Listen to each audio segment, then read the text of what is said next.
What is up, everybody? Kind of forgot how to speak for a second there. I hit unmute. I'm like, wait, how do I talk? So, you know, very professional streamer here. Anyways, let's see if we can finish up the ending of Summer 6 on the Stheno account. And believe me, we are gonna get carried in the challenge quest because our level, you know, all of our level 40 units ain't gonna do the challenge quest legit. So, but what are you gonna do? All right. Let's see here. We'll do some account reviews. Apparently I already did my FP summon. Yeah, that's not happening, Sane. You know what's sad? If I summoned, like, a servant that wasn't that strong, or I summoned a servant that was only as powerful as something I had, so if my highest level's a 40, right, you summon a level 40, right? Kind of like how Arc Knights does this thing. Even with 3 CS, I doubt this account would beat the challenge quest. Let me look, let's see, because we don't have much. Now, I could probably go level something, right? I've intentionally not leveled a lot of my units because I'm waiting to get further in the story. So let's see, if I summon like a level 50 or whatever, what are our options? We have the event CE, so that's something. Yeah, I don't, not even close. Now, if I leveled like Robin to max, and I leveled maybe David, George, Hans, right? Unlocked Hans's 3rd skill upgrade, stuff like that, then it actually might. Like, CS is strong, and I'm serious, you do 3 CS res, that's really powerful, and because Robin's a bonus servant and everything, you might be able to figure that out. But no, we're getting carried. I want that lore, thank you. Okay, so main story, that's a level 1 Tristan. Very useful right there. We're gonna do CQ in a minute though, we're really close to unlocking it.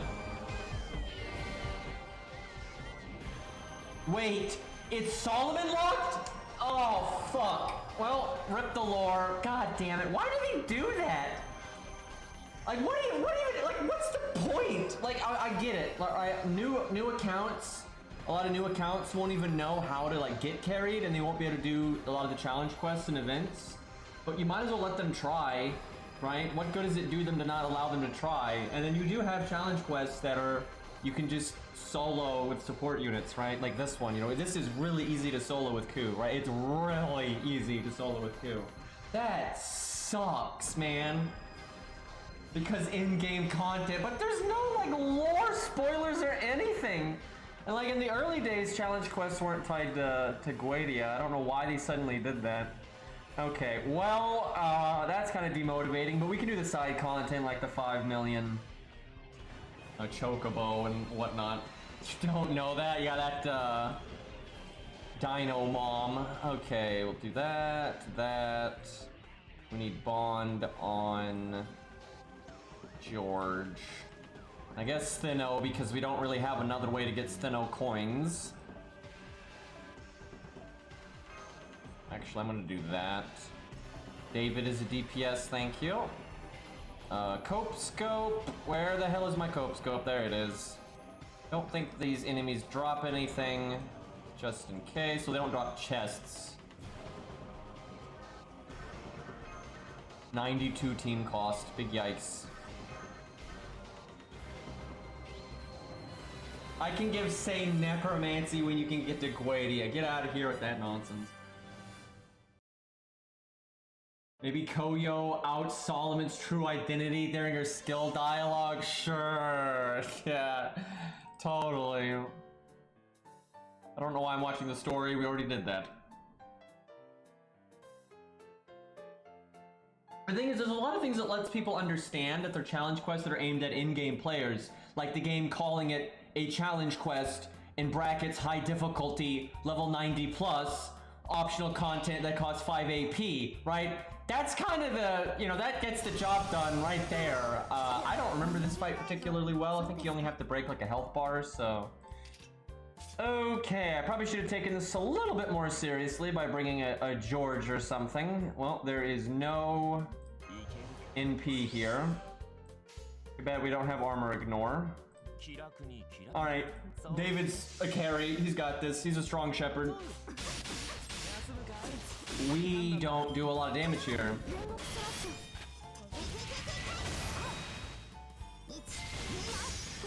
Yeah, T-Rex just blurts out random spoilers.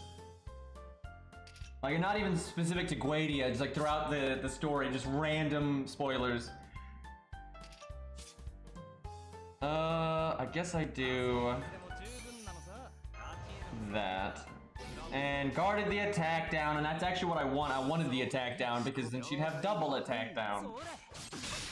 And then that would counterclassing would be looking good.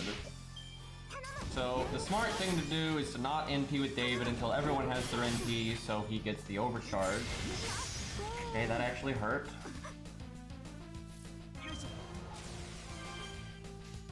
Shame I don't have any other quick NPs.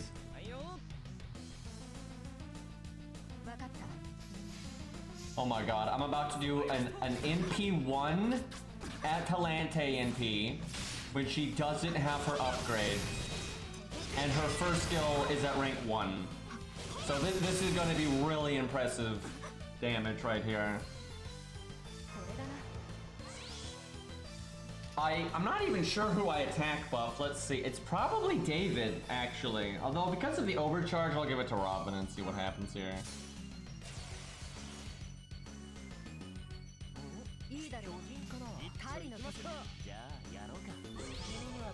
Yeah, wet noodle time. Yeah, and she has a defense buff. I'm gonna guess like, oh, 10k.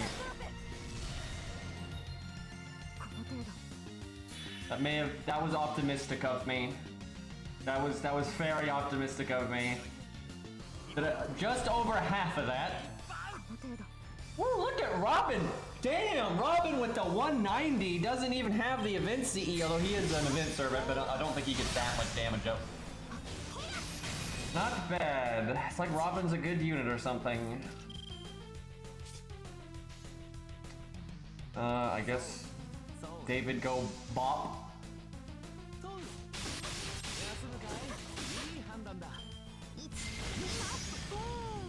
A little one that just stabbed Robin in the knee.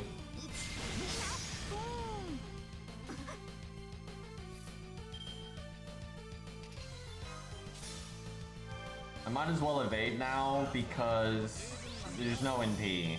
Like, it doesn't matter.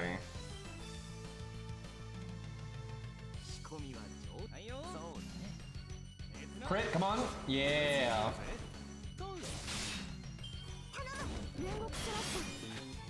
So Rex, how do you feel about the Summer 6 servants overall?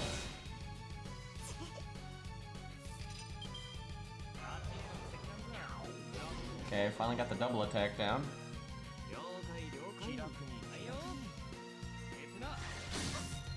Yeah, Charlotte's not bad. The only thing I don't like about Charlotte is her knees are broken. Because like I think Say's like this too, but because her shoulders and waist are like facing at the typical angle like these characters are at, but then somehow the bottom half of her legs are facing directly at the camera. She's like, you know, breaking her knees there. I have no idea why they did that. Women don't have bones green, yeah, clearly. Like the OP tech there. It's kind of crazy though that she went from a 1-star to a 4-star there.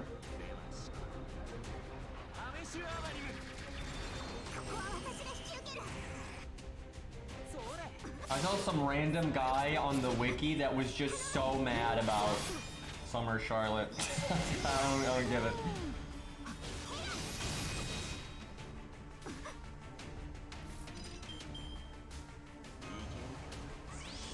Shows how easy this fight is though when such a weak lineup is handling it no problem.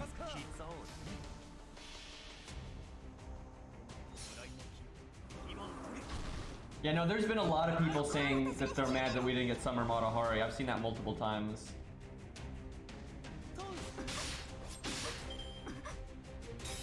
And I'm over here like, I don't really like Summer Servants to begin with, so it don't really matter too much to me. Although I like it when things are fair. I'm sure there are some characters that have been ignored kind of needlessly. I like the costumes a lot more than the new characters normally. But Charlotte's not bad. I don't mind Charlotte. She's alright. Like, the card tricks are cool with the shuffling. see why people are annoyed they haven't done a Red Skull just because it's been so long, but you know, I'm kind of like, whatever.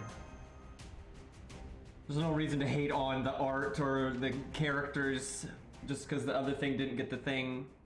Right? Like, for example, I just think it's legitimately dumb that we have Summer Ricky already, right? He hasn't been in the game that long, and he's a 3-star. Meanwhile, Ku, who they've admitted is one of the most requested servants to get a costume, has never gotten his Hawaiian shirt when he's been in the game since day one, right? That's just dumb. But I don't hate Ricky because of this, right? Ricky's fine, right? And I'm not like mad at Ricky fans or anything. It's just, you know, it is kind of silly that it's like that. But, you know, it's like, get some perspective, people.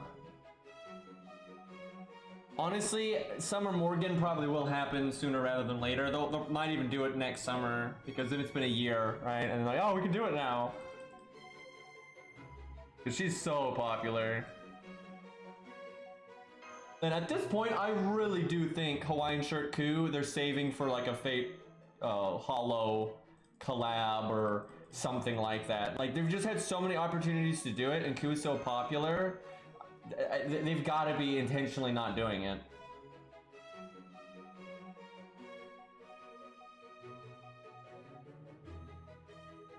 I would be very happy if the shark got to be like a 2-star or a 1-star. That would be fine by me. Okay, I think this one actually has the NP. Do I do... Man, Atalante is so useless here. I hate saying that, but the truth is the truth. None of this stuff has divinity. Okay, let's take this somewhat seriously. Do that. The hell is Stheno gonna do? This is a female enemy. Let's go attack buff!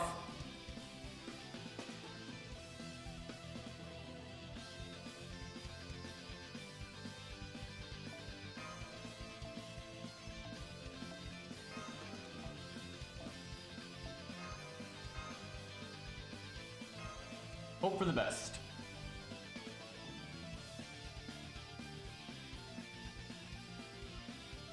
Quick question, between Artorias Saber, Booty Lancer, and Jonah Arc, which one would you level up? That completely depends on the circumstances of your account. Right? Like, Joan of Arc is very much aimed at very hard content, like boss fights and challenge quests. Artoria is very much for farming. And so, I would say so is Booty Lancer, really. They're both mostly aimed at farming. But they can be good when you need AoE stuff. So it just depends. What do you need? What else do you have on your account? I will say, for a new account, if you're not planning on like just rushing to the hard boss fights and challenge quests and whatnot, Artoria is a pretty useful early on unit because she's got decent stats for just bruisering, you know, click red card, kill thing, right? She does fine for that kind of thing, and she gets her NP pretty quickly. She has a pretty hard-hitting NP, even at NP1, so it helps farming. So maybe you level Spartacus, Arash, and you have Artoria. That lets you farm a lot of stages really easily. So if it was like a super new account, from a pure practicality standpoint, I'd probably say Artoria, but in the long run, I think the unit that can probably help you the most for the content you're most likely to get stuck on, like Fluffy and challenge quests and things like that, I would say Joan of Arc. Like, Joan of Arc is very good, but if you're newer to the game, it's not like you gotta level her this exact second, right? There's no rush. Okay, got a few turns before the boss NPs. Gonna taunt right away. I see they gave us a free evade. Throwing this out now because I want the attack down. Like, I'm not a huge Artoria fan in terms of character and everything. I think she's written just fine, but I will say gameplay-wise, she's pretty useful these days. She's just well-rounded. She can do a lot.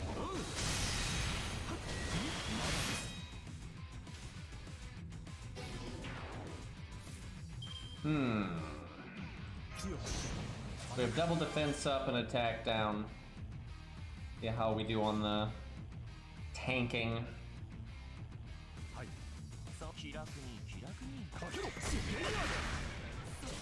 If you're looking to improve your team for hard content, then Joan of Arc. Like, if you're already like, yeah, I farm okay, then yeah, Joan of Arc. She's one of those units that like the whales won't talk about much or show off in like a 3-turn challenge quiz video or whatnot because she's not the fastest. But in terms of just actually helping your ass beat a tough challenge quest and Guildfest and main story fights, Joan of Arc to this day is still one of the best units for bailing you out. She's really good because she's a ruler. She's applicable for almost every challenge quest there ever has been. There have been loads of challenge quests for being able to just save your whole team like that and just completely turns it around. She removes debuff, so like I think she's very helpful for Fluffy in Lost Belt 6. And Fluffy is one of the hardest bosses in the main story, and she really helps there. Well, George is tanking okay for being a level 45. Hey, Cairo.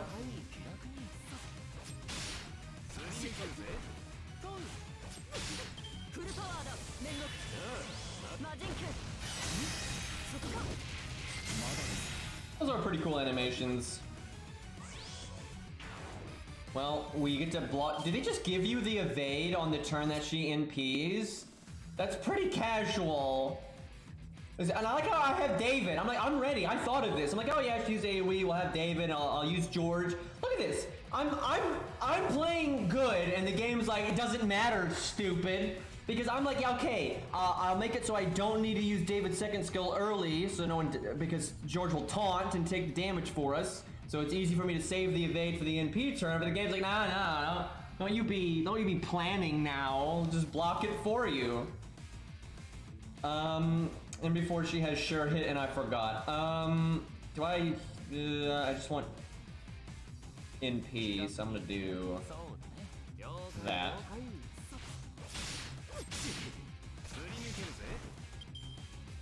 Could be random when you get it, I have no idea.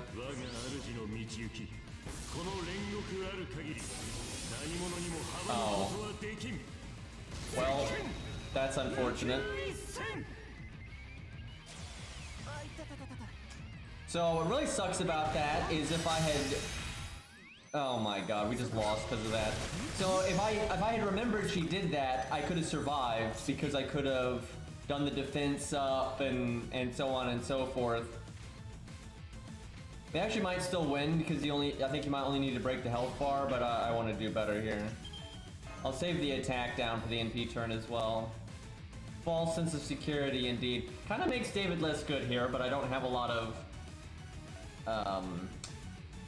archers right now anyway.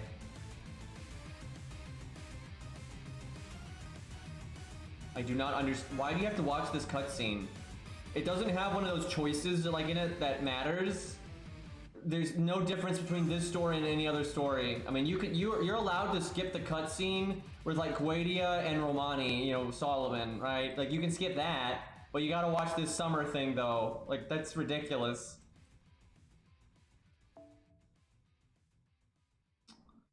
Might want to actually spread out my units a little bit more. It'll be fine.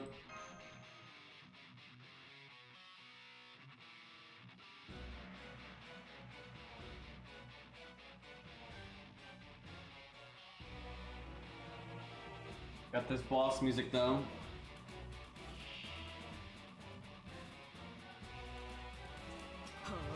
Alright, round 2.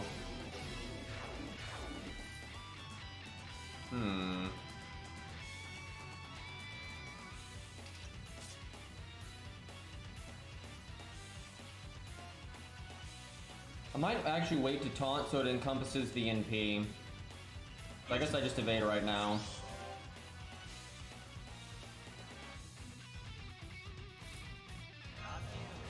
The reason for that is so she doesn't attack after the NP and kill somebody. The only bad thing there is I might get someone beat up before the NP, but I have a heal.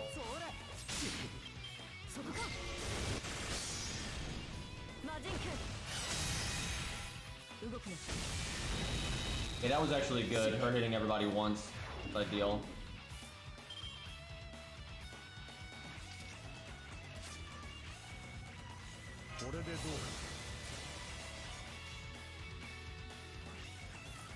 I should probably just taunt now though, honestly.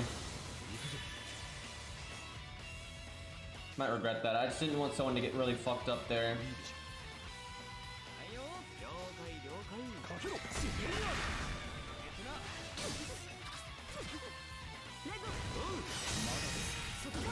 Nice damage, good. Okay, if that's the kind of damage she's doing, I should have just waited. Oh, I see. Okay. I think I can do this now. Please, no guard. Well, guarded the poison, but that's fine.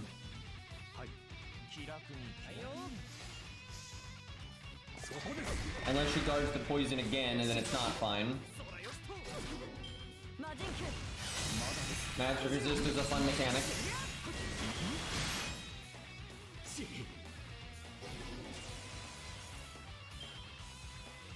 Okay, hey look, I got poison again, so I guess I would've had another shot at it. I think we just rob an NP.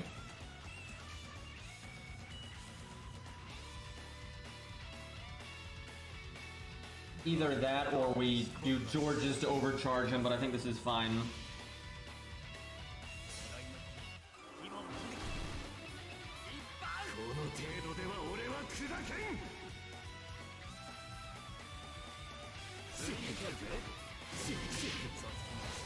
I think they give you Anastasia as a story support here.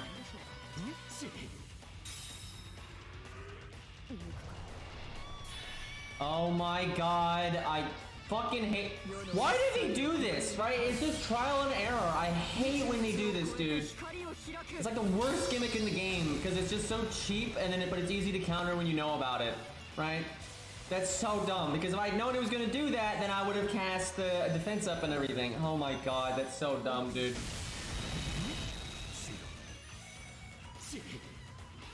I get so tired of that in this game. They do it so often, too.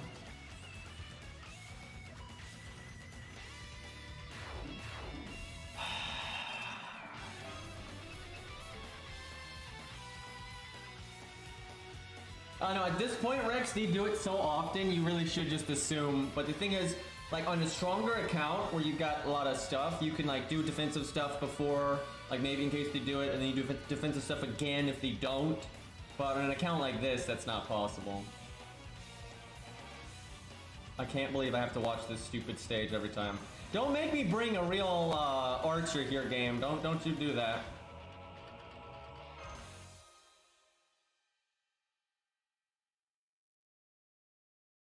Okay, here's what we're gonna do. We are gonna put Robin in the back.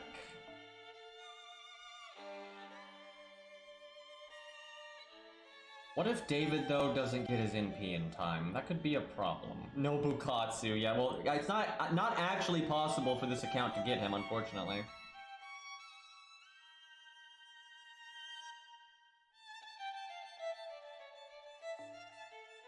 Some good music right here.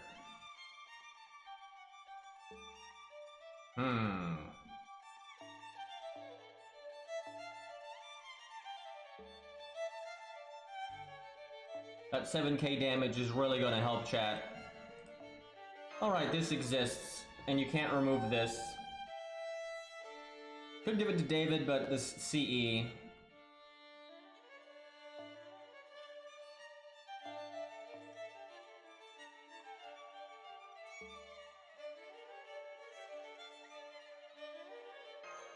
Why doesn't Robin have divinity?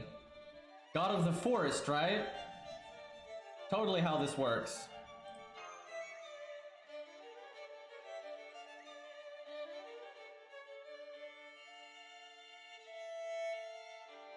Not that I've actually leveled my Stheno skills, but I probably will after this event, when we get to Camelot.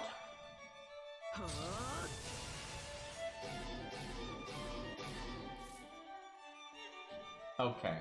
Wow, now we get cursed. That sucks. Is it random? That's fairly nasty.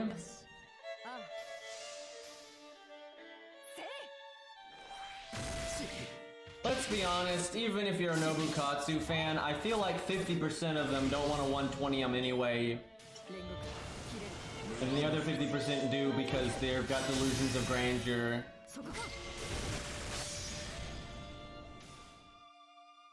kind of like 120ing waiver, right? It just doesn't really matter very much. That's the judgment theme from Tales of Symphonia, the anime. Oh, this curse. Why do you have to be a thing? At least it doesn't do that much damage. All of David's art cards are in the third hand. Well, hopefully nobody dies, which they shouldn't.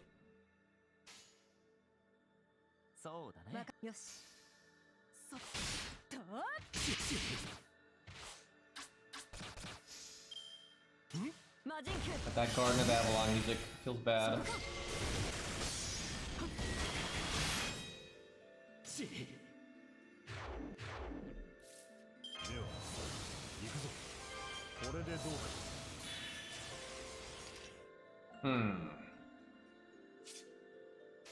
Guess I wait a second, do this, and then we break. I say break, but that might not happen.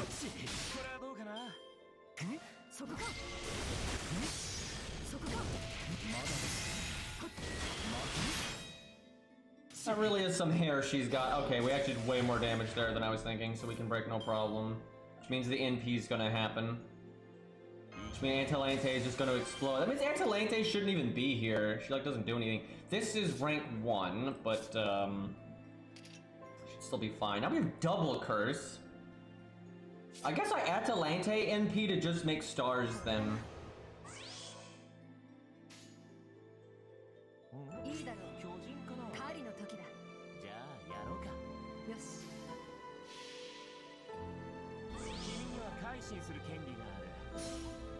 She's doing her best. Well, it's not enough. 163, damn. Atalante, unironically, is going to be very helpful on this account, though. We need some farming options. And actually, the stars she makes here could actually really help. We'll see what happens. Because if Robin comes in, oh fuck, Robin won't come in though because of... No, he should. She'll attack the taunt. It'll be alright. But, yeah, I need 2 people to die.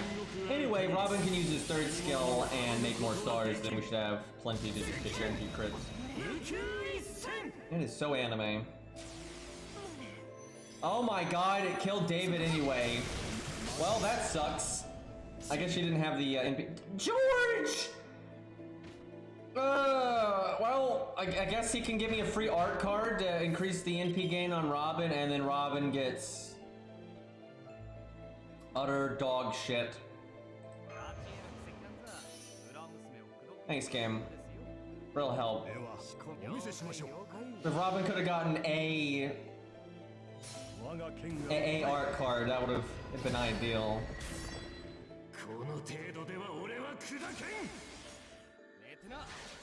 Come on, crit. Yeah, there we go. So I haven't done Hanzo's 3rd skill upgrade yet. So yeah, I can't do the thing. Okay, Stheno, your 1st skill is at rank 1. However, it is not affected by magic resistance. NP drains don't work that way. And you still have a higher chance to land it than not. So we are statistically favored here. Okay, yep, of course. Very good. Got him. How do you miss with vampirism, by the way? Like, how does that doesn't make any sense, right? If you're allowed to use the skill, it means you're like biting them, right? Like, what, did you bite the wrong spot? Like, what are you doing? Very competent over here. She moved out of the way, obviously, but it said miss. It didn't say evade, it said miss. Bit the shield. Yeah, that, get a chip tooth that way. I still don't have a Robin art card. Fantastic.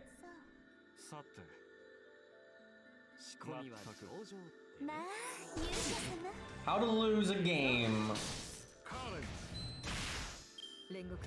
Okay, now Hans has his NP, which means I can use it as a art card to help Robin out.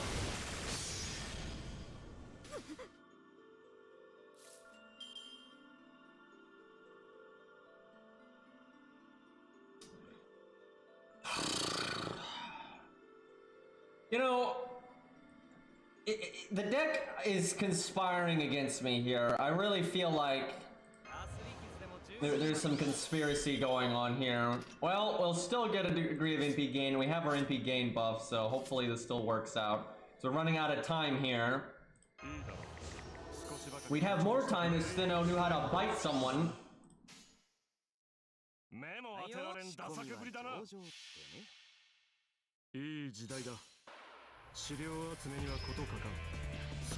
What this music though? We're Sonic. Come on, yes, there we go. Alright, we got her. She can't kill Robin here even if she double crit. Nice try, kiddo.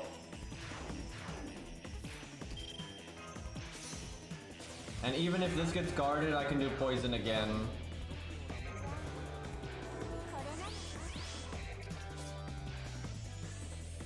Just a BM, I'm gonna do the poison first.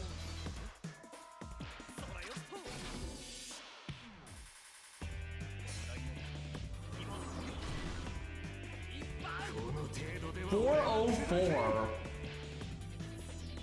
I'm guessing that defense down she just got is actually rather large. Because again, he doesn't have the event CE, he just has the event bonus, which is only like 30% or something.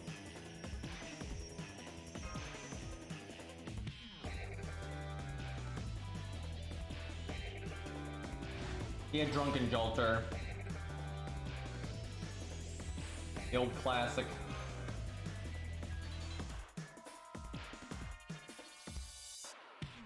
They lost. Is this the egg? I feel like this is the egg.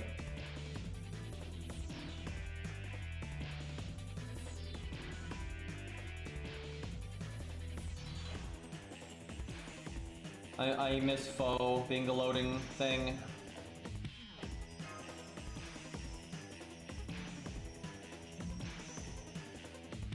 Actually, Stheno will do us plenty of good once we get her all set up and we have like divine units to work with her and that kind of thing.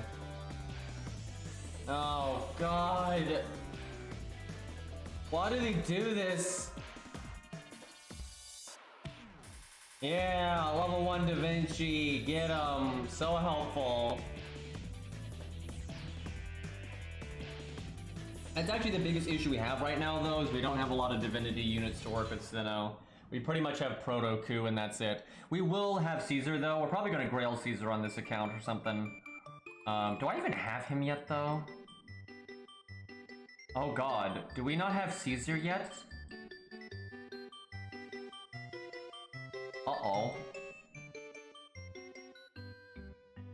I'm gonna try to beat Camelot though, without rolling, and that way if we roll after, we have chances of getting Bedivere. Although I kind of feel like I should level Caesar over Bedivere because of the divinity thing.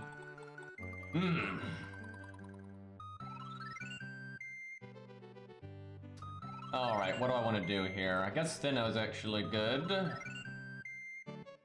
Do that. That.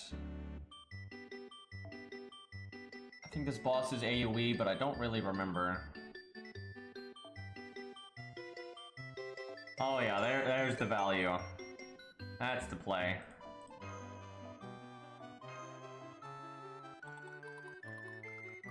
Any chance I have the 3-star anti-rider thing? Because at this point, it's better than most of our options. We do. It's not limit broken though. Okay, Battle of Kimla... Wrong. This is Samsung Dex, and that is the main account. I need Kimlon. Do I have Kimlon? There we go. Not limit broken, big oof. I could bring Atlas, but I don't remember if there's debuffs here, so I'll just do default, because I want XP.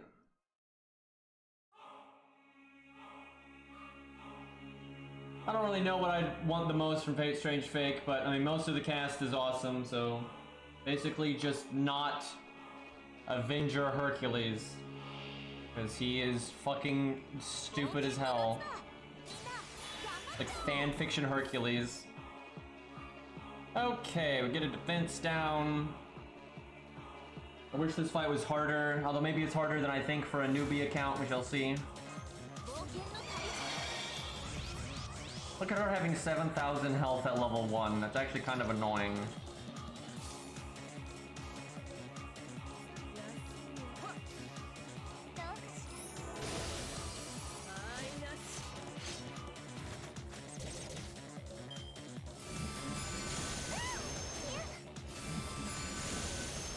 That's pretty solid damage.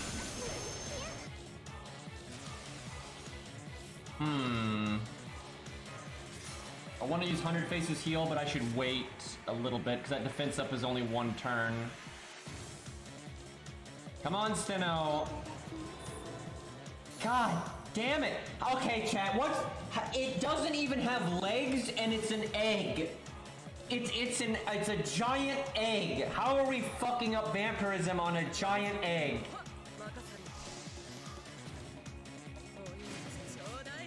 I need to level her skills. Would be pretty handy. So I now have my NP. Well, not quite, but I'll get it here. But it only has 30k health.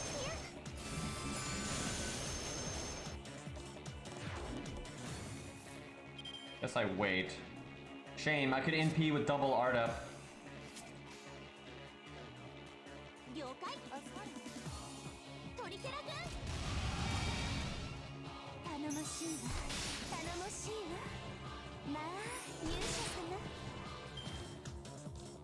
Dude, Herbert Trot is such a good unit. Like, they really turn that around. Oh, and they have taunt. Just insta-kill forehead? Well, that battery did literally nothing. It's like I should have NP'd last turn or something.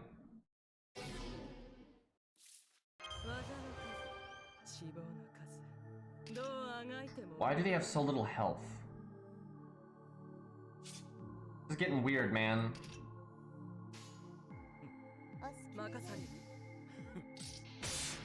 Come on, Stheno, don't fail me here. Oh, it's fuck the RNG there. Waiting so long to use our NP. What a mess.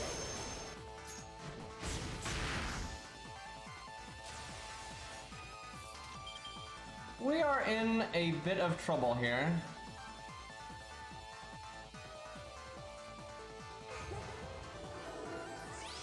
Now, I could use 100 Faces Evade to just go for the art up, but the thing's gonna NP next turn, but it could also quick charge, because this game's a dick like that. Surely, they wouldn't do it twice in a row, chat. They wouldn't do it twice in a row, right? Like, I mean, surely not.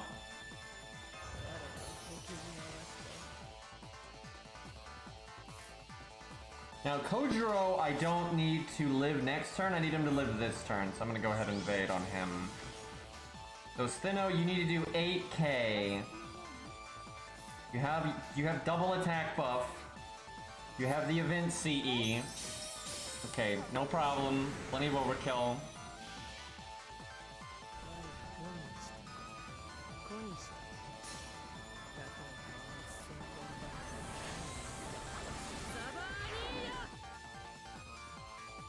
That did not do as much damage as I was thinking. That's a slight problem.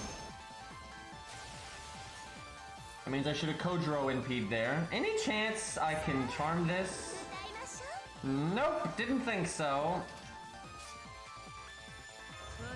I could save Stheno, but that does not seem worth it. Do I save Kojiro though, because he can NP next turn? I mean, he's level 40 and he doesn't have his upgrade. Where I could just give it to 100 Face next turn. Eh, we'll be brave.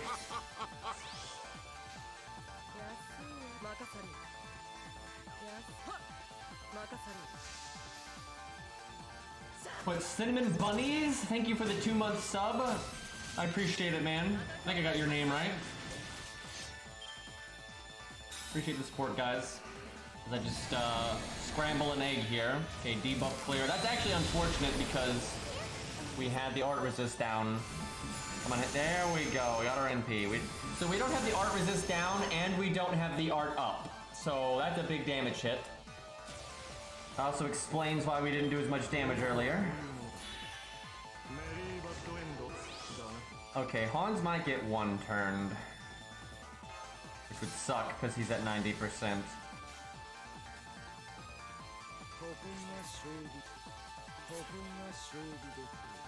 Take the damage now. We actually might lose! Gonna have to twink this just a little bit. Why would I third skill on Hans? It puts a defense down on him and then he's even more likely to die. Why are you backseating? Listen to yourself right now. But yeah, I'm gonna put a defense down on Hans so he's even more likely to get one shot. He's level 55! What do you think, champ?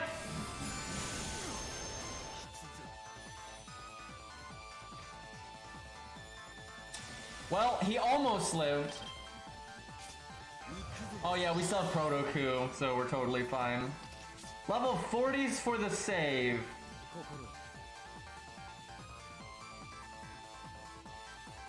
Probably just win right here.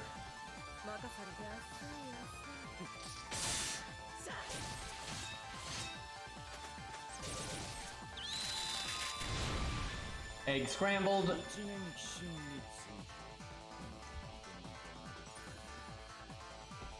Yeah, my chat really did not want me to use coup on like the billionth account. Which, I mean, fair enough. And I had to level Proto Coup though, because there's so few 1 to 3 stars with Divinity, right? I couldn't... Everyone wanted Baldy, but and if Baldy had Divinity, I would have done it. You know, as bad as he is for this kind of account, if he had Divinity, it'd have been alright. But I gotta have some stuff with Divinity. It's pretty much Caesar and Proto Coup, and that's about it.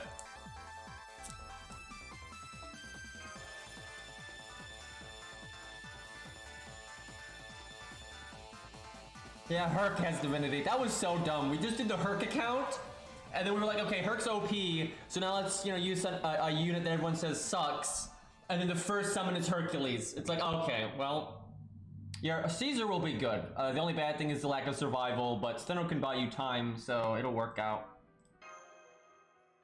I'm looking forward to seeing his damage, because Stheno will give him a 40% attack up and then the 30% defense down. Like, that's huge.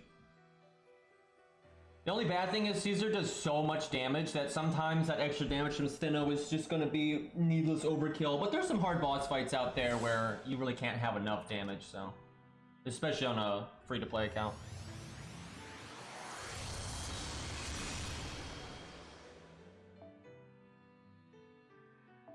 Alright, well there's the first Grail.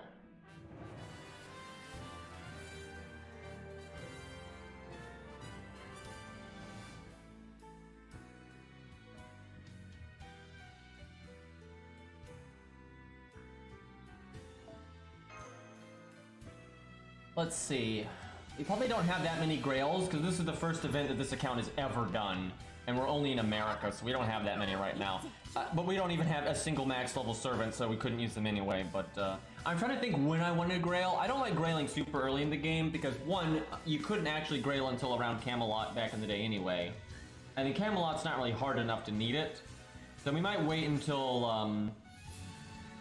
I might wait until we beat 1.0, then use Grails. That seems reasonable.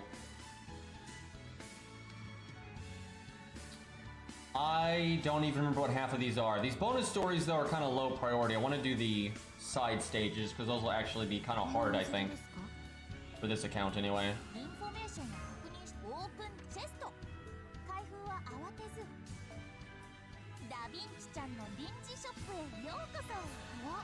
I need more beer mugs.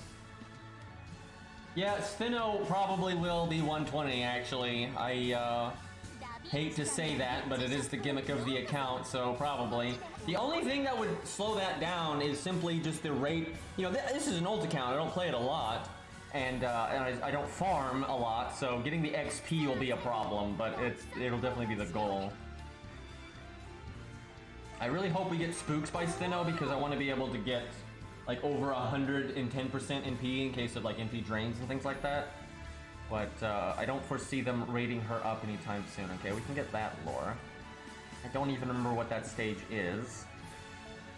Man, I could solo this with Q! It's not even hard!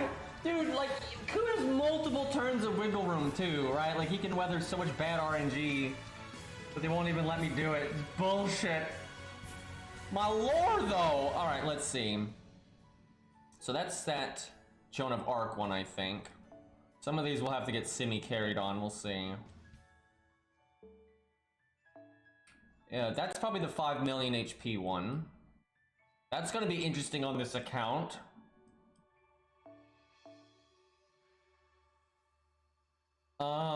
Let's see. Technically, I could summon all manner of things that could carry me here, but I want to try to summon something not too impactful. What do you want to see, chat? Cairo, what do you think is reasonable here? Cairo's just gonna pick something troll though, but I want to pick something that's not like, it's just not gonna make it a joke. But this account basically just has to live, so it's kind of gonna be a joke anyway. Asclepius would be one of the more useful things, but that's probably too good. Phantom, yeah, that's the one. You know, Tam Lancer is actually good here because she gives the boss 3 MP faster. I could switch to my other account and slot something that's not OP. Let's see.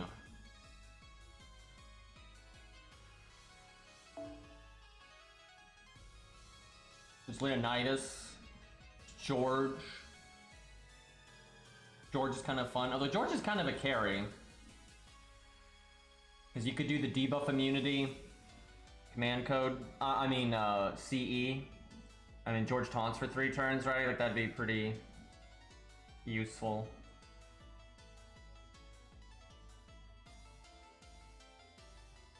The thing is, most people just summon Merlin or Castoria or just whatever. You know, it's gonna be hard to make this stage difficult. I don't think you really can make this stage difficult, to be honest.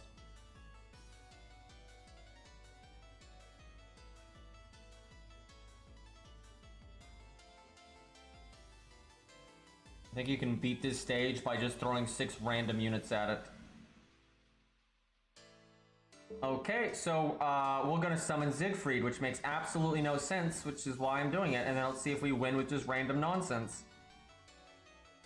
Wait, is he in the all slot? He is, okay. Obviously, you should have defensive CEs, but I don't think we're gonna need them. I may regret the things that are coming out of my mouth right now.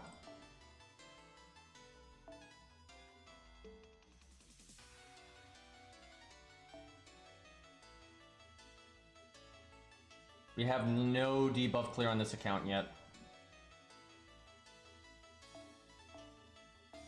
I probably have a few debuff clear command codes, but I think I can win without them.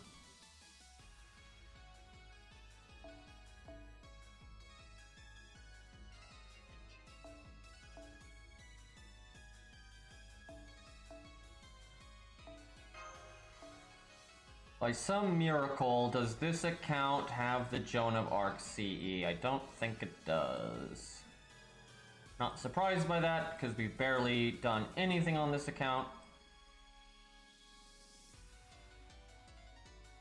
Do I have the... Oh, this is debuff resistance. That's actually okay here. Especially if the unit has inherent debuff resistance. At least I think that one's debuff resistance. I might be getting my CEs confused. I know the 3-star one is like the anime-looking protagonist guy with the book or whatever. I don't even know what character that is, to be honest. Don't think I have that one yet.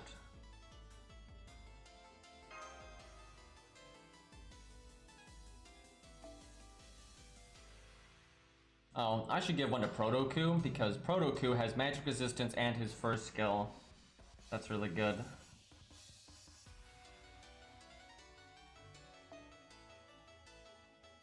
Not much I can give her that's going to be useful. Alright, let's see if they can live long enough. And before this isn't the stage that I think it is. Hey, Zelos. Thank you for the 21 months, man. Long time.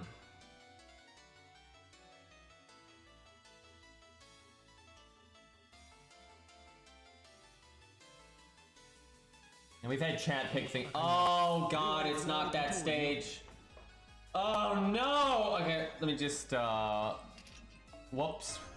Crashed the app. Oh no. I don't even remember this stage. I don't even remember this stage. Okay. We'll summon a, what was it? A rider that's just not one that's super OP. But like one that's useful. Well, you know what? I said yesterday we tried to show off the summer unit, so we'll show off Summer Canis. There we go. We won't give her the event CE though, because that's just ridiculous. We'll do that.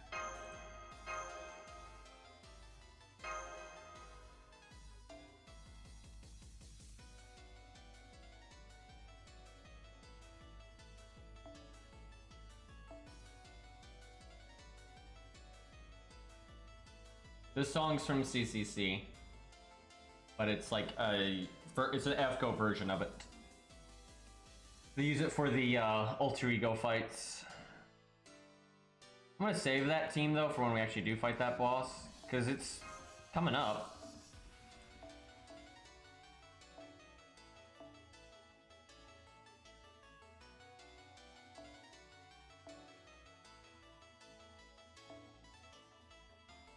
What do I put in the back? I don't really have a cleanup unit. All the supports. Well, this is keep Canis alive, the team.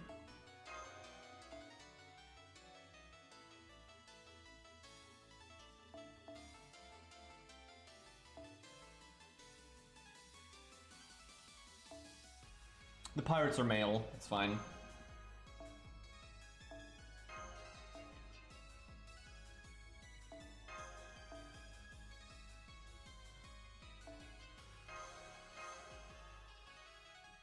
Double cope scope.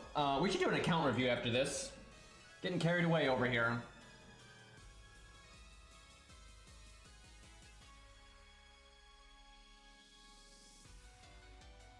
You wish, Saw. You wish they were game breaking.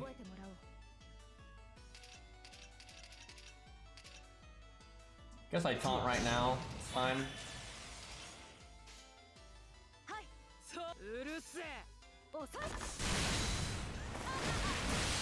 Oh, okay, we have all the damage. Good turn, good turn. Taunting probably not worth.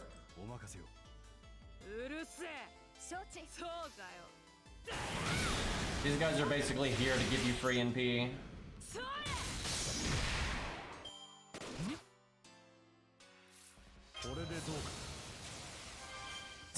750 heal, man. Rank 1 skills. Big yikes.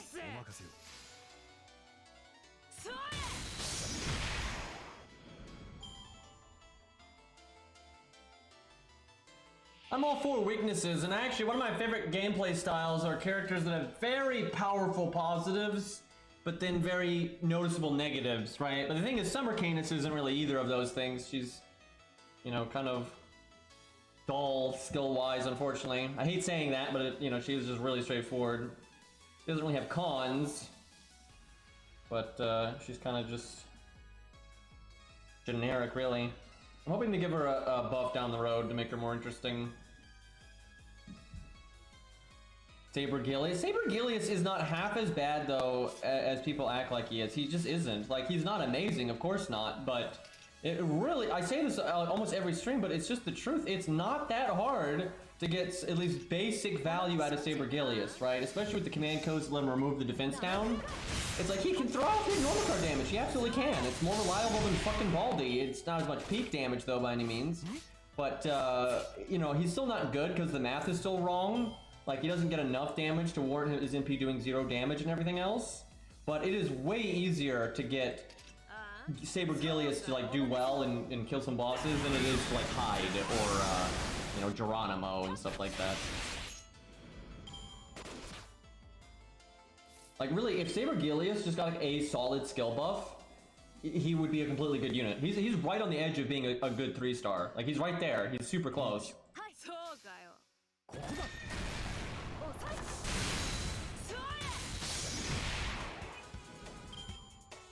Because he's got, you know, unending Buster up and then just a nice straightforward attack up, and it's enough to actually have some pretty big normal card damage. Okay, this... Oh, right, he has 5 stacks of guts. That's what this fight is. I remember this now. That won't be a problem. I should have already cast Canis' skill just for the stars, but whatever. You don't have the stars from the prior turn. Her star bomb is unlikely to work out, but thankfully she got the 90% crit there.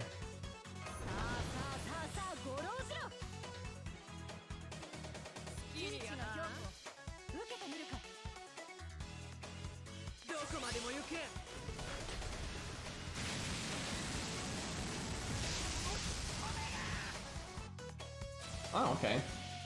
Just Ushi NP for 1,000 health. Seems reasonable. Gotta show off the cool animation, you know?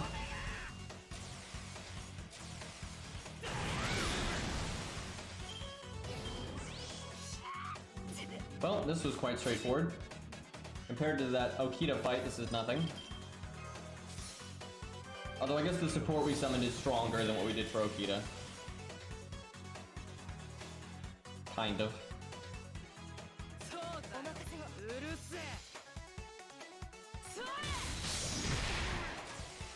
I think he's dead here, yep. He should have, if he came back with like 50k, that'd be way more interesting for a newbie account. Would still be easy for a high-end account, but... With this music, we should have been stage 3 Canis.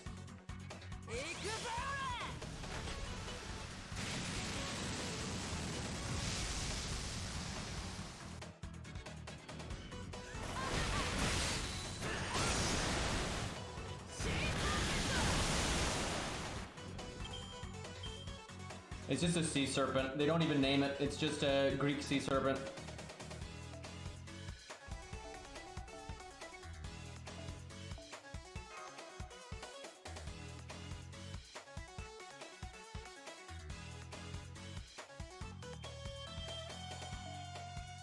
Like in its Bond CE and her voice lines is just referred to as a sea serpent. But that's the whole thing, like Phantasma beasts and stuff from like the Age of Gods and whatnot, just generic ones are super powerful. That's like the whole thing. We talk about that kind of stuff all the time, actually. Do I have to do all these to unlock those final bonus stages, like with the 5 million HP and whatnot? Because otherwise I can't think of why I don't have them.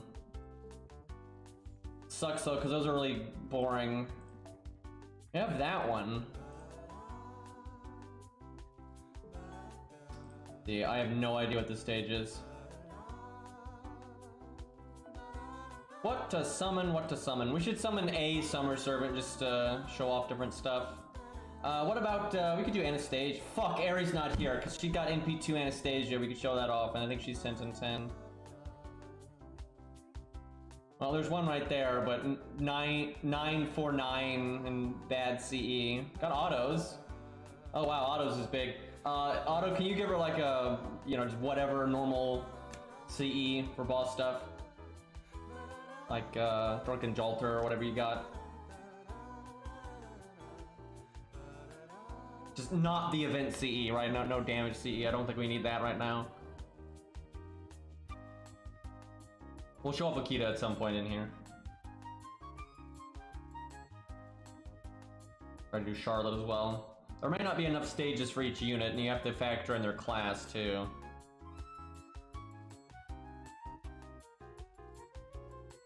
Yeah, I'll make the team while I wait for Auto to change the stuff. Let's see, so we want our most straightforward value units, which, boy, do we not have a lot of that right now.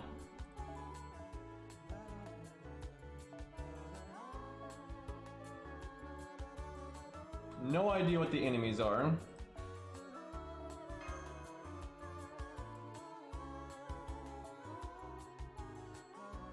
Don't mind giving it to Stheno because she's not max level, she has no foe items, and her NP doesn't do damage. Kind of like a way of making her a more high-end unit when she is not one.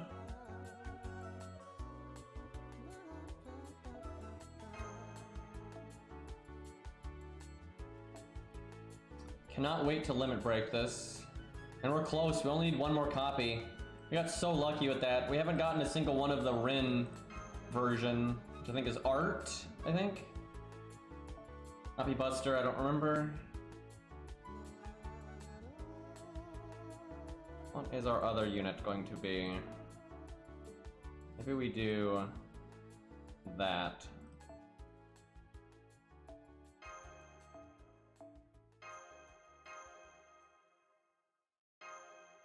Oh fuck! I didn't, oh god, I didn't go back to fix autos. I forgot. Oh god, we're using the stupid farming CE. I don't even know what it does. They're almost always garbage though. Yep, we scuffed. Well, we'll see. Maybe it's an easy stage, so it won't matter. Oh yeah, this one's kind of cool. This might give us some trouble. We'll see. He drains those and he heals himself. We won't have any trouble one-shotting him. I kind of want to then... Chat, maybe we do this without using... Yeah. Sorry, Anastasia. We'll come back to you in a minute. We'll try to use her as soon as possible, though. But yeah, let's try to do this with just this account's units, right? We'll summon something incredibly pointless and stupid. Like a level 1 George or something. Well, maybe that's too stupid, but we'll see.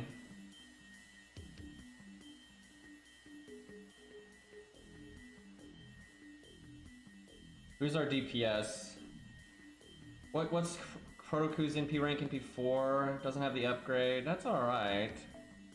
Other options like Ushi. She's NP1! She has the upgraded NP, but she's NP1. Oh, that's unfortunate. We'll do Protoku then, although that's not good with David, really. What's David? Dude, I hate that it cycles through the passive skills. I wish you could turn that off so badly. Like, it takes so long to look at stuff. It's awful. David is NP4. Man, if David had his upgraded NP, he gets the giant damage, and that works on Darius. He would just absolutely shred him. That toddler's getting obliterated. Oh my god. Alright, I really wish I didn't have to bring 2 Georges. I hate the support system. I wish you could just summon nothing. It's so frustrating. Okay, this might be a little too good, but I'll put him in the back. I'll summon Hans, because I'm gonna bring Hans anyway. But it's not fun to just have a dead unit like that.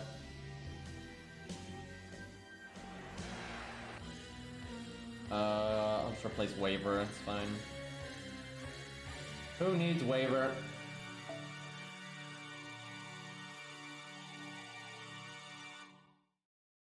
Where's my jeweled sword? Oh.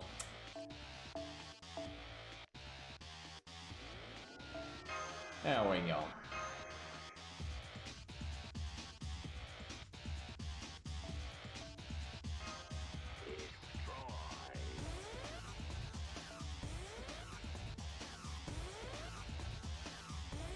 Okay, that's way smoother.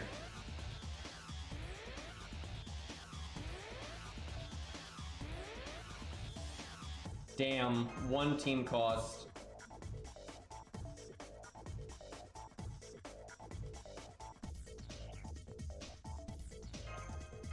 It won't work on the bugs, but it'll work on Darius.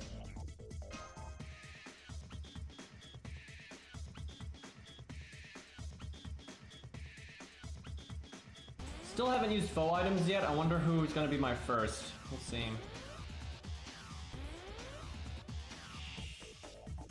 Smart thing is things to deal with Gwen. It's the first real boss.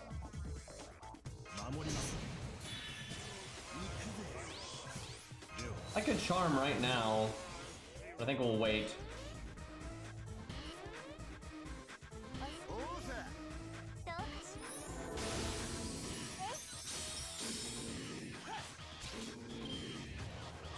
Wait, don't I kind of need 2 DPSs? Because he's going to heal back most of the damage I do otherwise. We'll see. I might need 2 big smacks. I wonder if you charm him if he can't do it. I think it's an automatic action, so he can. Like, no matter what.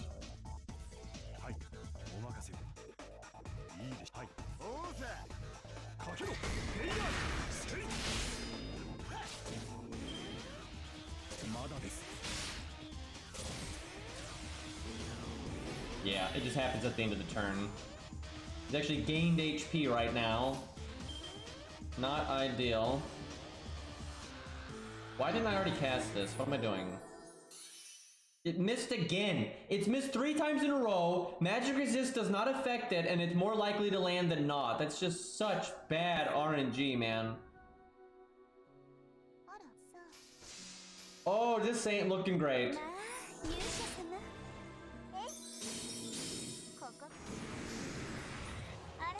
Stheno keeping that HP down, though.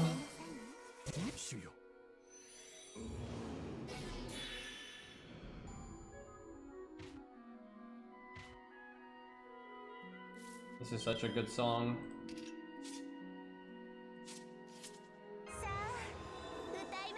Stheno, you're killing me! Can you land anything ever? I mean, I know I should like level her skills, but even at rank 1, they're favored, for God's sakes. Like, all streams, I don't think she's landed a single one of her things. Her NP's good, though, but I need to get Protoku's NP. Which is not happening, thanks, deck.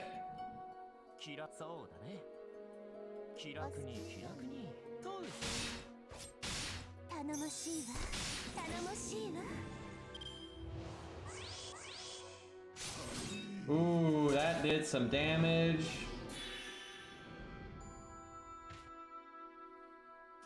Does this, I think this bug goes before Darius. It's fine though as long as it doesn't hit Stheno specifically. If it hits anyone else, it's no big deal.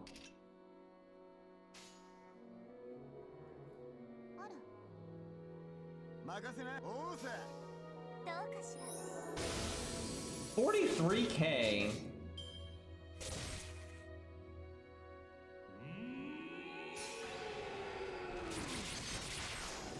Roadkill. I should have cast Protoku's first skill, so he'd be more likely to resist the attack down.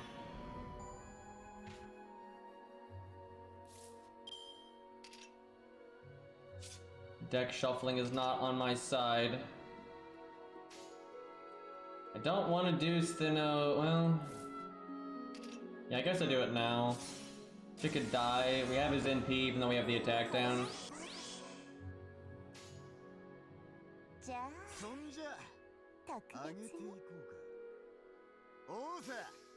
Alright, let's see what this does.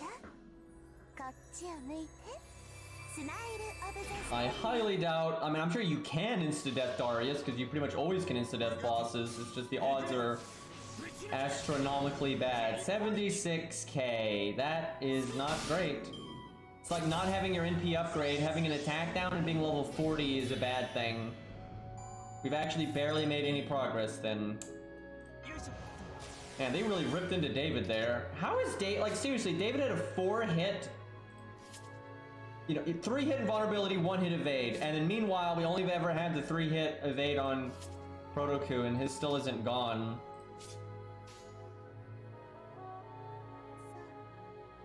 This is bad.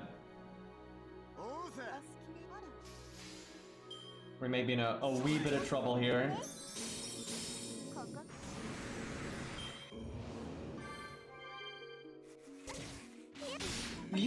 Why you gotta do me like that, game? You couldn't hit Protoku once so I could reapply PFA? Okay, well he doesn't heal anymore, so there's that. Reset, yeah right. Fuck that.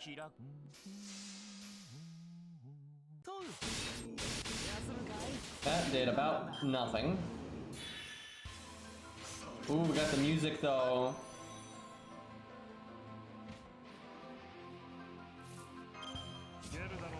Alright, this time I'm going to use our first skill to hopefully block the debuff.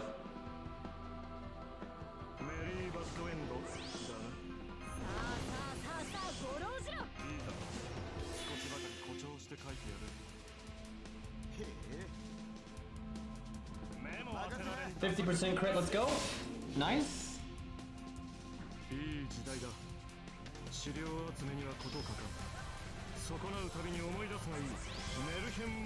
But do you remember the name of the song, Pyro?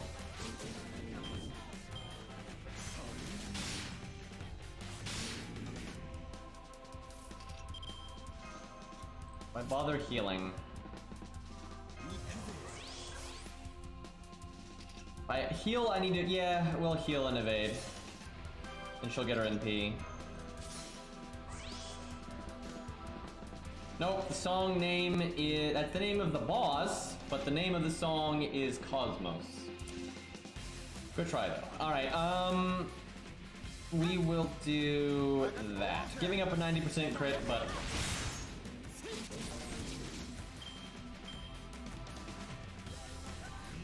yeah, Han's getting blasted, unfortunately.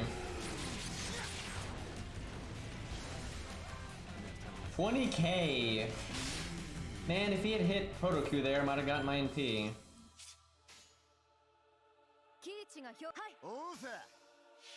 I don't know, we might lose here, chat. That's an understandable one to mix up though, because, you know, name of the boss and everything. 35k.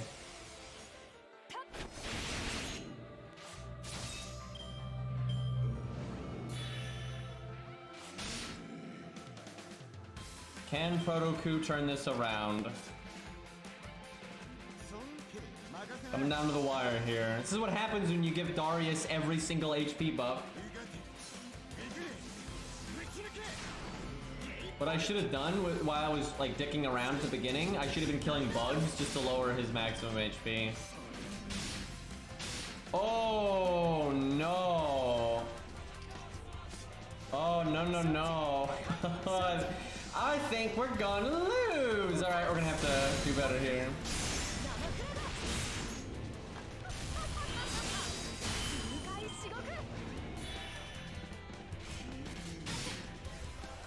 If, you know what's sad is if Proto Q's skill was maxed, we would have recast it sooner and then also gotten it back again sooner, so he'd probably have it right now. And then we might be able to win. It'd still be close though, to be honest.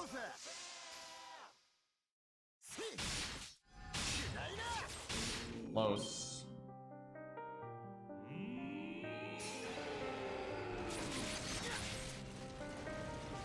Yes, we died in style.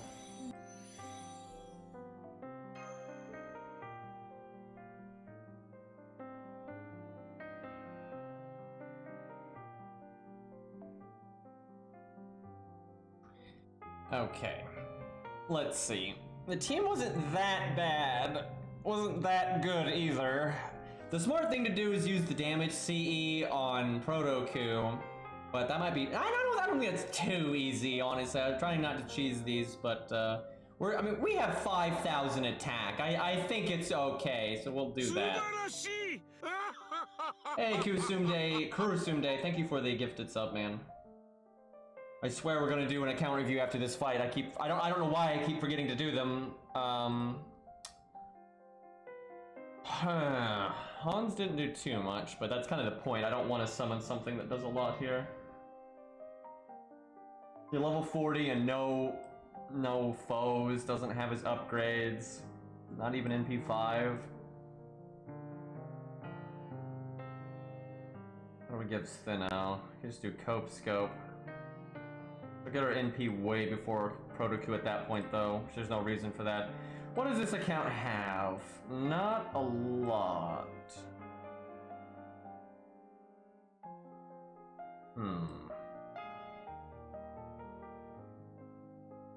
That actually might be, unironically, one of the better picks.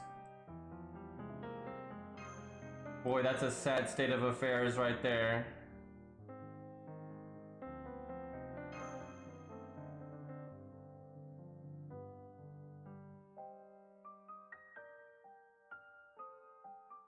Whew, I'm pretty tired today. I've been kind of behind on sleep. I had massive breathing problems last night, which is not great because the night before that I stayed up too late. So I gotta get my shit together here.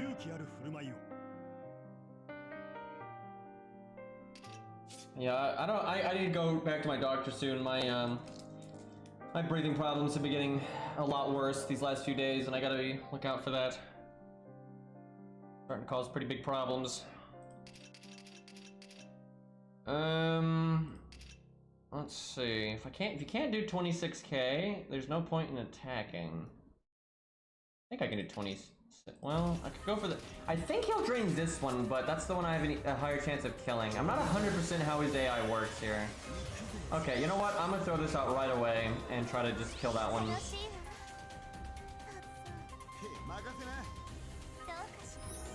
I honestly, I couldn't take a nap right now anyway, because one, it doesn't really work that way, and then also the breathing problems are why I can't sleep, and yeah, they're still present, so.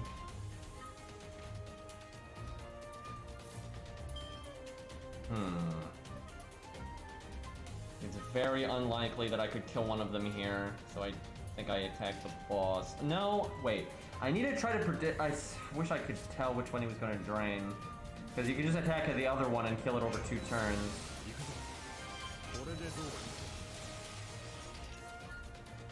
I should just attack him then. I don't know. Stop having low tier HP. I know, dude. I'm so tired of it. Like, it is just so infuriating to have like so much. You know, I get short of breath constantly, and I hate it. And it's kind of like Chinese water torture when you're just, because I'm not like. It's not like I can't breathe at all, right? It's just, you know, my ability to breathe is definitely hindered, and it gets so aggravating when it's like all day, constantly. It just gets, you want to like punch something. So I cannot wait for it to get better, but it's a really slow process. I need to talk to my doctor again though, because the permanent solution that I'm working towards is going to take years. And there's like a surgery I could have that might give me some like short-term relief and long-term relief actually. And I might just need to do that. I don't know. I've been really scared to do it though, because it's not a fun surgery and it has a long recovery time, and I don't want that. And my doctor's even told me that it's not guaranteed that the surgery would fix it. So I'm worried about, you know, having to take a bunch of time off, you know, have a fucked up surgery, feel like garbage for a long time, and it doesn't even help, right? I'm worried of that. That would be pretty awful. But, yeah, we'll see.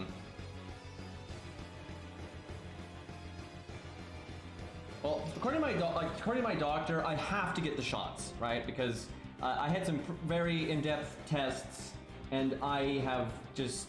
I'm allergic to everything, like I'm very allergic, and I'm basically having, and this rings true to me. When I found this out, I was like, yeah, that explains a lot of things in my life. I'm basically constantly suffering from an allergic reaction, like all the time, and a somewhat bad one.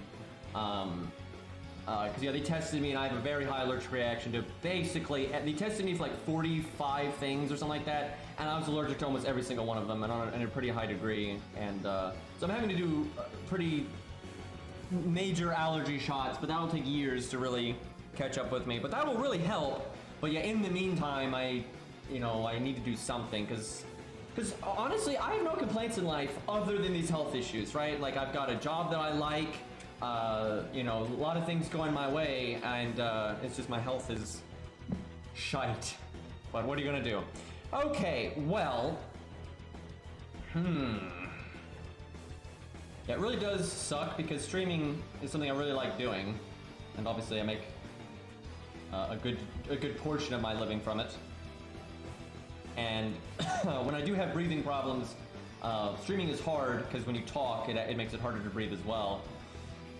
And a lot of times I have to not stream as long as I would like to stream, or I don't stream at all when I otherwise want to. Because it sucks. I love streaming, and I'm wanting to go play Tales of Arise and all that, right? I'm ready to go, and I'm having fun right now, and do account reviews. So I don't entirely understand how allergy shots work, because I'm not a doctor. But it's essentially, you know, they find out what you're allergic to, and then they kind of ration out proportions, and as you go, they kind of adjust the proportions to be greater or lower, you know, based on what's happening. and they basically just keep you being constantly exposed to these things you're allergic to in a pretty... Because in your normal life, you know, you might, let's say you're allergic to dust, grass, and weeds, and maybe pollen, right? You're going to be getting kind of random doses of that throughout your days, right? It's not going to be like a consistent thing, and so your body's, its reactions, from what I understand, are going to be kind of all over the place. When you get allergy shots, it kind of makes your body constantly be exposed to it. So then your body gets more used to it and will stop overreacting and things like that. It's kind of a way for your immune system to kind of understand it better, I think. But again, I don't understand the exact nuances of it, because, like, for example, I'm allergic to basically everything but like dust and things like that, and you're exposed to dust pretty constantly, right? So I don't really know what the difference is between being exposed to dust a lot versus getting allergy shots to build up, you know, to make you not react to dust as much. I don't really understand why it works that way, but it does, and I should look into it sometime. But apparently allergy shots in the long run are very effective, but it's been pretty rough, I'm not gonna lie, because I have to have more allergy shots than most people, so I get a pretty heavy dose every time, and it normally wipes me out quite a bit, but I'm told it'll get better as time goes on, so.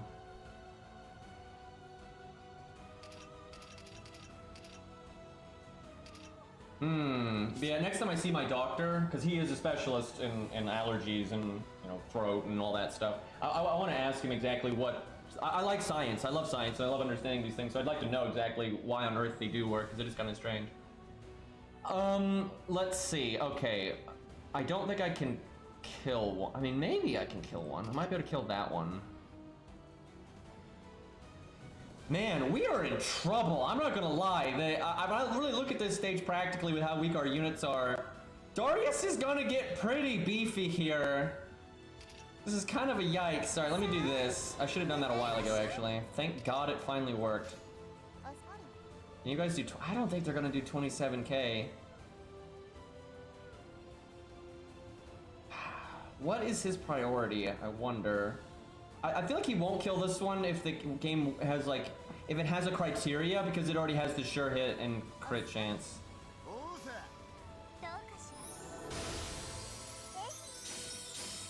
But yeah, I know a few people from my chat and even in my personal life that have some similar issues to me, like really small air canals and stuff, and a lot of them have had surgery, and they've said it really helps, so might just have to bite the bullet.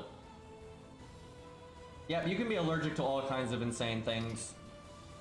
Now, a lot of people, thankfully, when they are allergic to things, they don't necessarily have a really extreme allergic reaction, so it's not too bad. But you can also have a, you know, very strong reaction to those kinds of things, and they can make a huge problem.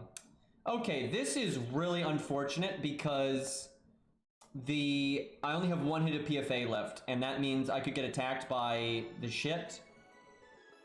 And then Darius would kill me. That would ruin everything. That would be super bad. It's so bad that I almost want to drain Darius, but I mean, that could just fail.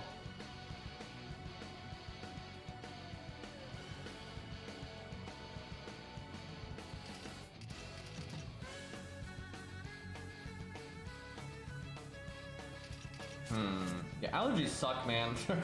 They're not fun. I could NP this guy. If I NP this guy, these are the last 3 enemies. Dude, I'm in trouble. He's got so much health. If I NP that one, though, I will be safe from his NP no matter what. Then I'm wasting quite a bit of damage. I'm gonna pray to RNGesus here.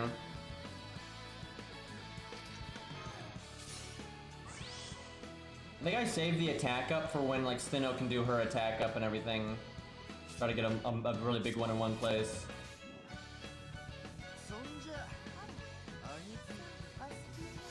I'm really excited for my future, though, because at some point I'm gonna get, you know, through this. And then, you know, now that I do YouTube and Twitch is my, like, main job, like, my life's kind of awesome and I'm really lucky. And, I'm really looking forward to, like, the opportunities I'm gonna be able to have and everything. So overall, I'm actually quite positive and happy. It's just short-term issues.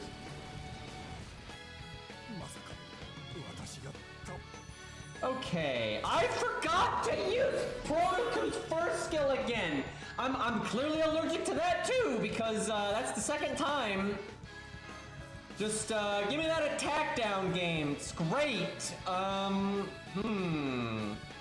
Let's see if I can murder this thing. Yeah, now I cast it. I guess I do this right away. Okay, Protoku. Kill the bug. Keeps Darius from getting that last HP up.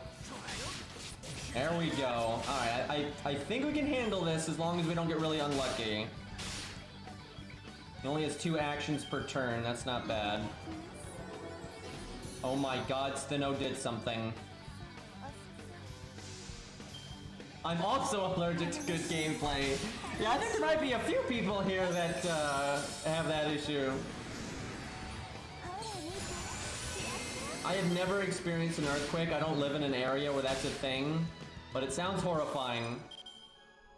Do I think I can win before he's in P, so I PFA now? That's awfully greedy, but I'm gonna do it. We landed the drain and we can charm hopefully in a minute. I just need Protoku's in P. Now tornadoes I've experienced multiple times, and that I've seen plenty of. When I was young, there was a time where there was a pretty bad tornado in our area, and when it was like getting right to our section, it lifted up, went over it, and went back down. So I was like, well, that was lucky. Getting the good rolls in real life on that one. Okay, Stheno could die. I think I'd go ahead and use her attack buff. Wait, what? How does Protoku have no cards right now? How did that happen? Okay, I'm gonna do her charm. I might be risking the defense down going to waste, but...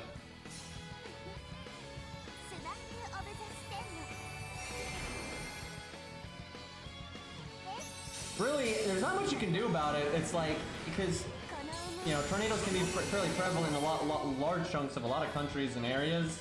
So if you're born in an area like that, you know, there's not a lot you can do. Like, some weather issues, it's easier to deal with, because like, for America specifically, you might just need to move like a state, right? Just a state over or something. That's not that bad, right? Like if you're on the coast and you don't want to deal with coastal issues, you don't have to move too far to be able to get that, you know, out of the way. But if you wanted to get out of like tornado country, that's a pretty big problem, right? And that you kind of just have to deal with it, unfortunately. And if it's something, if it was me, because thankfully where I live, we do have tornadoes from time to time, and like tornado season can be a little bad, but it's not that bad. But if I was in an area where tornadoes were like super, super, super bad, I would just build a really good like underground, you know, bunker essentially, because I've got like a cellar, and I would like reinforce it and do a lot of the things you can do to really protect yourself. That way, if it's a bad tornado, you know, because honestly, if you've got like a good cellar or basement or, you know, bunker or something like that, you could survive a very nasty tornado. Now, unfortunately, you'd still lose your house and all that nonsense, but you won't lose your life. So if I was just in that bad of an area, that's what I would do. Yeah, earthquakes scare me way more than tornadoes. Because, I mean, what are you gonna do, right? Like, and you know, some earthquakes aren't that bad, but some of them are really bad, and yeah, you're, kind of, not much you can do there. Alright, give me my damn NP game.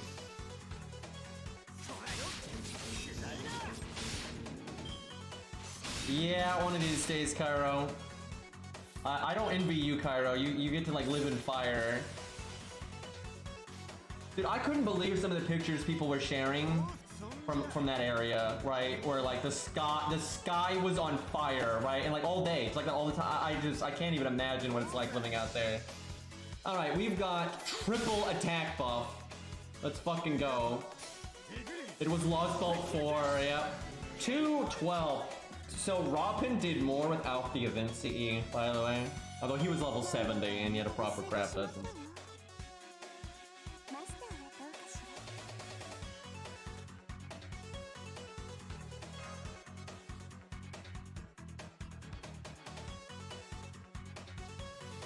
Nature is both awesome and horrifying. Like tornadoes, hurricanes, earthquakes, volcanoes. That stuff's really interesting, but yeah, it is kind of horrifying.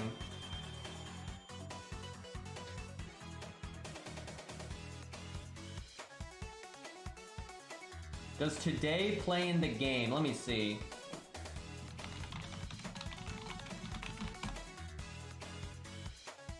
Bust out the soundtrack here.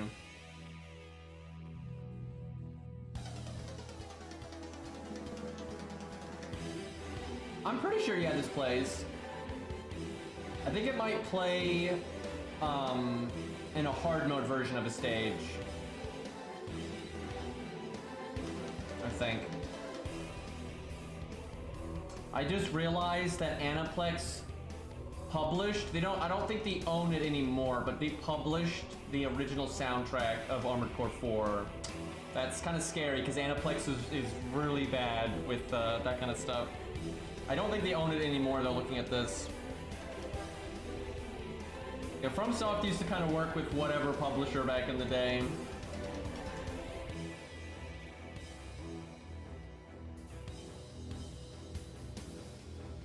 Yeah, this song has elements of Overture in it and such. This might even play in one of the main story bits, like for the cutscenes, but I think it plays in a hard mode stage.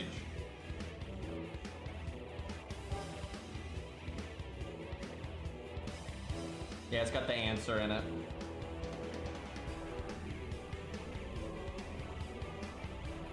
This one is today. This song is today.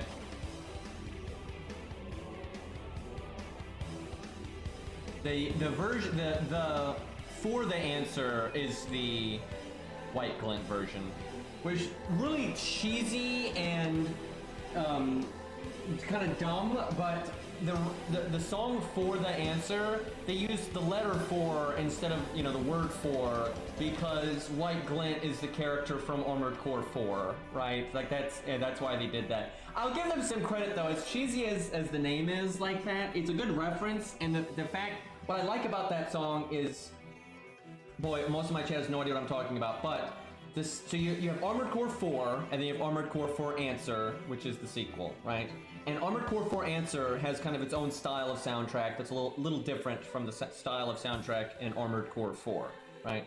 But when they did that, when you basically fight the character from Armored Core 4 and 4 Answer, the music they use is intentionally styled to sound like a song from the previous game, which that's cool, right? They put effort into that stuff.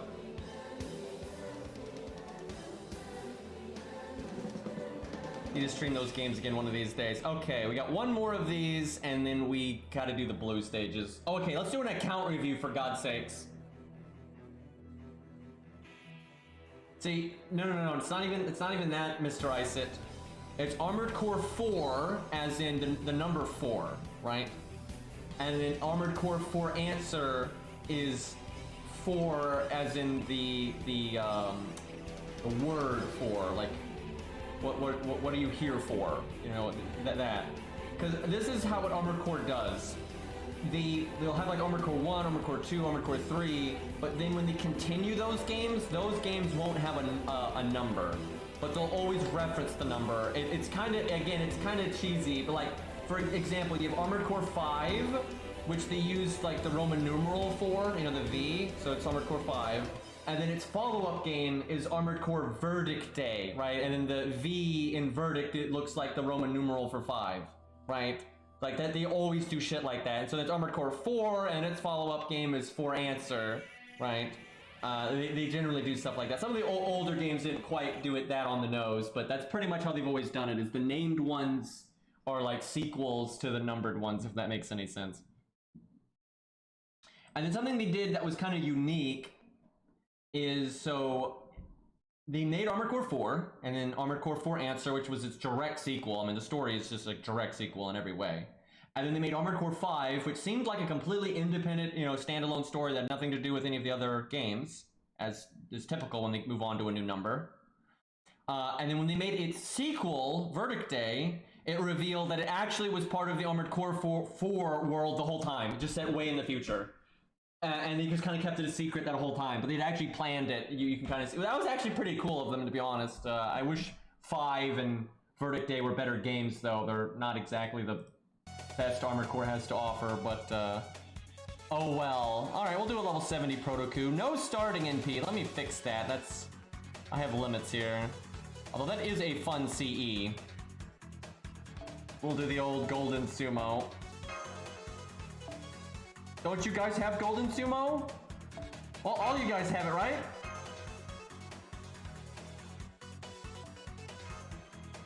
Oh yeah, count review. Excuse me. Getting off topic here. Okay, well, the first one that we had up was Mr. Iceit, so we will start with that one. And Mr. Iceit is in chat right now.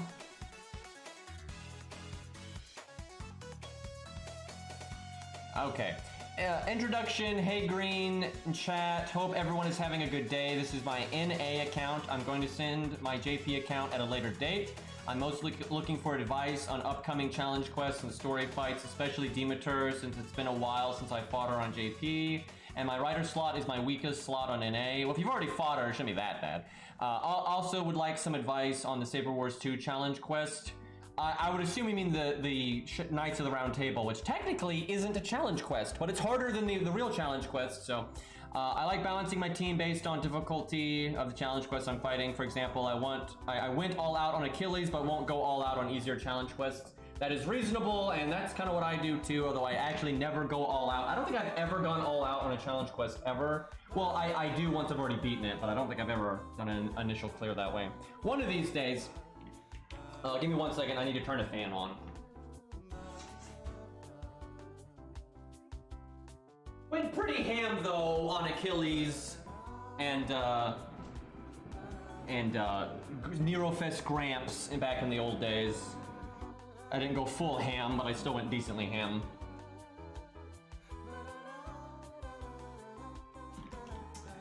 Alrighty, so I'll keep Demeter and Saber Wars 2 in mind. My Gasha horror story, back during the original APOC event during NA, I spent 1,500 quartz. Uh-oh, I don't like where this is going. And $200. Yeah, that's the part I didn't want to see. And didn't get a single copy of Achilles.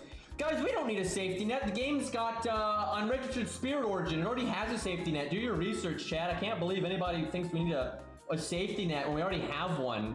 Can you... I can't... Someone actually used that as a defense, by the way. And they weren't kidding. They were serious. It's so ridiculous because if you're trying to get, let's say, Achilles... Even if you get spooked a lot, you don't get an unregistered spirit origin every time you get spooked. You don't. You get an unregistered spirit origin after the 5th copy of the same spook. Like, do you realize how like bullshit that is? Like, no one uses the unregistered spirit origin. It doesn't work. It is such a fucking stupid system. It's not even a safety net, because the only people that use it are Leviathans, but they don't use it as a safety net. They just use it as a random 5-star, you know, after they've been, you know, playing for an ungodly amount of time, right? They don't care about if it's for like the current unit or not, right? Like it's such a dumbass system. But yeah, spending that much and then not getting the unit is kind of awful. Oh god, maybe one day we'll get a safety net. Anyway, I deeply regret it. Feels bad. See, and that's another thing. That doesn't encourage you to spend money again in the future, right? You want people to be like, oh, I spent 60 bucks on the game and I got my favorite character, right? That's what you want, because then they don't feel bad about it, and then they don't, and then they're not discouraged from spending in the future. Anyway, since then I haven't spent any money on FGO and won't unless there's an actual pity system. It's like I was just talking about that. And currently I'm not rolling on anything until Lost Belt 6. Well, I'm assuming you're going for like Morgan or Percival, Vortigern or something like that then. But you should have plenty of SQ by then. But as you are well aware, that doesn't always work out. Grailing Dilemma, right now I have 15 Grails in NA, 29 for Lost Belt 6. I need 29 for Lost Belt 6. And the only reason I need that many is because for some reason the 120 system needs regular Grails. Well, just save them all, basically. You have a lot of time, and you get a lot of Grails between now and Lost Belt 6. Like, a lot of events give out Grails. So I wouldn't worry about it too much. Alright, so I'm considering grailing Arthur, but thanks to the 120 system, a lot of my Grails plans have been put on hold. I'm thinking about leveling Siegfried or Rama next. Well, you can always, if you want to grail like a 4-star, you could just give him 2 Grails to 90, and that will be pretty decent. But yeah, I don't know, maybe just go slow, maybe, you know, count out your Grails as you go and see what you want to do. Anyway, gameplay-wise, Arthur's really good even without Grails. He's a lot better, although I don't know if NA's got his most recent buff, but he's pretty solid since he got his first skill buff. He's not the best saber in the game, but he's solid. His niche is decent, and he's good for farming. You also have Mordred, who's also good for farming. I mean, hell, you could just do like Sakura scopes and K scopes and do Saber Alter, Mordred, and Arthur, and you could farm a lot of stuff with just that. I do those kind of teams from time to time. So you have Sitting Master. He's worth getting to 10-10-10, absolutely. You have a lot of AoE, but you don't have a lot of single target. That's a pretty obvious issue here. So if you like Sitting Master, and he's already at NP3, he really is worth getting to 10-10-10. He would help this account a lot. Like, you absolutely have a single target, like, weakness. You do have Bedivere, though, and Hokusai. It's not like you're weak, but it's a lot weaker than your AoE options, and you don't have anything like, oh yeah, that's a real boss killer right now. Though Sitting Master, I guess even at 6-6 is quite good. Alright, we got Massive Gilgamesh. I'm in the middle of leveling Tristan, who I just rolled on an A, and I still need to do Robin's rank up quest. How long have you been playing this game if you haven't done Robin's rank up quest? Jesus. Imagine being level 70 and then not doing the third skill unlock. Not that you should have to, but it is what it is. Alright, so you got Hot Wheels at NP2, so that's another one getting to 10-10-10 would be good. You passed the David test, so that's good. And if you use Tristan with David, that's always a really good option. So, for real, keep Tristan in mind for Fluffy for Lost Belt 6. Because Tristan, by that point, gets a lot of buffs, and he's stronger, and he clears debuffs, and that's like the whole problem for Fluffy, and he'll also do pretty good damage there, and he helps keep Castro Artoria alive with his evade and stuff. So Tristan's a good option there, and so is Hot Wheels. Ash. Ash is a good option there as well. Yeah, Atalante is super scuffed there. Also doesn't have her third skill. Sir, you need to do your strengthening quests. I'm just saying, if you're not going to do them, then you probably shouldn't level those units. Like, for real, it doesn't, because their performance is so bad without them.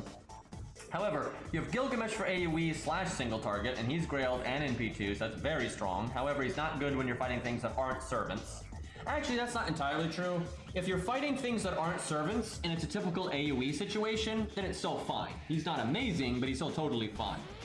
But if it's a single target situation, they really do need to be servants. But so Gilgamesh is good, and then Hot Wheels is good for single targets. You have AoE and single target. You've got Gozen as backup single target. So honestly, you really should just go do Atalante's strengthening quest. Atalante is really good on this account. She's NP2, she gives you an AoE option. Let me skip ahead real quick and see if you have Scatty. You have Scatty! What are you doing? You have Scatty! Like, level your Atalante and just get the third skill unlocked, and then you get easy farming right there. That's really all you need to worry about. You know, if you're gonna level Billy, you should get that second skill up so you can get the easy NP just right off the bat, so that's good. Yeah, focusing on Tristan makes sense because Tristan's super good, and his synergy with David is awesome. You've got a Raj there for farming, so that's good as well. You don't really need Robin, though, to be honest. If you like Robin, by all means, but you don't actually need to level Robin. Okay, I love Enkidu and Grail him to 100 if not for the 120 system. Well, I mean, you have Gil, so, you know, you can do the combo there. But you got him at NP1. He's still really good at NP1. I would actually say, as of right now, from what I've seen, he is your best DPS. I don't know why you're worried about Demeter, because Enkidu can solo her, actually. I'm not sure he could do it at 90 NP1, but in a team, you'll be fine. Your Enkidu here is your best DPS option for Fluffy, and he'll murder Demeter, he'll murder Zeus, he'll murder Aphrodite, pretty much everything hard coming down the pipe, and he murders Poseidon even, because Chiron is in that fight, and Chiron has divinity, and Poseidon has divinity. So yeah, basically every single boss coming down the pipeline on NA, even at NP1, Enkidu will wreck. I wasn't going to use Enkidu for Olympus. He's too strong. I mean, but let me counter that with he's a really good boy though, right? So, you know, you gotta balance these things out. So you got a Reshigal for AoE, and that's good. You've got Parvati for AoE, and you have Scatty, so that's very good. So your Lancer slot's actually quite strong, even though your NP ranks on your higher rarity stuff isn't that high. It doesn't really matter, and Enkidu is just so nonsense. If I was going to level anything, I would just level Ku's second skill to 10 because it's a really big performance increase when you do that, and that kind of just gives you a universal safety net, unlike the Gasha. You could always level Fionn for farming, but I don't think you need it because you have Scatty and whatnot. I don't see the need. If you like him, go for it, but his skill ranks are pretty hard to level, and you're in pretty good shape.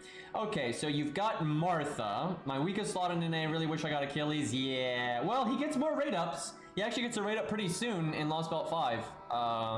At the end of Lost Belt 5-1, they rate up Achilles. So you do have a shot there if you wanted to go for it. Your slot's not that bad, though. I mean, like, Martha is really good. That gives you buff removal and debuff clear. So there's a great option for Demeter. You remove Demeter's defense up buff, makes the fight much easier. And damage cut. You've got Ushi, which is a good backup budget, and then you have Ryoma, who's not that great, but I mean, he's okay. And then Ishtar can be pretty solid for farming. So level your George for Christ's sakes. Maybe get Alex to 1-1-1, just so if you need his utility, but because you have Martha, pretty low priority on that. I would level Medusa just for farming. Like, she doesn't need to level up her skill ranks to be good at farming. And she'll also help with Demeter, but you should be fine. Martha is so good for the Demeter fight. I think Ryoma, Martha, and Ushi is enough to beat it. And then if you need to, if you have like a Medusa leveled up or even George, that'll be fine. But yeah, I'd probably level Medusa to help out with farming. And maybe even Trap Face if you find like you have problems farming in this slot. But Medusa is normally good enough if you have Spartacus and things like that. But level your George. No reason not to have a 65 George. Okay, so you're very lucky that you've got an NP2 Plot Monk, because that's like, that kills assassins, that's the one, right? No problem. There's no assassin boss you won't be able to shred. So that's good. You've got Scatty, you got Merlin. Well, there you go for Fluffy. You've got Merlin and Enkidu, right? You're totally set for Fluffy. And you have Asclepius, which is also good for Fluffy. You have like all you'd want to see. And Grail, you have Grail Asclepius, that's awesome. But yeah, you have everything you're going to need for some of the hardest fights out there. So your account's in really good shape. I wouldn't really worry about anything. Let's see. If you said you like doing, not using OP stuff though when you can help it sometimes. So I'm guessing you're not going to just throw Merlin at everything. And so you probably do want to level your Qin Gong and Hans. Especially Hans's third skill. Get Hans's third skill to 10, and then get Qin Gong's like first skill to 4, and then the other two skills to 10, right? Obviously, if you can get Qin Gong's first skill up too, that's great, but it's not that big of a deal. But yeah, you're gonna want, if you're gonna want to not use your OP stuff from time to time, you're gonna want to get the you're gonna want the budget options, and your skill ranks are kind of scuffed there, especially Qin Gong. If you're gonna do more, you can try to avoid the OP stuff. Qin Gong's a must. Qin Gong and Hans are the two big ones. Let's see. So you got Nitocris for farming. That's good. You got Caster Gil for like weaker support if you want to use that. And whatnot. You got Tam, that's good. You got so you got good options for your casters, really, for DPS anyway. You even got a VC Braun. Maybe get his battery skill up, but yeah, your farming options are really good here. And then Plot Monk will murder the bosses. So yeah, just your budget casters, because I wouldn't give that advice to somebody that didn't, if they were always willing to use their Merlin and stuff. I would say you don't need to level Hans and stuff too much, because you also have Asclepius and things like that, and I would presume Mash. But because you're trying to avoid using Merlin unless the content's super hard, then yeah, definitely get those Hans' skills up. So I'll go back and look over though for like challenge quest advice and stuff in a second. I've kind of got to see the full picture here. Leveled 100 Face really early on, and she's awesome. Her and Shiki cover most of my single target, and then you should get her second skill to 10. Unfortunately, because of surgery and health problems, feels bad. I wasn't able to get Gray. I was able to get Gray, which is unfortunate. Yeah, well, maybe someday they'll rerun it. Feels bad. Well, what do you got for AoE instead? You've got Donzo, which is not particularly amazing for farming. And so she's good for like challenge quests, but not so much for farming. You got Shootin', which is okay. You got Fuma. So you don't have any ways to get like your NP like easy mode, like without help from any assassin, so that does kind of suck. You have like no battery or anything for AoE, so for farming, it's a problem. For single target though, like challenge quests and whatnot, you got Shiki and Kama. I mean, Kama is so busted, and 100 Face, so you're fine. If I was gonna level anything, I would just get 100 Face's second skill up, right? It really helps. Again, especially when you try to avoid using OP stuff occasionally. Just really good to have that option. But you're alright. Shun and Fuma give you a lot of options right there, so I wouldn't worry about not having Gray. Like, yeah, it sucks, but... don't worry though, you got NP5 Sanson, that'll bail you out. Okay, so Raikou is okay, so the Saber Wars 2 challenge quest is definitely hard enough that I wouldn't worry about holding back too much. So I would use your Raikou. Raikou will make it much easier. Gajuna is good there, but the thing is your Raikou is Grailed. So like if it's a fair fight, like if they're equal, I would say Gajuna is easily better for the Shadow Knights of the Round Table fight. But because your Gajuna is 886 and Raikou is 10-10-10 and she's in P3 and she's level 100, I would probably say use Raikou. And then you just protect her and you use your... And Tristan can be good there. Tristan can be really good in that fight. But Merlin is really good there. You can summon a Waver, things like that. That'll really help for Raikou. So you have what you need to beat the Saber Knights of the Round Table. And if you look at... Not to toot my own horn here, but if you look at the video I made for that fight, you can adapt that with the units that you have and make it better, right? You can make it way stronger, because I use Darius, right? And as much as I like Darius, I mean, he's no Raikou. You can easily take that style of team and adapt it with the units you have and make it better, and it should be fine. Between the support system and your Merlin and everything, you should be okay. And that fight is pretty nasty, so by all means, go ham on it. Okay, so what do we got here, though? Do you have Spartacus? I don't see Spartacus leveled. I actually do recommend leveling Spartacus because it's the quick charge, right? You don't really have... Well, I mean, you do have Gajuna and stuff. Yeah, maybe you don't need it. It's still nice to have. It just kind of complements some of your gaps with your other classes to just have a unit that can clear a wave nice and smooth. But, I mean, you do have a Rosh, and you do have a solid amount of AoE stuff, and Gajuna and Raikou are really good, so it wouldn't hurt to level Spartacus, but it's not like, oh my god, you have to do it right now, right? Like, it's not a big deal.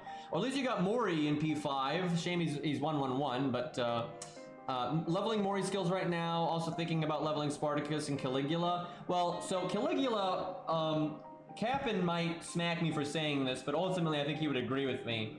Caligula is fun, and he is legitimately good from time to time, but he is a very niche pick. He's very situational, and he's mostly for fun, right? If you've got Raikou, and you've got Jerker, who's you got at 666 there, you don't need Caligula very often, right? His high normal card damage can be really fun and useful, especially if you have no rare Berserkers. If you literally have no rare Berserkers and you don't have Mori, then Caligula is actually pretty useful. But just having Mori makes it so you don't really need Caligula anymore, because Mori kind of does what he does. Then at that point, Caligula is only good for using his NP, and that is good. Sometimes his NP shuts bosses down completely and makes them much easier. Caligula can be good for Demeter, for example. But on an account like this, Caligula is just for fun. And he is fun, he absolutely is.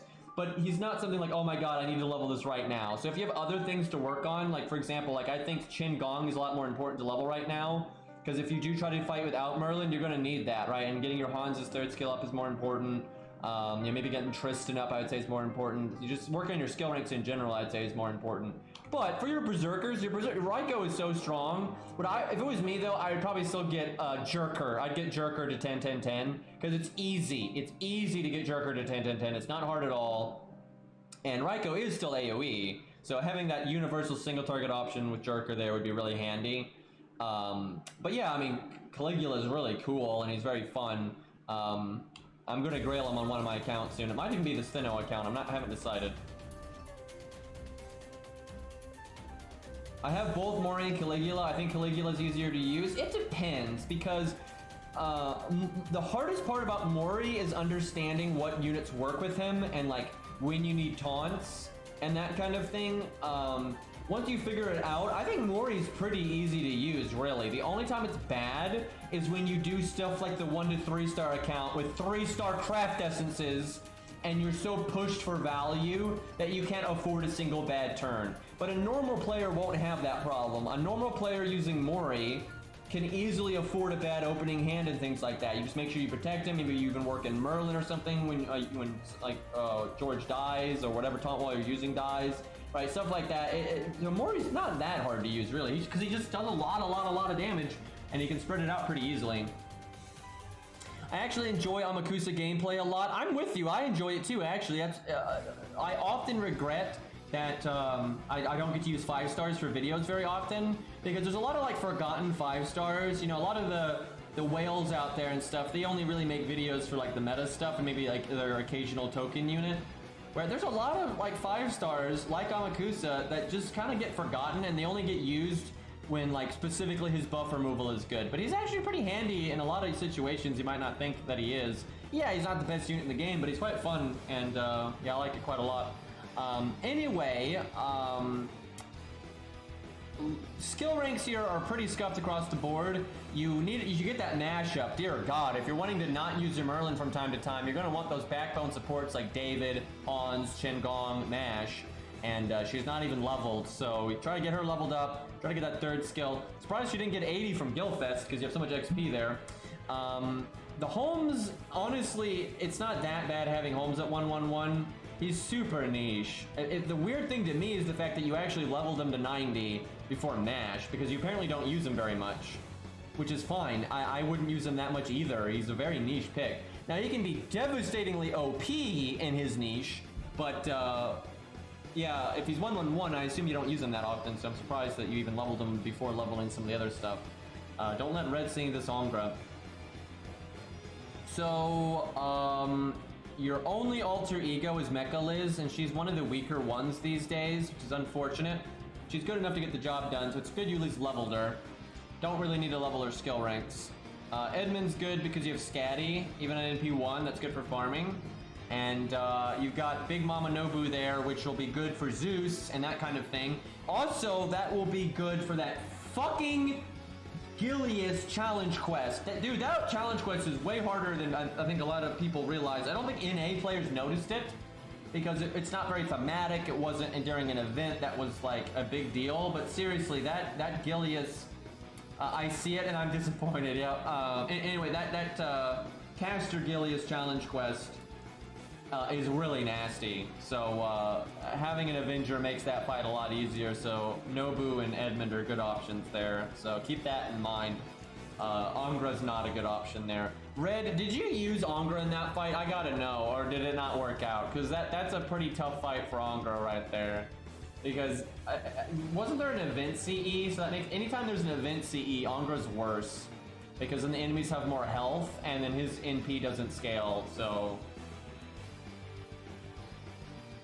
But, okay, that's a respectable amount of apples. I used about 120 apples on Gilfest. I'm really surprised if that's the case, you don't have more XP for some of these units. You have a lot of units that are, like, not at their level cap. When did you start playing? I guess you didn't say. I mean, if you rolled for Achilles, though, this might be just a kind of a, it's in my prize box. Oh, so you're just sitting on a crap load of XP right now. So that's what's happening in second arc. So you just haven't leveled anything yet. You haven't committed yet. Oh, that makes sense. Well, okay. So going back over this. So if you want to be ballsy and like do the Saber Wars 2 challenge quest without using Merlin, then you must level Qingong. Like, you just absolutely have to do that. You have no choice. Qingong and Mash are both going to be good there. Hans can be good there. David can be good there. Tristan can be good there. Those are the things to worry about there. I need to watch my Gilius and other people's Gilius challenge quest videos again, because I don't remember that fight super well, aside from, you know, Break Bar summons more Joan of Arc, and then you have to kill them because he has damage resist, and then the final Joan of Arc has like loads of health. I don't remember a lot of the gimmicks there, so I can't, aside from just Berserker's good, Avenger's good, I can't really remember the like exact gimmicks that were important in that place. I think there was Pierce Invulnerability on the enemy side at the end, so I think Guts was good. Yeah, I think Guts really was good. So Asclepius is good, but you've already leveled that. I mean, ultimately your account's pretty prepared. I would just say level your George, probably level Leonidas, because you should always have taunts. I can't honestly, Mr. Isid, I don't mean this as an insult. I'm genuinely surprised with how long you've been hanging out in my streams and stuff. I'm surprised you haven't leveled the fundamental taunts yet, because I don't think I need to explain why they're worth having around. Because, you know, never mind soloing, it's just really good for some of the bosses to have. I'm trying to think if there's anything that really stands out to me though, other than Qin Gong. Qin Gong really does stand out to me as needing to be leveled. Normally I would say, you know, anti-debuff stuff, but you've got Asclepius and you have Martha, so you're fine. What would be the priority then for me outside of those? I mean, most of your classes are looking pretty good. Oh yeah, Saber though, that's mostly just skill ranks though with Sitting Master. I mean, Tristan's a good pick. Spartacus is a good pick. George is a good pick, and then Medusa. I really do think for farming, Medusa is nice, and it gives you a backup for Demeter. So I do think that makes a lot of sense. Trapface is good too, though. Even at NP1, he's good for farming. You don't really need to level another DPS caster because of Plot Monk. You don't need to level another assassin. Excuse me, I can't help. I'm yawning. Rough day. And yeah, Berserker is just Spartacus. So yeah, for the most part, I think you're in good shape, and you've got a decent amount of apples, so that's all right. All right, cool. Well, thank you for sending this in, Mr. Isit. I think we covered most of this stuff. The Caster Gillis one is what I'm thinking about, though, if there's anything you really need for that. But if so, I think it's the stuff you already got, like Asclepius and Martha and whatnot. So I think you'll be okay for challenge quests. Mainly just don't forget about what you already have. I think that happens to people a lot. They have good options and they just forget. Let's go Percival. That's a fun one. Who doesn't like Percival here? Not that this account really has a lot of ways to support him, but whatever. This stage should actually be quite easy. I'm not too worried.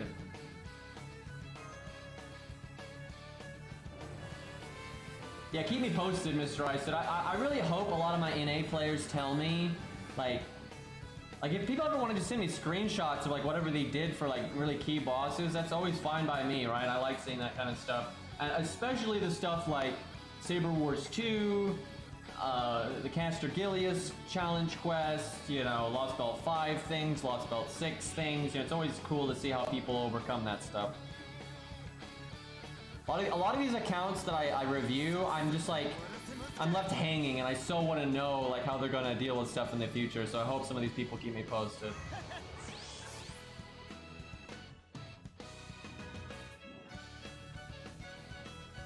And the Adventures of Say, it's always a good time. I almost want to taunt just to get NP on Percival, but that's probably not necessary. I guess I'll do this.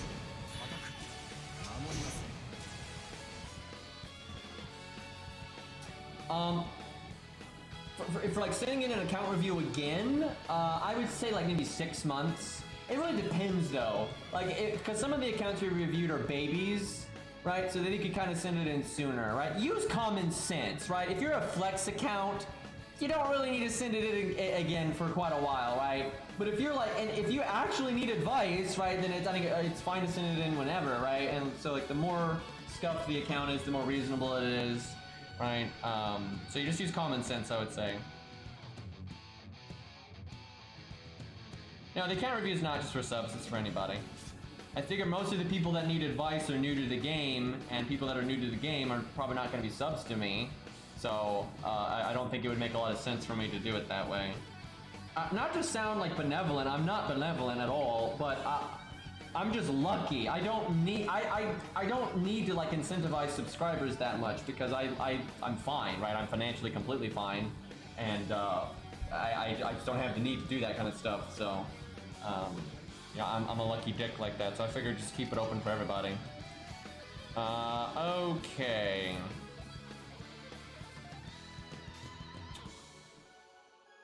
I guess she's the only one with enough health that I need to worry about it, but he has the buff removal, so let me smack him just a little bit here. And I'm just a real believer in, like, even from a practical standpoint, right? Like, from a video game developer standpoint, right? You want your users to have a good experience, right? I think, for example, Twitch has been really messing this up, because Twitch has started to really degrade the user experience because they feel like they can get away with it and just money grub and have ads all the time and just be shit and still get away with it because they're so popular. But I don't think they can get away with it because YouTube is really biting on their heels with the streaming side of things now. And if you downgrade the user experience so much, you know, they will lose money. I think actually Twitch probably has made money from a lot of their ad changes in the last year or so in the short term, but I absolutely think a lot of the changes that Twitch has made is going to lose the money in the long term because I think the average user experience has gone down. And I think a lot of games make that mistake, and a lot of companies make that mistake where they're like, oh hey, you know, they look for short-term quarterly gains, they don't look for long-term stability. And it's same for a streamer, right? If you make your stream stingy and like, you know, I bet you all of you have seen a stream at some point where the VODs can't be watched unless you're a subscriber. But then you like their content, you really do. But they stream at times of day you just can't watch, right? And then you wouldn't even. And then here's what's even worse: you won't even know if it's worth subscribing to them if you can't watch them. Why would you subscribe to somebody if you can't watch them to see if you like them? It just, you know, I don't like that kind of stuff, right? And it's not just sort of like, oh, benevolent. No, I don't think it's good business. I don't think it's good business in the long run to make your content garbage, right? That kind of money grubbing, I think, doesn't really work out. I think it's like premium stuff that people that have a monopoly can get away with. Should have been born in the right time zone, fucko. So I'd like to point out that in Dark Souls 3, you could name your character Fucko the Clown, and it would not be censored. But if you named yourself Chosen Undead, it'd be censored. If you named yourself Knight, it'd be censored. If you named yourself Brass, it would be censored. It made absolutely no sense. But yeah, you could name yourself Fucko the Clown, and it was totally fine. Which is also a great name, by the way. Going super slow on the NP gain, the deck didn't really go the way I wanted.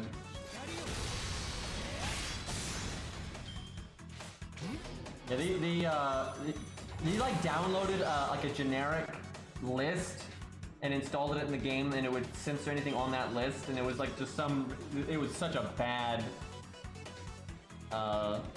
list. It was super shitty. Okay, I guess I go ahead and cast this. And I might as well taunt. I mean, Percival's a tanky boy, he got that. Just want to make sure this shark dies.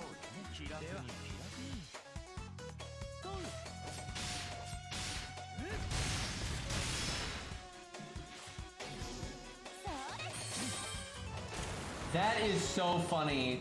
People, I never played RuneScape, but I love old school MMOs where like, you know, there was like a lot of like freedom and like how you could PvP or not PvP and things like that. But you had old school RuneScape players who would name themselves things like Chaos Druid, stand near the Chaos Druid enemies, and then kill players who attack them. Right. So I assume RuneScape. I played a game a long time ago called Lineage 2, where like in the open world, anyone could attack anyone, but there was like a system to it. So everyone's name by default would be white. And if a white player attacked another white player, the attacker's name would turn purple. And if the other player attacked back, their name would turn purple. And then if a purple player killed a purple player, there was no real penalty, right? And it was fine. But if a purple player killed a white player, so they weren't even fighting back and they didn't want a PvP, their name would turn red.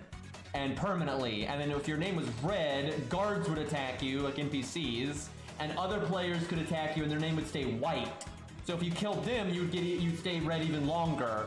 And it was like a whole problem.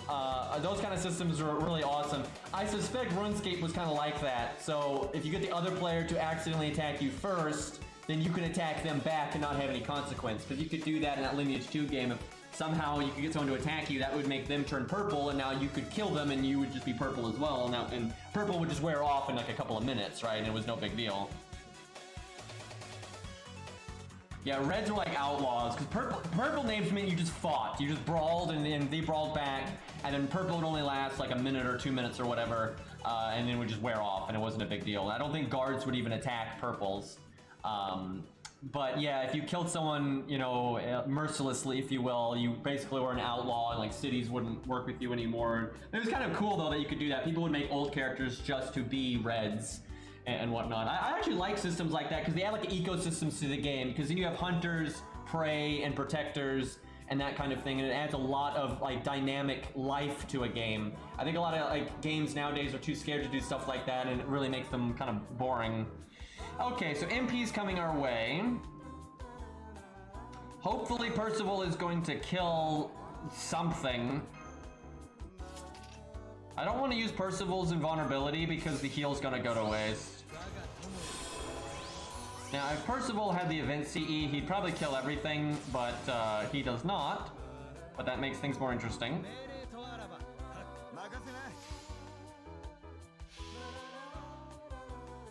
He'd make sure their level was the same as the NPCs. That's awesome. That's fun.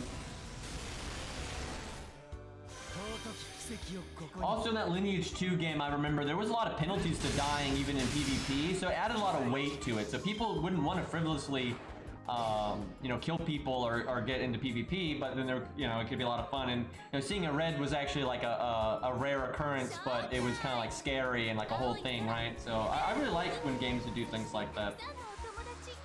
Actually, that's a big part of why I like Dark Souls, because I think Dark Souls is the closest thing you have to those kind of ecosystems.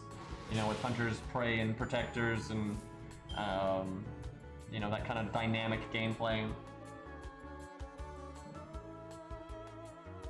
Well, the shark didn't have the defense buff that Joan of Arc has, and it had the least health, so.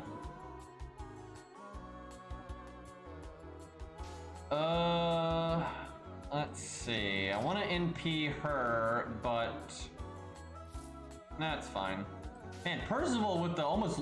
Look at this! Dude, I saw someone in one of my videos recently was saying Percival's not as good as people are saying and his NP gain is bad. Like, what are you talking about? Look at this. Percival, no support, none.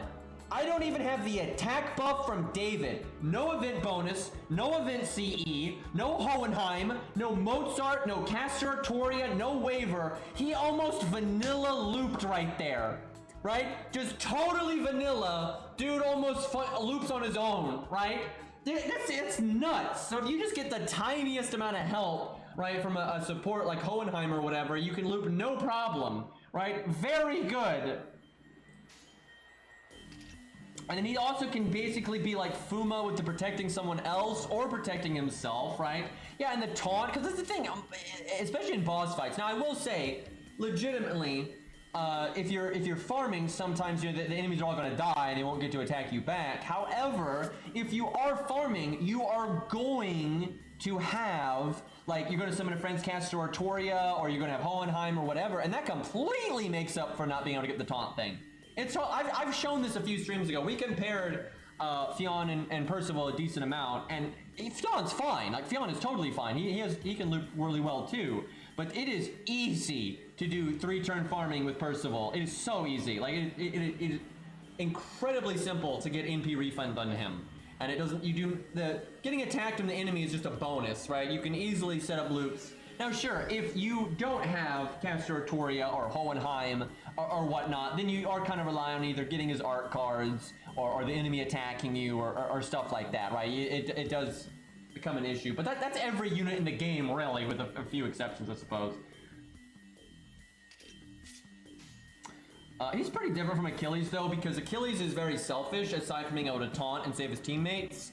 You know, they have overlap, but Percival helps the team a lot more because he can give the invulnerability to somebody else, and he gives the heal to somebody else, and then his MP heals, and that kind of thing. Where Achilles is a lot more selfish, but Achilles also has a lot more upfront, like normal card damage and making crit stars. Percival does not make crit stars. However, Percival has a 3-turn taunt, which is incredibly powerful for challenge quests and stuff. Like, seriously, I really can't stress enough how good 3-turn taunts can be, especially on a unit like Percival. So, yeah, this OST is from Yu Yu Hakusho. It's an unreleased soundtrack, though, so it doesn't even have a name, unfortunately.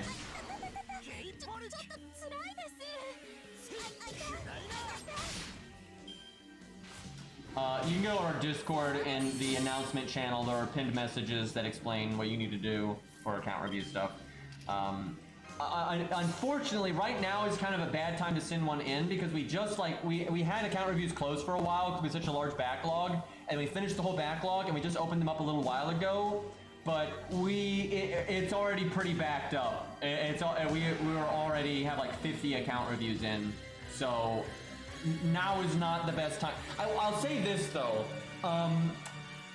Almost every account that's been sent in is a flex, and we always prioritize advice. So if you need advice, send that in, and that might still actually make it on the stream in a reasonable amount of time. But if you send in a flex account, you're not getting on the stream anytime soon. That's not happening. But ultimately, that's, you know, I mostly want to do the account reviews to help people. Although, you know, it's fun to see our regulars and see what they're up to and what units they're using and all that, and that's great too. But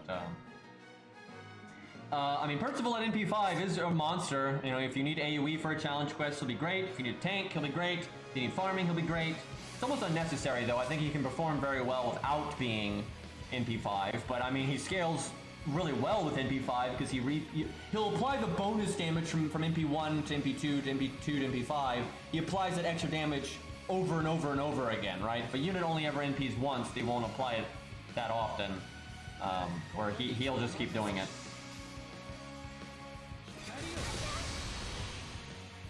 What I'm actually probably going to tell Ari and Vol is, right now, I'll probably only accept account reviews that do need advice, because we have just way too many flex accounts in right now, and it's going to take forever to catch up with that. Oh god, I just got a bunch of messages, people trying to sponsor me. I get that. I don't know why, but this last like 2 months, I've really been getting a lot of random like mobile games trying to sponsor the stream, because I think they're sending out like, you know, massive like, you know, spam to a lot of creators and whatnot. I always find that kind of annoying.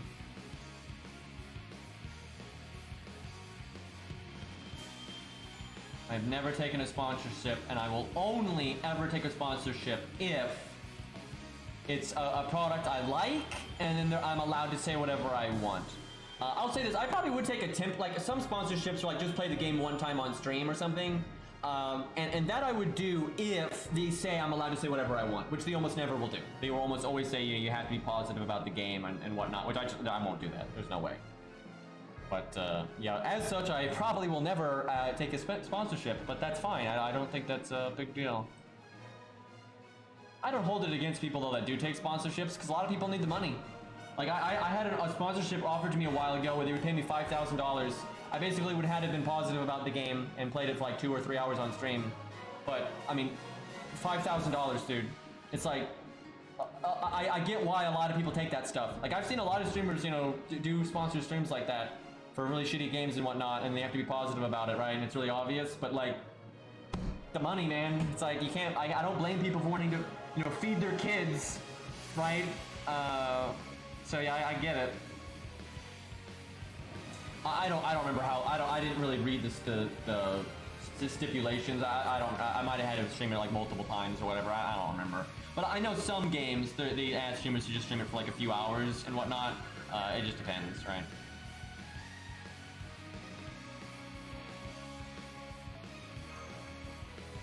That's enough for NP1 SSR, feels bad.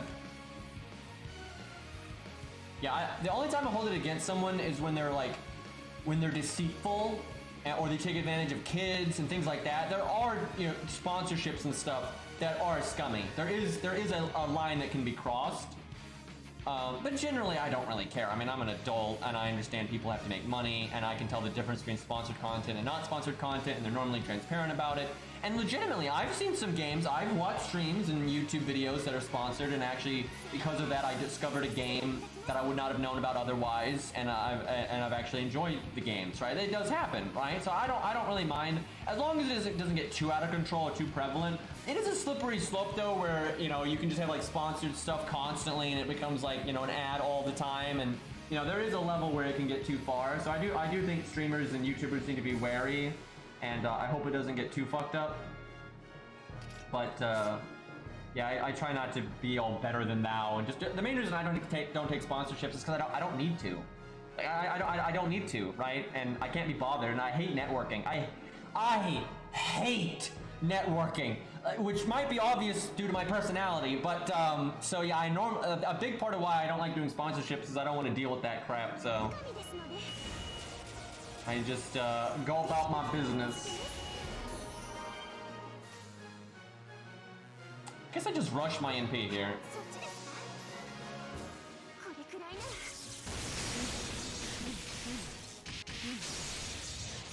I think taking NordVPN as like a sponsor is pretty fine because I mean VPNs are a decent service, and you know that's one I don't really mind that people take a lot. And that sponsorship's really common though because like it's really easy to get them as a sponsor and it's like free money.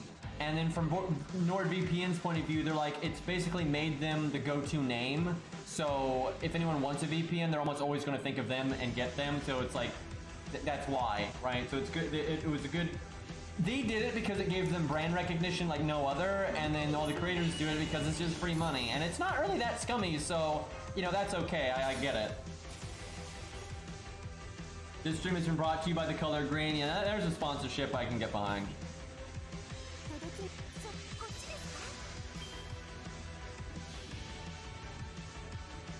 Yeah, Raid Shadow Legends. And the thing is, I've seen some people say they think Raid Shadow Legends marketing was bad because a lot of people have gotten a negative opinion of the game simply because they've been spammed by it so much, and that's true. But I don't know. I mean, when you look at their numbers, they've done well for themselves to a certain extent. It must have worked, right? I think there's a lot of people that saw those ads and did try the game out and did like it, and they're not the kind of people to talk about it. Where yeah, there's probably even more people that got annoyed by it, but they probably weren't going to play the game anyway. So I feel like overall they actually probably got their money's worth from it. Hard to say. I will say I don't like the way though Raid does its marketing in terms of, like, because here's the thing, I've played Raid some, and you know it's a fairly standard gacha game really. For the most part, I don't think it's that scummy in terms of a game. I can't remember if they had a safety net or not, things like that. I don't remember. But it was an okay game, you know, it had some fun boss fights and stuff. It had more farming though than I think a lot of games do. My issue is they market it like it's like this mobile RPG, you know, like it's like a Tales of game on phone or something. It's not, right? Like and I don't get it because their marketing I think will just turn people off because you feel like you've been lied to, right? Like they really market that game like it's this crazy, open, awesome 3D experience when it's a turn-based gacha game with a lot of farming, like a lot of farming and a very bad story, right? And the thing is, I think what Raid is fine. And I actually, again, I like some things about Raid. I haven't played it in a long time, and I don't know it that well, but I liked it. It had a lot of actual medieval designs and a lot of like more like generic looking units, and I actually really like that. I always enjoy those kind of designs. So there's a lot in that game that I actually liked. And it did have some fun boss fights like the spider and whatnot. But it did seem like a giant fucking grind fest, and I think like Epic 7, it probably has gear problems with like over gearing and then trivializing. You have a good boss design, but it's easy to over gear it and it's trivial. And then what you need to do the really high-end bosses is like an unreasonable amount of farming. Right, those things can just totally run games. Yeah, that game seemed like a lot of autoing, but I do like some of the designs of the characters, I'll give it that. But yeah, I think their marketing definitely is a little scummy because they try to market it as just something that it isn't. And I think if they were honest, it would be fine. But I don't know, they make a lot of money, so who knows. I actually think the reason they make a lot of money, now I'm just guessing, I haven't done research, I am talking out of my ass right now. But I think part of why they make a lot of money is there's a lot of people that the gacha formula works on them, and their brain likes it, and they want that kind of game, but they're not weebs, right? Or they don't even want to try to give weeb stuff a chance. Right? They don't want to play an anime game. I see that a lot. I see a lot of gamers out there that are just very anti-anime in general, and they've never even watched an anime for God's sakes. And so Raid is the game they play because they don't want to play an anime game. And believe me, there's plenty of anime out there that I think is crap, and there's a lot of things in FGO that I don't like, right? There's a lot of like obnoxious fan service. I'm not offended by it, but I don't like it, right? It's not to my taste, right? There's a lot of stuff out there like that, but I think there's a lot of good stuff in anime too, like Bakano and Fate Zero. I mean, there's anime for everybody, you know, Black Lagoon, what you name it.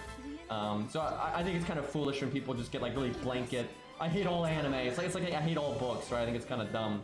But yeah, I do think there's definitely people out there that, you know, they're okay with like the more westerny art styles and stuff, but they're like super, I don't know, gun shy of anything even remotely anime related. I've definitely seen that. All right, I guess we kill the Berserker. They're never going to use their NP, so I'll just use my invulnerability right off the bat. See if I get a lucky crit here. Actually, we're in an event servant, so I'm going to do that. Although, I have a 50% battery, so I guess I didn't need to do that.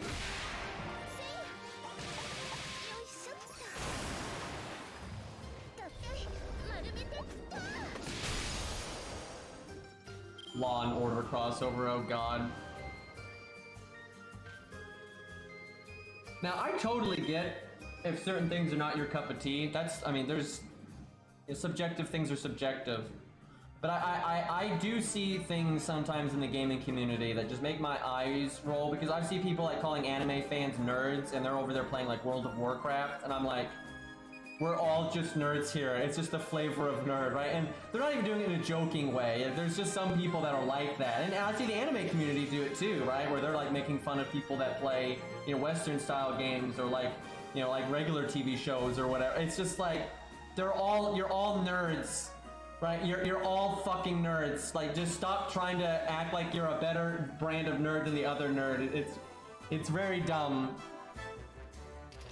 And I just don't like when people don't even talk about ideas, right? Like for example, I've seen people criticize Genshin Impact because it's weeb. Meanwhile, you could totally, you know, articulate like issues with the writing and the pacing and things like that. Like there's obviously things you can criticize about these games, and there's obviously things you might not like about a gacha system and things like that, right? But like, talk about that stuff, right? It makes a lot more sense to me. I feel like anime lands pretty low on the nerd hierarchy. If you were gonna like take the collective consciousness of all nerds, I feel like anime gets held in low regard a lot. And some of that is deserved. I think there is a lot of like anime out there with really shameless, crappy writing and stuff like that. But I think that's true for all things. And I think there's plenty of anime with good writing too. Although I will say I haven't watched much anime in the last like 5 years, so.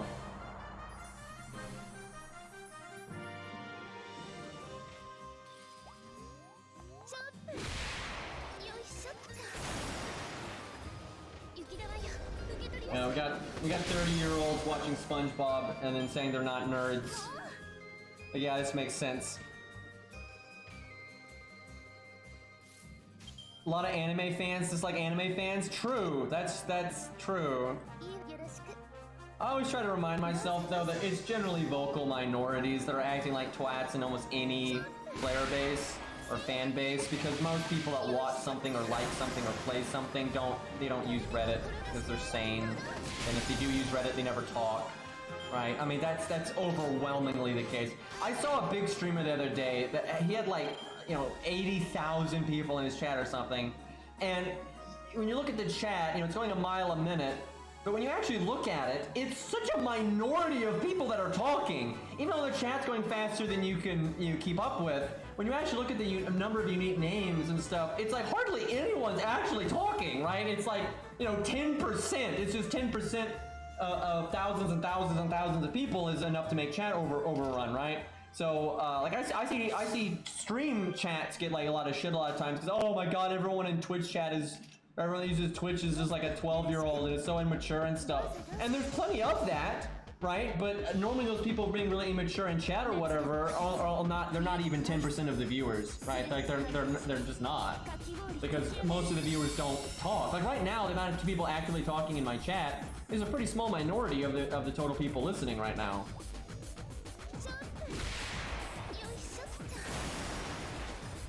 I do think there's some real issues with Genshin Impact trying to make sure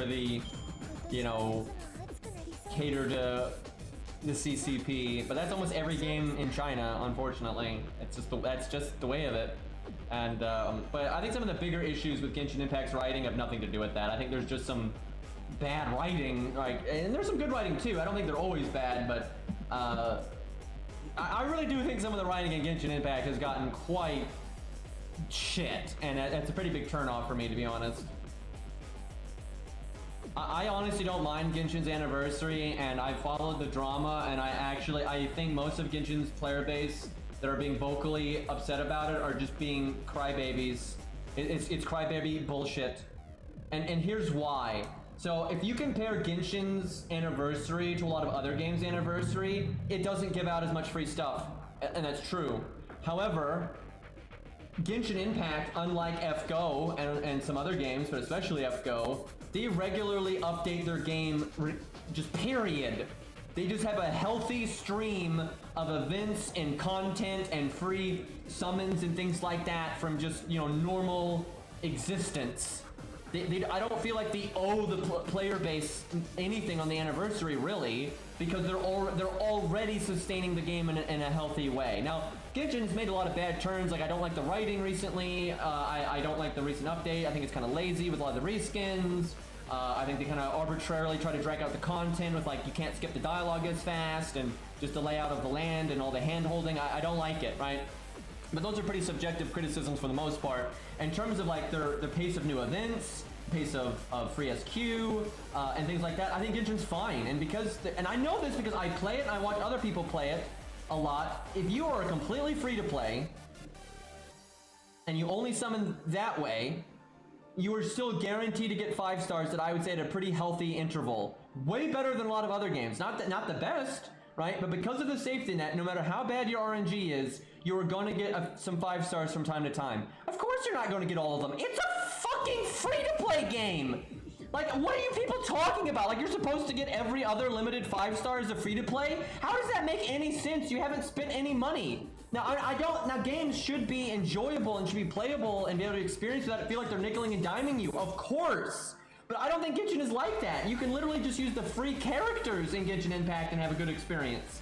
So I really do think a lot of Genshin's player base are just crybaby babies.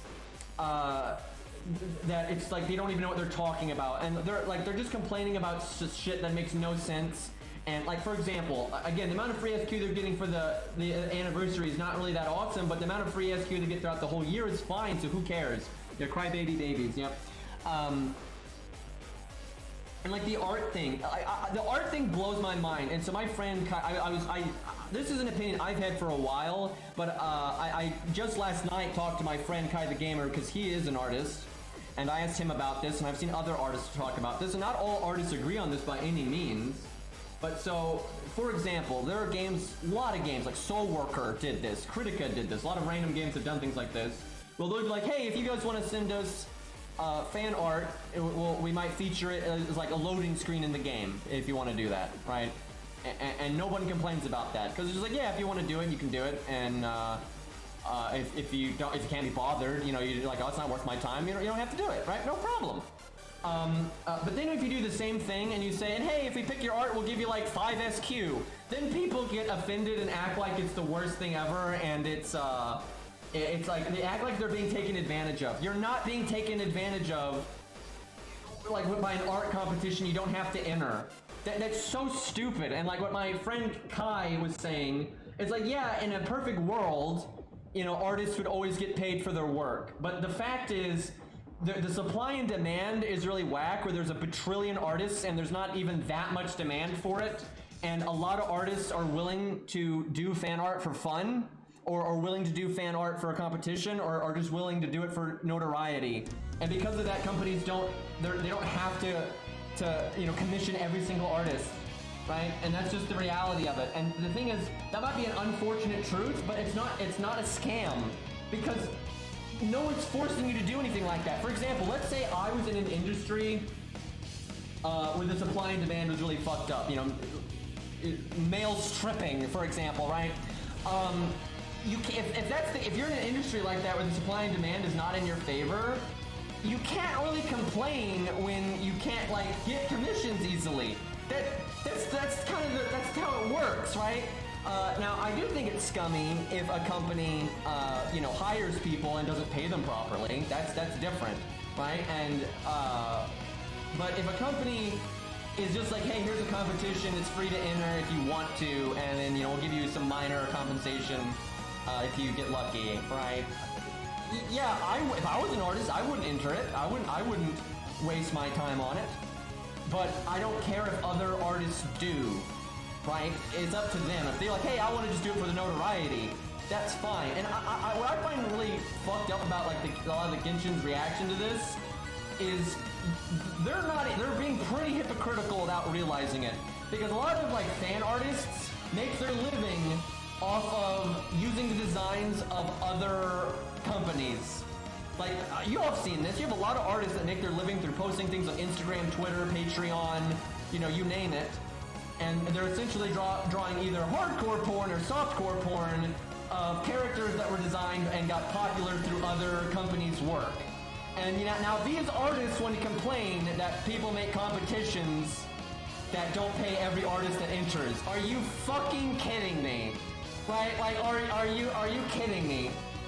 Like, and again, I'm not arguing that necessarily that companies should be trying to shut down that stuff, but you're pretty entitled and being hypocritical if you get mad at companies for using fan art that the artists agreed to allow them to use, right? When you're drawing, you know, their stuff and making money off of it anyway. Like, way off. That's ridiculous. I think it's absolutely ridiculous. And I'll say this: if you have an art competition, right?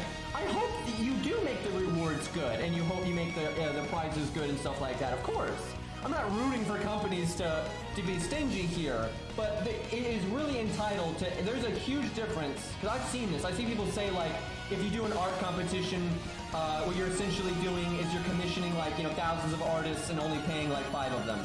That's bullshit. Because a commission is an agreed contract, right? A contest is an optional thing you willingly enter into. That is a very significant distinction. That is an extremely significant distinction. And if you're a struggling artist that can't earn commissions, that's not other companies' fault. It's just not. Like, it absolutely is not. And a comparison my friend Kai made that I never even thought of, it's like, what's the difference? You have like Smash Brothers or Guilty Gear Strive and Tekken. They hold tournaments, and the competitors, they normally have to pay their own airplane tickets and housing and all that stuff, and they only get paid by the competition if they place like top 8. Right? Like, hello? And meanwhile, those companies that put on the events, right? They'll still make money off streaming the competitors fighting each other and so on and so forth. And so they make money from it even though those competitors aren't getting paid. But no one complains about that. And the thing is, it's because you have to be able, these things have to be profitable for them to exist, and you have to be able to pay for the venues. You have to pay for the commentators. You have to, well, not always, like sometimes commentators just do it for fun, but same shtick. So and again, when supply and demand is the way that it is, it is what it is. And if there's a million artists that are willing to do something for free, you can't be surprised Pikachu when you don't get paid for it, right? And if you demand to be paid for it and no one hires you, that's the market. What are you gonna do, right? You can't force these people to pay you when they're not even commissioning you.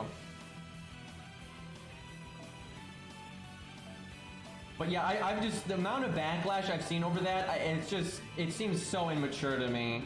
It seems crazy immature to me.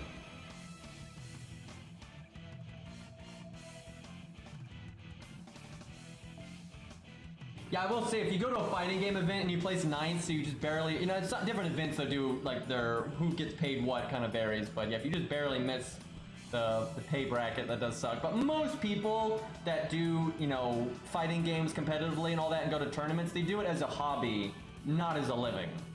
And the thing is, that's fine. That's fine. I was actually just talking to someone the other day, and they are friends with someone that is they're at a professional level as a pianist. They've done it like their whole life. They're incredibly good, and I think at certain points in life they did do it professionally. But for a period, they had started teaching piano and to earn money that way, and they could make very good money doing that.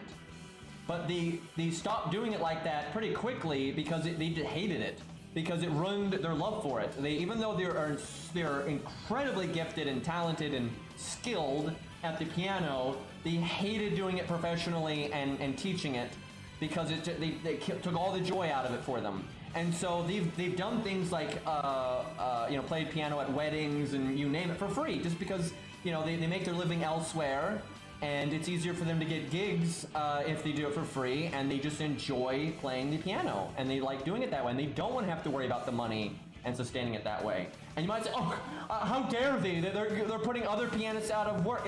That's ridiculous, right? They put in the time. They put in the time to get good at the piano. They get to do whatever the fuck they want with those skills. That's up to them, right? Like, it's such an entitled mindset to act like, you know, if someone puts in the time to get good at art, to get good at a fighting game, to get good at a piano, you name it, and if they want to do it for free, they get to do it for free. Same for YouTube. There's people on YouTube right now that are very successful YouTube channels, and they decide to never monetize and never get a partnership with YouTube. That's fine. If they want to do that, they can do that. That's fine. That's literally fine, right? It's their time, it's their effort. If they don't want to make money from it, and if that, you know, hurts other people, that's you know, that's really selfish, right? Thoughts on this background? It's pretty good. It's a recolor of an older background, and as such, although the aesthetic is really good, you know, the graphics quality on the water is kind of messed up. This is literally the Saber Daily background, but it's like recolored. So it looks a little awkward because of that. It would have been better if they kind of just made it from the ground up with this like new aesthetic in mind, but it's still good. Like, it still looks good. Yeah, the forest kind of stands out a little bit, but thankfully the shading kind of helps with that. I think the water edges is really what stands out, but it's a good aesthetic. I mean, who doesn't like sunset, right? I mean, somebody I'm sure doesn't, but fucking Bob.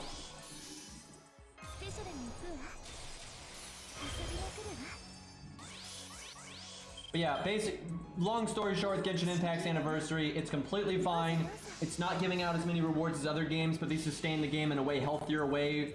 What do people want, right? I don't understand. What would you rather have? Get like fuck all unless it's the anniversary, or get a reasonable amount of stuff all the time, right? I much prefer getting a reasonable amount of stuff all the time and not relying on the goddamn anniversary to give you burst value, right? You know, meanwhile, FGO, you know, can't be bothered to do basic ass, you know, UI updates unless it's the anniversary, so we have to go a whole year with literally nothing.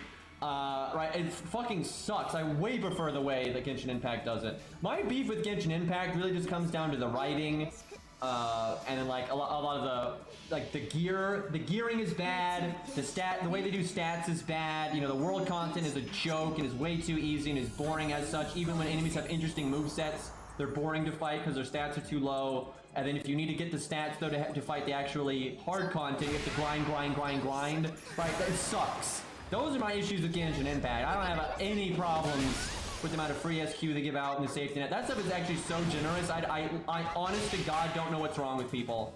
I honestly cannot describe, I think, how stupid people are for acting like Genshin's gacha is bad. It's insane to me. And what I find funny is every time I see someone bitching about the gacha in Genshin, I wish they could send a screenshot of their roster.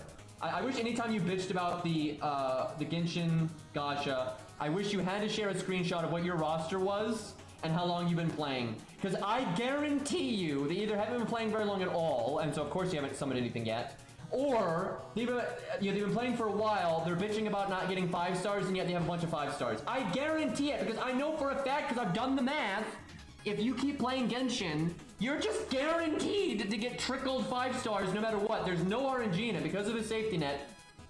And because the safety net carries over, like let's say you roll in one banner, don't get the thing, all that work you put towards the safety net carries over to the next banner. So no matter what happens, you are guaranteed to get 5 stars, no matter what as time goes on, and I think it's a reasonable amount. And so I always see people complaining. I've seen streamers complaining about Genshin Impact, you know, about like not getting enough 5 stars. Meanwhile, like they have like so many 5 stars. I'm like, what is the fuck? And Genshin Impact doesn't put characters out as quickly as a lot of other games, and their default roster is smaller than other games, so they don't even have that many 5 stars. So it's like, you got like, someone will have like 4 5 stars, they're free to play, and they have like 4 5 stars, and they're complaining. And you know, meanwhile, the roster's not even that big, so having 4 5 stars is a pretty healthy chunk, right? It's like, it's just nonsense. It's absolute nonsense. Now, what's worth complaining about is, yeah, like people spending 3,000 SQ and FGO and getting no rate up, right? Like, that's worth complaining about. The only issues I have with Genshin, like I said, are like the CCP problems, like with China, you know, the writing, you know, I think for me the biggest thing is just the balance for like the world content being too easy and getting easier as time goes on, and then, you know, the grind you have to do, and like they have all these interesting boss fights that are just too easy because their stats are too low, and then they don't incentivize you to, like, their reward structure for like, it's just totally fucked up in Genshin. It's like they have good things that they could do, and they could set up dungeons with the pre-existing bosses and mini bosses, and they can make interesting encounters for you to go through that are statted in ways that are engaging and fun, and then give you rewards to get geared up to go do the abyss mode and other things. They just don't do that, and it really kills the game for me. I feel like I have to hold Genshin Impact's hand to have a good experience, which is kind of annoying. Oh, okay, I think we have one more of these, and then we're done with this side nonsense, and then we get the other, like, boss stages. We should do another account review here.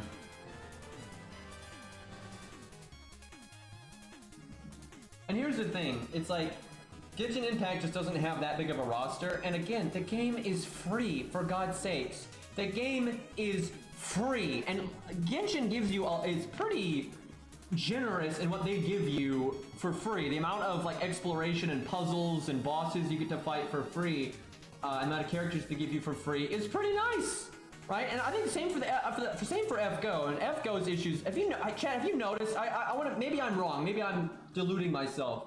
But when I complain about FGO, I don't think I ever complain about the rate at which you get rare things. It's more about the fact that those rare things can sometimes be spooks because there's no safety net. And then mostly, overwhelmingly, I would say I complain about gameplay design. Like, hey, this boss is designed badly, this UI is designed badly, why don't we have story replay like every other game in existence? That's the stuff I complain about. I don't think I ever complain about they don't give out enough SQ, they don't give out enough summon tickets, they're not adding enough waifus. I don't think I ever complain about that stuff, because I don't think that stuff is worth complaining about, because the game is fucking free, and you get all this, you know, you get all this music and boss fights, all this stuff for free, right? So I just don't see anything to complain about, especially because I would complain if it was scummy, right?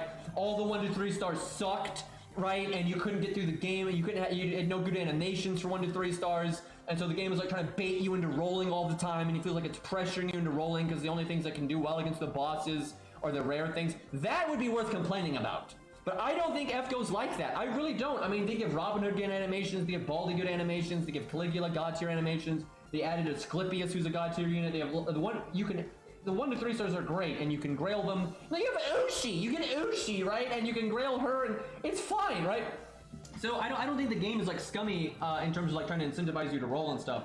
The lack of a safety net though is just awful, right? That's the one thing that's really bad, and that's what I complain about. I don't complain about, oh, we're giving out enough free SQ. I don't give a fuck about that. And my thing is, if I decide to save up for a long time, I should be able to get the thing that I want though, right? And that's the whole thing about a free-to-play game. It's really strange to me. It's like, you shouldn't expect to be getting gold units all the time if you're a free-to-play. Now, you should expect to get some gold units as a free-to-play, and obviously the 1 to 3 stars. And then I feel like if you do have good willpower, you save up for a long time, you know, like New did, you know, New saved up for, you know, 2,000 free SQ, right? If you save up that long, you should get the thing, and that's good for the game. The game should want you to get the thing if you save up that long, because that means you're going to keep playing, right? So from both a business and a player standpoint, it's good for everyone for it to be that way.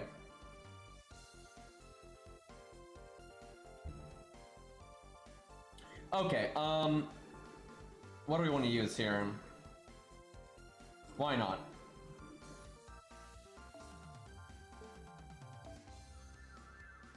These stages are not particularly hard, so...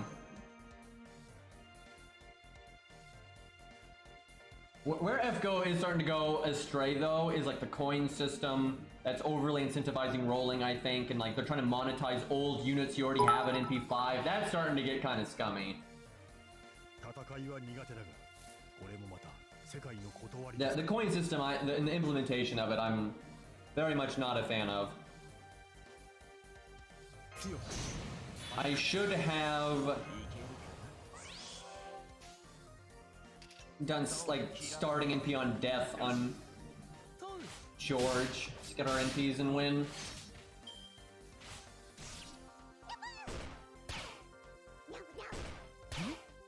But really, if anyone has any like issues with the Genshin anniversary and they want to articulate it, I'm open to it, right? But a lot of times when I've been following like Reddit and our Discord and stuff, and I gotta say it as I see it. Most, not all, but most of the complaining I see about it is not rational. It's just not, right?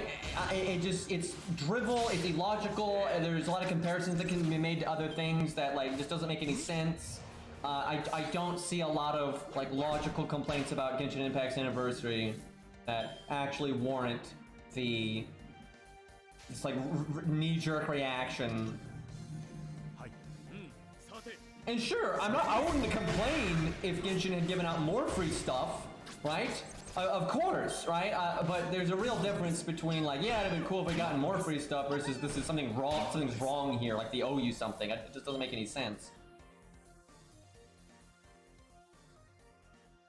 I do, now that has nothing to do with the anniversary and stuff. I do agree, it would be very nice in Genshin if you had a way to like maybe use a resource, like as you do domains, you want like some dust on the side. So not often, but every once in a while you could build it up to where it's high enough and then you could change a main stat or a substat, right? It's like, okay, you've farmed this long and you just not gotten the thing you're out for. And so now you can just kind of force it. I'd be totally okay with a system like that. And some games do that, but they normally make it really arbitrary and confusing and obnoxious.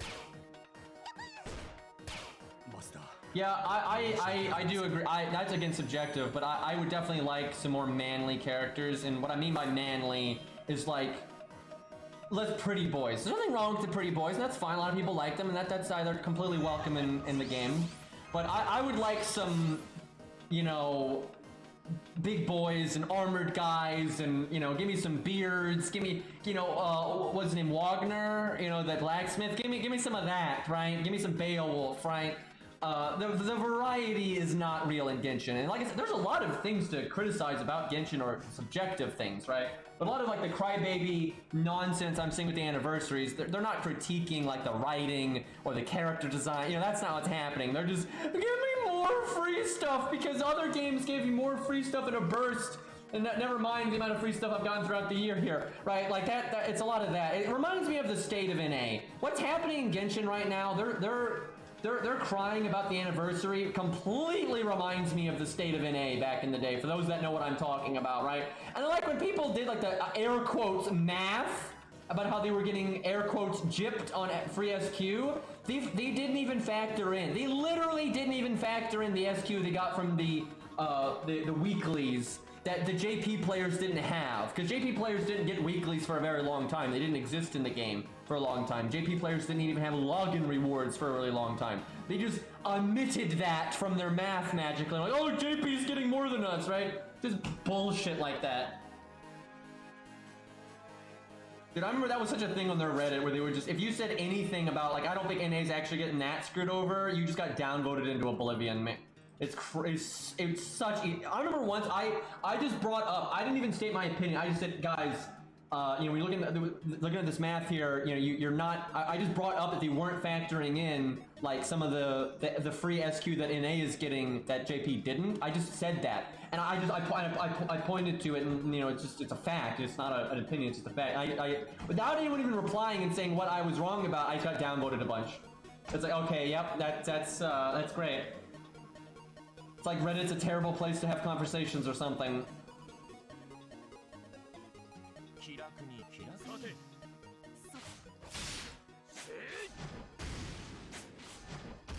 Funny thing is, Lost Belt 6 wasn't that big.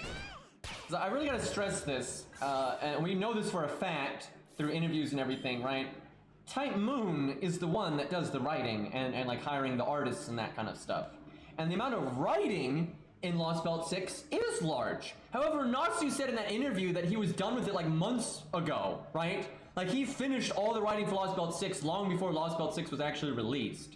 So all DW does is they make like the character models, you know, they make the, and they might outsource it, we don't know, but presumably, you know, they made like the new trash mobs you fought in Lost Belt 6, you know, the unique boss sprites, there's not that many, but you know, they make that stuff. And so if you look at the stuff DW is responsible for in Lost Belt 6, they did not make any more in Lost Belt 6 than they do from like a new event or Lost Belt 4 or any of that stuff. They just didn't. And then generally the writers for like a lot of the joke events are different writers than the ones writing the main stories. They're different writers. So even if the writers for Lost Belt 6 are like behind schedule or burnt out or whatever, it's a completely different writer writing Summer, and it's completely different artists making the art for the new Summer Servants. So it makes no sense. Now I will say there are reasonable defenses though for why Summer was so delayed and why like content has been so slow. There are reasonable defenses. My issue is that DW is basically lying about it or just not talking about it, and they're just not being transparent, and needlessly so. I think the reason JP is so fucked right now is because there's been a lot of mismanagement in the company. I think that's obvious from the leaks that came out from their employees. Because their leadership got replaced, right? And because their other game that they put a lot of money into, Soccer Wars, shut down. I think that is why JP is so behind right now. And although some of those things are poor decisions on their part and were like stupid and all those other things, ultimately I think those are reasonable reasons for FGO to be behind right now. And if DW is like, yep, guys, you know, we've got new leadership, we're restructuring, you know, so we're a bit behind on things right now, so content might be slow in the meantime. Okay, no problem, right? That's a completely reasonable, mature way of handling it, and I got, you know, I got it. Now, I will say this, if you're gonna have a content drought like JP is having right now, I think the obvious thing to do is to put out some content that doesn't require development time. You know, like putting out old challenge quests for fun, like how NA did the World Tour event, you know, doing main interludes, because that's just repurposing old content. You know, rerunning old events like the Quest event that got skipped. You know, rerunning popular events like Rider Kentucky, because they already did the rebalancing for the original reruns. So you don't have to like do any development work, right? So I think if you're gonna have as much drought as that we've had, then just do that kind of stuff. And yeah, it's not as fun as new content. It's not new servants. Right, sure, and so, of course, it's not going to make everybody happy, but it's a reasonable thing, and I think you can address those other people that want new content by just saying, yeah, look, I know you guys want new content, we get it, but we're behind right now, we got, you know, management's changed, you know, the other game shut down, so we're going to be behind for a bit, so, you know, but in the meantime, hey, here's Rider Kentucky and Golden Sumo, right? That's a really good way of handling it, right? But no, they don't do that, they just go radio silent. And the thing is, going radio silent is such a bad thing to do because that allows bullshit to fester. It allows rumors to fester and allows, you know, false information. Because most people, what I just said, most people aren't even going to think about that. They're just not. They don't even know that DW has a new COO. They don't even know. They don't keep track. And in their defense, it's not up to them to keep track. It's not. The random ass player in FGO, it is not their responsibility to keep track of the inner workings of DW. It's not. You know, they're just playing the game.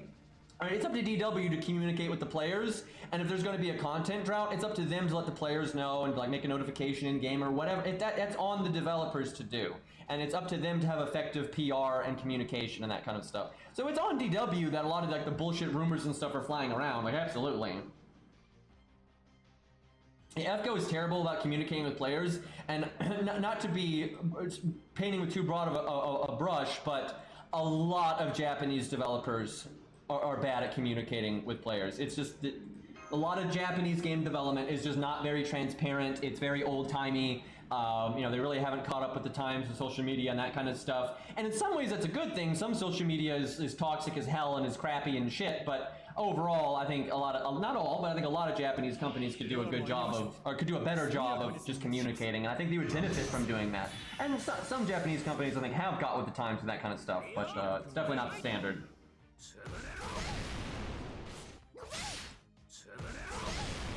Oh yeah, even some developers in the fighting game community for like development have even said like how backwards and out of date it is. It's kind of obvious actually.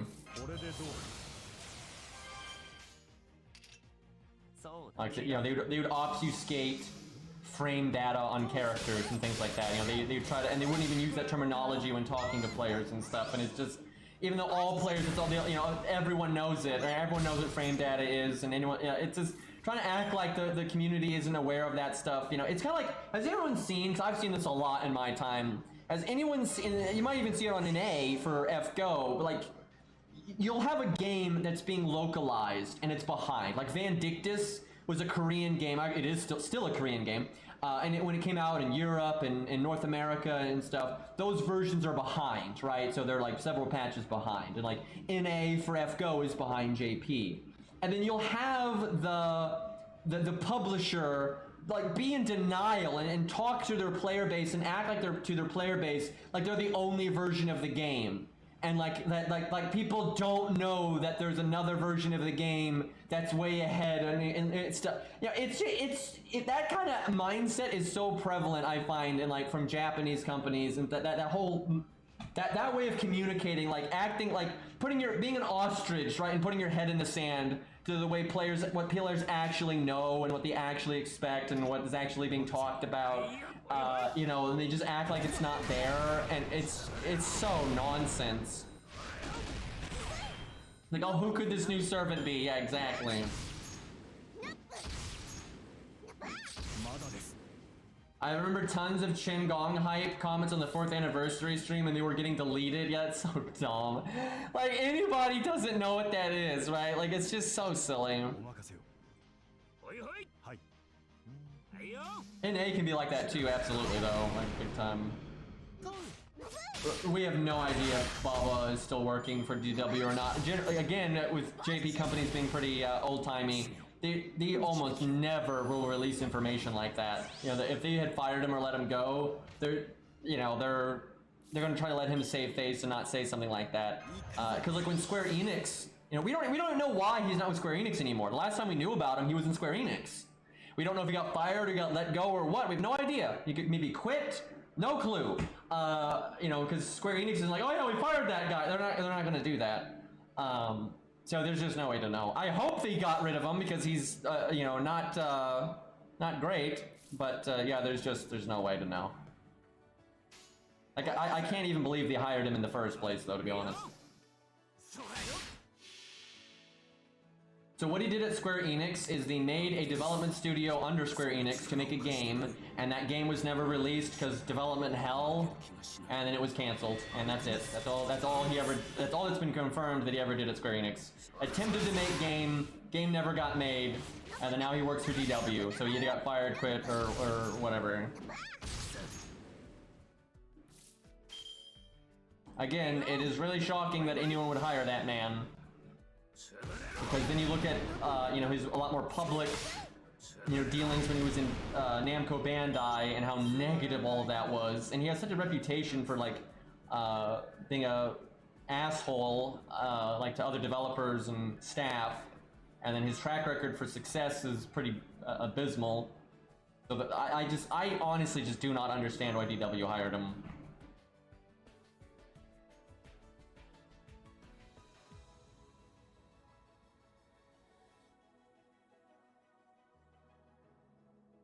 MP1 Super Orion is generally enough. I mean, he's a lot stronger at higher NP ranks, because a lot of times you'll double NP, and then you get the extra attack up twice, and it's a pretty exponential growth at that point. But he's very powerful at NP1, but there is a very noticeable difference at NP2 and 3. Like, you are much stronger at that point, but it is that fucking Phantom of the Opera.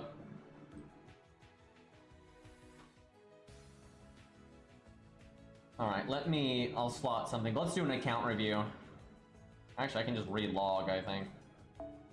I'll use Gray real quick, we don't use her much. Okay, we will do Canis C. Excuse me, got allergies, clearly. Alright, what do we got here?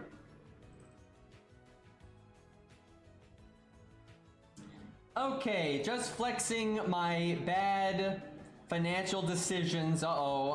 This is like the first time, dude. This guy's such a mystery, right? He's got his YouTube channel, but not a lot of communication with this guy. He's always lurking. Whose account is this? It's Canis C. Oh, look, a penny. Okay, so NP levels are written on the units unless NP5. I focus on meta Saber faces. If Saba isn't skilled, blame the Fangs. The boss fights I enjoy doing single gold setups and disgusting setups for big numbers. So I think single gold, you mean you use one rare thing and everything else is budget. I love that kind of stuff, actually. I wish I did more of it, to be honest.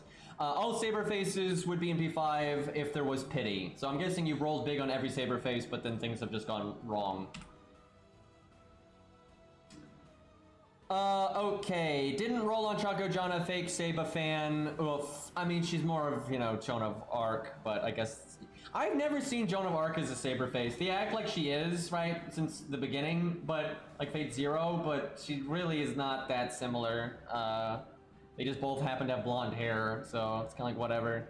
Anyway, let's see what we got here. So, NP5 Saber Nero. So also, I don't think Nero's a Saber face anymore either, because she's just changed so much. Now, if you look at Nero in the original Fate Extra, go look at the cover of the original Fate Extra and look at the gameplay footage of Nero in Fate Extra. She is Red Artoria. I mean, she is just so similar, it's ridiculous. She's just Artoria. But over time, they've just slowly changed her art and slowly changed her art and slowly changed her art. And I forget the name of the artist of the Fate Extra stuff. But, you know, she's just really developed what she looks like over time. And now, if you look at Nero, like in this picture, she doesn't really look much like Artoria at all anymore, right?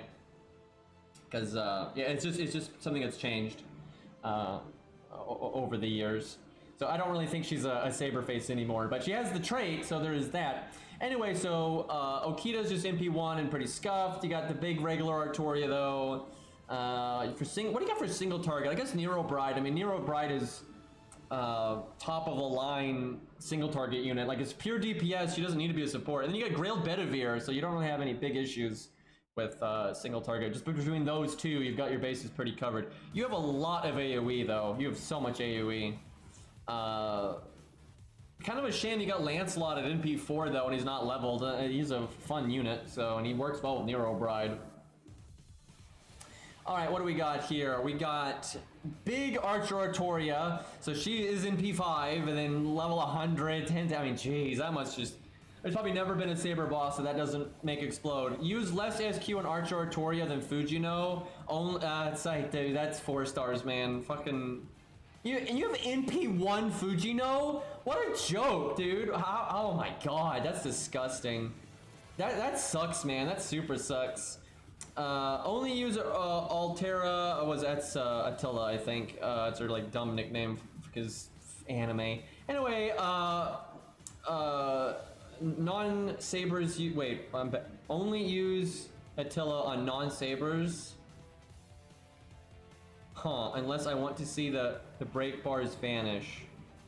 I mean, Attila's not so strong that it's like bad if she counterclasses, so I'm kind of out of all the units you would say that about, I would think I was really thrown by a loop there because I thought like Archer Artoria would be the one. Oh, are we using, is that Artoria's other name? Okay, I mean, here's the thing. See, this is just fucking Canis C.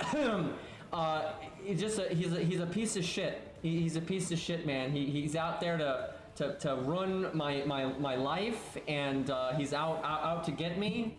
Cause look at this man. He says Artoria. Look at this.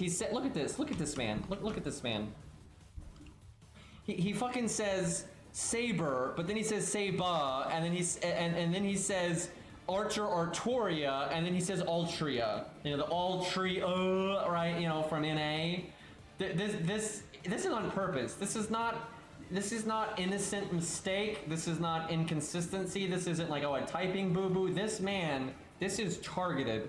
This is y'all saying I'm toxic. You don't understand. This what we're looking at right now is an attack, right, on my sanity. That's what all, and it's going to get worse. I have not seen any of these pictures yet, but I know there's more coming. There is evil within this text. You know, you like, it's like a fantasy story. The old wizard, you know, finds a book and it's like a tome, and he's like, there's evil within these pages, right? That's this account review. It's out there.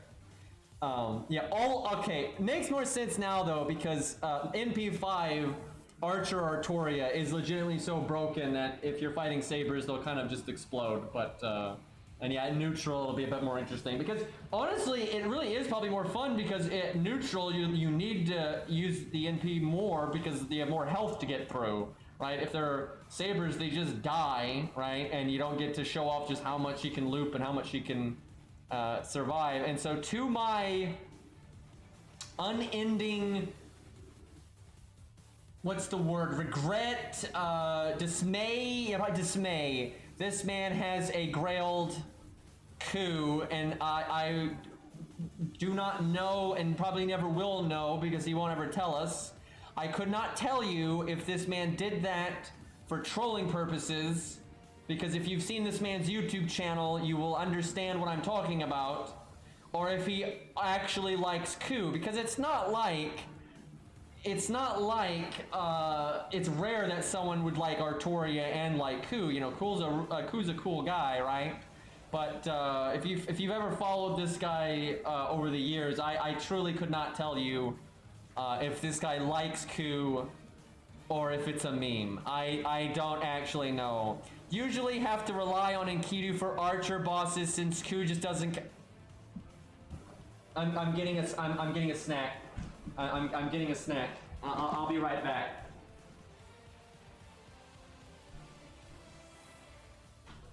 Little shit.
Okay. I have recovered from the blasphemy, from the slander, from the treacherous text. Thank you, Zert, for the 7-month sub, man. I appreciate it. Excuse me, I'm eating granola cereal, and it's maybe not the best food for a stream.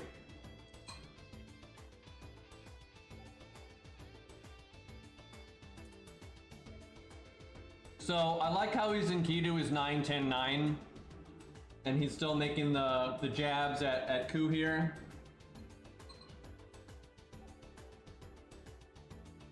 Got Pervati though for AoE stuff. Got Lancer Artoria, also 999. Should probably get the battery to Tim though, honestly. I'm really surprised you haven't done that. Like, memes aside, that does kind of make some issues there.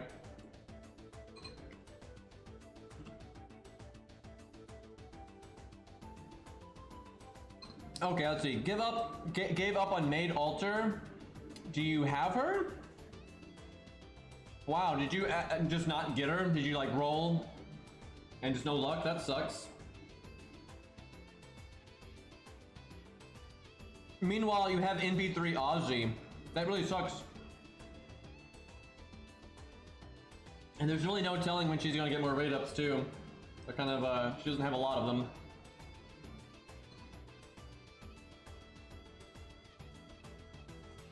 Alright, I gotta put this cereal aside or I'll never get to talk. It's too crunchy. It's delicious, but it's too crunchy.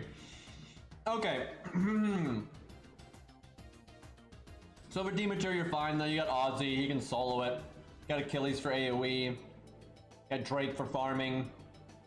You got Reigns for OP support, so really strong stuff. Got George, got level 1 George. You got Martha.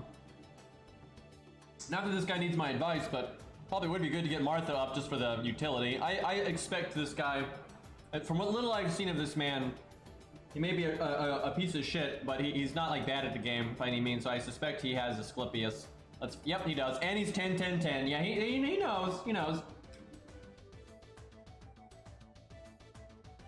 Because he has Asclepius, not as needed for Martha, but it's good to have both. That's really nice. He's got Scatty, Waver, Merlin, pretty much all the OP stuff you want there. It's got Caster Nero, who is like just such a good assassin killer. It's absolutely disgusting. Dude, Caster Nero is so disgusting because her normal card damage is nuts. Her AoE damage is nuts. It can basically be single target damage because she has so much damage up. And then to survivability, and then like berserkers don't do bonus damage to her and crap. Like she is just so busted. Got Plot Monkish backup. Got Zig for farming. Got Caster Guild for farming. Got Nitocris for farming. Got Max Hans for budget stuff. Got the Asclepius. You've got Medea. I guess Medea makes your need for Martha a little bit lower.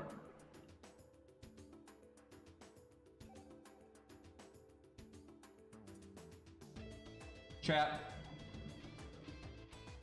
Medea has debuff clear for 1 unit, and then buff removal on NP. And then she sucks other than that. Martha has debuff clear for the entire team. And she has buff removal. And she doesn't need to use her NP for it. And she has better damage than Medea, even though Martha's AoE and Medea's single target. And she has more healing than Medea. Kinda rough. Like, it's not 2 units you would even think to compare, but they really are similar in their function on a team.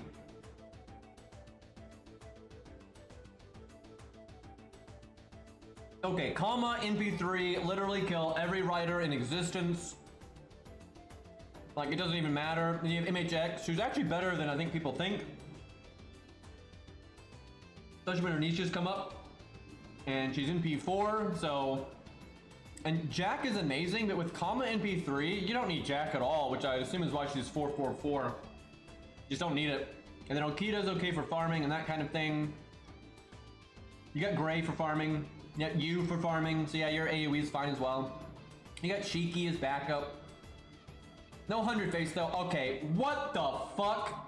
Why is 100 face level 40? Which that's fine. We have Kama, you have MHX. That's fine for you to not level 100 face.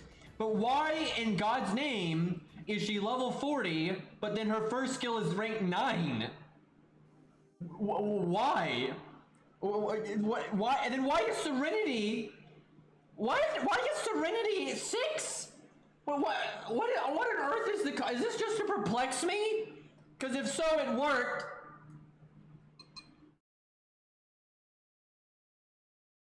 I cannot even imagine why that is the case. Oh, don't worry, guys. Don't worry though, Jekyll and Hyde is level 60 and 644. So that'll save the day.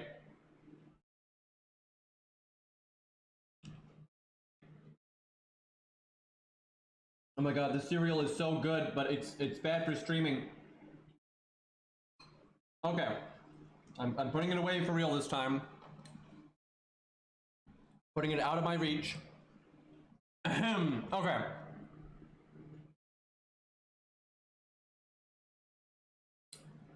So Masashi is in P5, 2k foe, Jesus Christ. That's like ultimate AoE right there. I mean, that just shreds everything. Easy farming. I bet you if Canis C would show up in chat, he probably farms with her a lot, I would think. So single target, you get Jerker, only 666. You get Beowulf. Nothing really standing out as like a super amazing single target one, and even MHX-A is 777. But I guess Masashi's so strong, and even Jerker at 666, it's not that big of a deal. But your Berserker slot is, other than Masashi, it is a little bit less developed than I thought it would be, because your other stuff is so good. But I guess Masashi just goes so far, it's like whatever. Okay, giant ass Martha, giant ass King Potato, Protea, King Potato Chips, potato salad, protein, yeah, Big Mothman, not Grailed or anything, but MP5, 10, 10, 10, Jesus. Got Ruler Oratoria. I got Joan of Arc, Jalter, Jesus, Jalter's MP5, but only 999. Got the 999 Angra, no lores, unfortunately. Got Luvia. A lot of options here. You can beat up any extra class ever. I like the Grailed Antonio. We don't see those very often. I think we've only seen like one other one. He may not be the strongest gameplay-wise, but he's still fun, and if you do Grail him, he definitely performs better, and he's pretty cool. In stage 2, I don't see that too often either. Wait, what? Only USO on my account, not planning to 120 her either. So was it just bullshit luck? You just rolled and you got, at the end, you got 2 copies and you went over? Like you were at NP4? And then you got a double. It took me. I can't remember, chat. Did I get a double Artoria summon? Like Lancer Artoria on the Herc account? Yeah, because I'm pretty sure I remember that was the first time it ever happened. Because I've mentioned over the years many times that I'd never gotten a double SSR summon, and over the years in all my accounts I had a lot of summons, but I just never gotten one. But yeah, I think it was Lancer Artoria. So thus her being NP5 randomly. Look at this roll though. You got Kid Guild. She is so. I mean, you got Bunny Artoria, and then you got the 5-star CE twice. Like that's super RNG right there. The Real Flex working on CE Bomb next for the the Canis CD when it's released on an A. Now I will admit, I respect the commitment. Oh my god, fuck this guy. Oh my god, fuck this guy. I just realized what he just said. Oh my god, this guy. Oh my fucking god. I was like, wait a minute, it's already on NA. He's talking about the Canis one. That's what he's talking about. And he's literally doing this to make that level 100. He's literally going to make. Oh my god. Anyway, I still respect if this guy is gonna, live the meme. You must have the Canis C, CD at 100, right? And he has 2 of them, right? And I suspect he'll get. I don't think that was really saying it. I don't know if that counts. Anyway, I suspect this guy's gonna have 3 of these at some point, right? And it's not even good. It's not even good. I truly thought he might not be here today. Although, is that him? I'm not sure that's even him because it's not capital. And it's normally capital. Hold on. Is this an imposter? If so, no, it's him. No, it's him. Okay, yeah, no, that's him. Okay. I truly thought I might have gotten. I don't think that counted, to be honest. Anyway, thank you for the gifted sub. 87. I cannot believe I've said it 87 times. I mean, the early days I didn't, I wasn't avoiding it, but I gotta collect myself. Yeah, I expect this guy is gonna have more than 2 of these, and legitimately though, it's not a good CE to level because it's health stat. Right, and the units you put it on, it's like, and the limit breaking effect, dude. I've seen people say, "Why, like, wow, using limit break in Canis, in like a video or whatever." Like, it makes any difference if it's limit broken or not limit broken, or if it's the sunlight one or the Canis one. It doesn't matter, right? Like the bonus effect, it goes from like 300 flat damage to 400 flat damage or something like that, right? It might even not even be that much, right? It's like. It's such a pointless thing, and again, it has health stat, not attack stat. Let's see though, 2 MLB K scopes. I'm actually surprised you only have 2, because from what I see on your account, you've rolled more than Cairo has, and by a good amount. And Cairo is going on like I think 3 MLB K scopes. And you've definitely rolled more than him, and you've only got 2. So Cairo luck right there. I don't know if that's you being unlucky or Cairo being lucky. Probably both. I wonder if you have Poster Girl, because you're obviously spending money on the game some. Yep, there it is. But I wondered if maybe, because some people don't realize that Poster Girl is good. Oh, you got it rolling for Okita. I have 4. Yeah, you got it rolling for Akita. So do you remember when you were playing back then, were you aware of how good it was? And you were happy to get it? Or did you just happen to get it? Like, how did that go? Because I know some people that got it and burned it because they didn't think it was worth anything. I think Slice did that back in the day. I remember several like whales on an A got it and just they didn't even think about it. After like the event was over, they tossed it. Because whales toss CEs a lot because like they acquire CEs so much more rapidly than the regular player that the inventory management is like a bigger problem. One of the many reasons it's not. Why do you have all of these tofus? That's a lot of tofu. You got the Cornelius CE though, which that's a fun one. It's normally Jeweled Sword is better, but every once in a while it has use and. Kind of a neat character from K&K and everything, so it's kind of fun. Got Limit Broken, 2030. Did you have another one? You do. I figured you had 2 K scopes. I figured you'd have at least 2 of those. Yeah, that's a lot of oh my god. How do you even accomplish this? I knew Poster Girl was good. Yeah, definitely a strong CE there. My brain is like broken right now, but what are you gonna do? Anyway, I can't. Did you just go crazy ham on Gilfest? And if so, what did you do with it? Because I mean, you do have a lot of units. I mean, look at this. This is a lot of maxed out units. You got that MHXX at NP5. So if I can make a personal request, I think one of the funner saber faces to use out there is MHXX. So that one really needs to get those skill ranks up. And hey, it's good for Fluffy down the road, big time. Although you do have Enkidu, but still. You do have a lot of maxed units. But, yeah, you must have gone so ham on Gilfest. It's the only thing I could think of that would result in having absolutely no apples. Well, this was an experience. I'm never gonna forgive the Lancer page, though. I mean, this is just treachery right here. This is cursed language, if you will, in written form. And level 50 Martha, yeah, the Martha really could use some help there. But obviously this account can handle anything that comes its way. I mean, it's got loads of strong stuff. And he's got a lot of the budget stuff. Like he said, he doesn't always like doing whale stuff. And so he's got Qin Gong, he's got Shakespeare, he's got Mozart, Hans. I mean, seriously, he's got the budget backbone, right? What about David? I was so just, yeah, no, David's 10, 10, 10.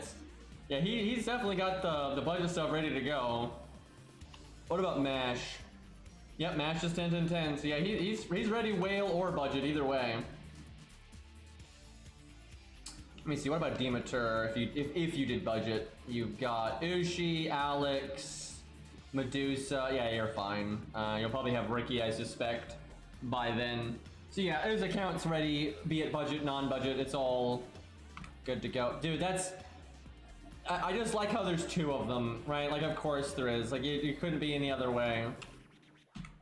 I wonder how many unlimit broken ones there are down below. Because I bet you there's going to be a third one. That's, dude, that really is crazy. You guys don't understand. This is not like grailing, you know, some troll thing like Ben K. Because ultimately, you get a lot of grails, and leveling to 100 is not that bad. Leveling craft essences to 100 is really hard, right? It's a pain in the butt. And so I think a lot of people might be able to stick to their guns and have the meme and get one Caneth to 100. But he did it twice, right? That's extra commitment. I don't think very many people would be able to do, right? Well, this is one for the books. All right, I'm gonna get out of here before I have a rage aneurysm. I have 4 MLB K-scopes. Oh, really? And only these two? What the Canis? That's not how you spell that. Talk about wrong luck. Is that true? Is that really the only 2 that you have? Because that really sucks. That's crazy. Okay.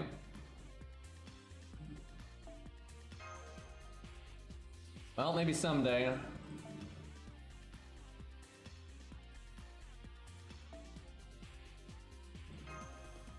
Alright, so get the stage out of the way. Well, I guess we're not going to finish this event until tomorrow. I was going to do the challenge quest, which I did unlock, but we're not allowed to do it because I haven't beaten Guadia. So that's unfortunate. I gotta... But we'll just save the bonus bosses for tomorrow, it's fine.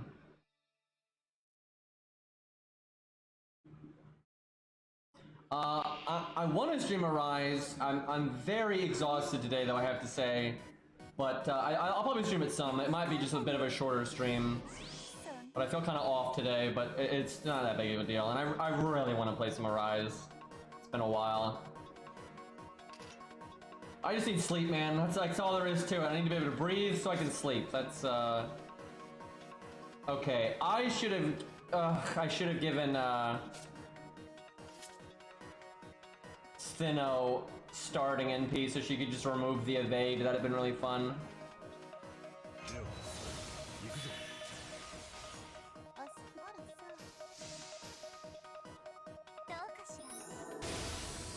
Lost, what is that emote? I love the expression, but I love that it's a whale.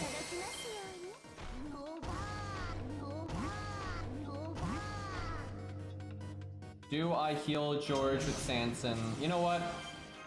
We're doing it. Try to get some value here.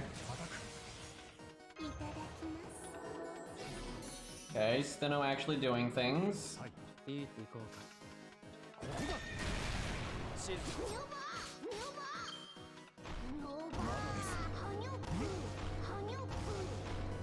I cannot even imagine the things that the voice actress for Nobu has had to say and do in the voice acting booth. Because she's voiced so many mini Nobus and different versions of Nobu, and I just can't even imagine. And she's probably so good at, like, at this point, like, having, like, certain inflections by just saying, you know, Nobu in different ways, right? Probably pretty used to it by now, I have to imagine. You got everything from Tank Nobu to whatever this is. I don't know what CE Sanson has, but it's not doing well. Oh, I think it drained her NP, that's what it is.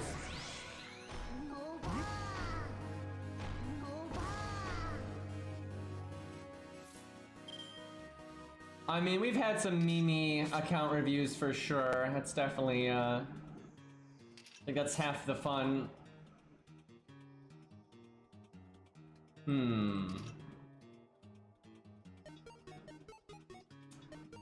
I guess I save Sanson. I'm sure you can't charm it, so... See, chat, if Sanson had his own survival skill, he'd be too good. You know, that would really trivialize, like, any reason to use 100 face or any of those, right? So it's only fair that they gave Sanson no hard survivability, right? Well, didn't actually hit Stheno, so that was lucky.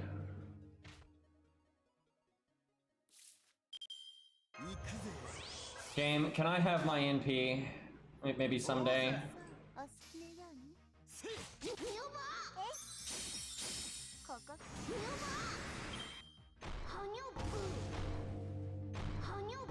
Max's account was pretty OP, but Say's, that was a pretty enjoyable.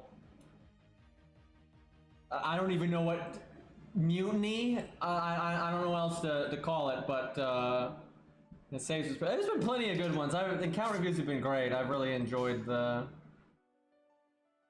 process. I've been entertained by them way more than I thought I would.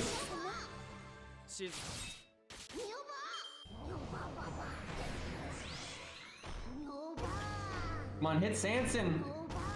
Hit the white-haired one! Well, after a million years, I'll finally get my NP. Saving Sanson's heal in case there's like some ninja debuff. Yeah, I can get rid of the attack buff. This stage is boring. Oh wait, don't you have to break 2 health bars here? Yeah. I forgot about that. I thought it was only 1. It's the later one that's just 1. We're actually kind of in trouble then. That's what I get for bringing a really crappy team.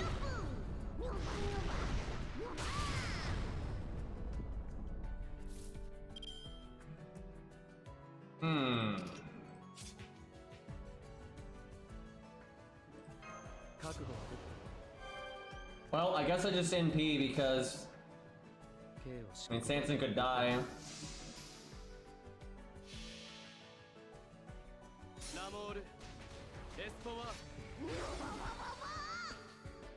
I was sitting here for 15 minutes wondering why green was so quiet. Yeah, well, muting will do that. God damn it. Not that we really needed him, I guess, but...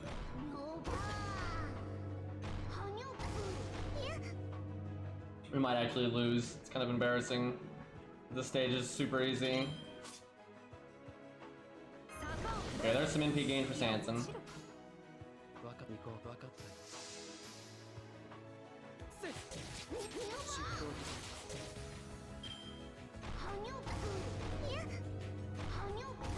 Not every account needs to be like some masterpiece, right? Like, some people just want advice, man, and like that's fair enough.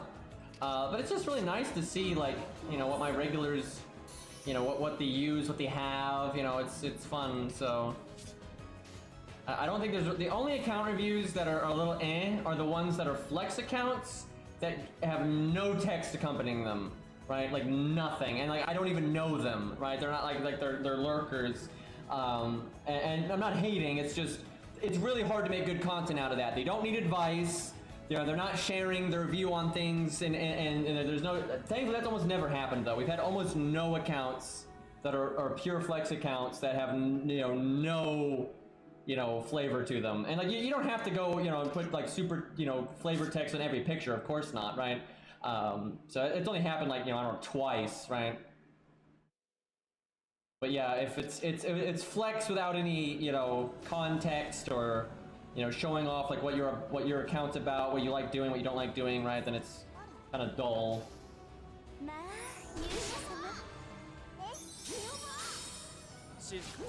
Yeah, but you're a regular, Zaw, so like I just wanted to see what was on your account in the first place. Streamer bias, by the way.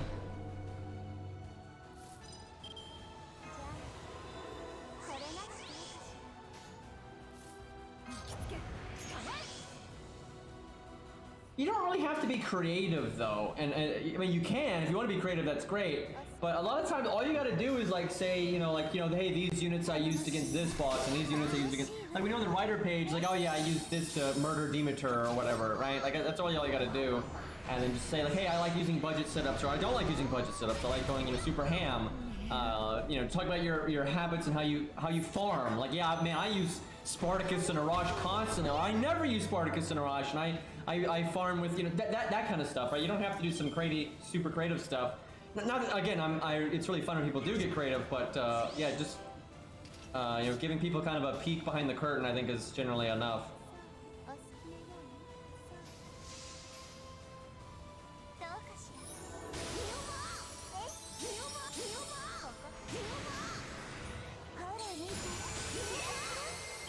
But don't stress about it, man. Like, if people just want to like send in an account for advice, just send it in. Don't worry about it, right? You're not.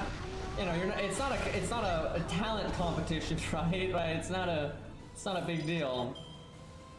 And ultimately, it's up to me to keep the stream entertained, right? That's my job. Yeah, every once in a while, like Max or something steals the show, and then I'm the one getting entertained. But it's not like that's the standard or anything. Dude, look how much we're struggling. This is crazy.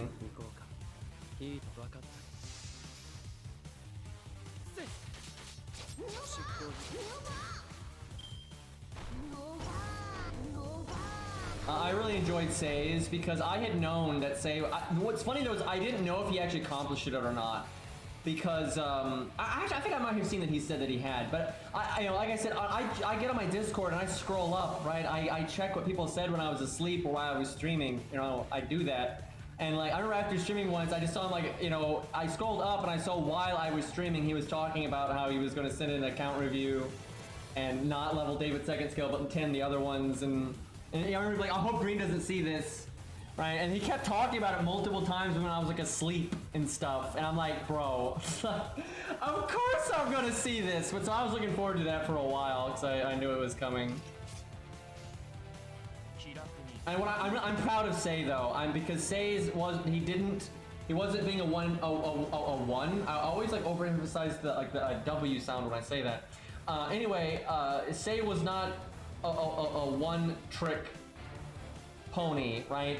There was other interesting things on the account to talk about. Like there was a lot, right? It was kind of a spying. It's my Discord. Dude, it's crazy. There was this guy, I'm not gonna say his name, I don't want to make drama, but this was years ago. I mean, this was years ago. But there was this guy that was like openly really like toxic in general, but like very toxic towards me, but only when I wasn't around. But he was so openly like a hater of mine and would like try to undermine me, and he would even say like I'm only on this Discord to try to leech viewers and stuff. But he would only say it when I wasn't around, but like he thought I wouldn't notice, right? It was just so dumb, right? It's like, it's my Discord, I'm not gonna notice this. Oh my god, I remember that was such a thing though. And then when he finally got like the boot, he was like throwing a hissy fit. It was pretty silly. That's what we call mentally unstable. There's always a few of those out there.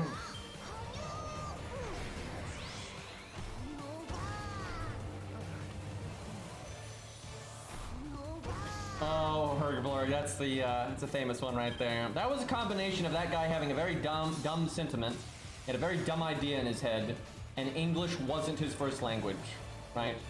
And that did not result in the best combo.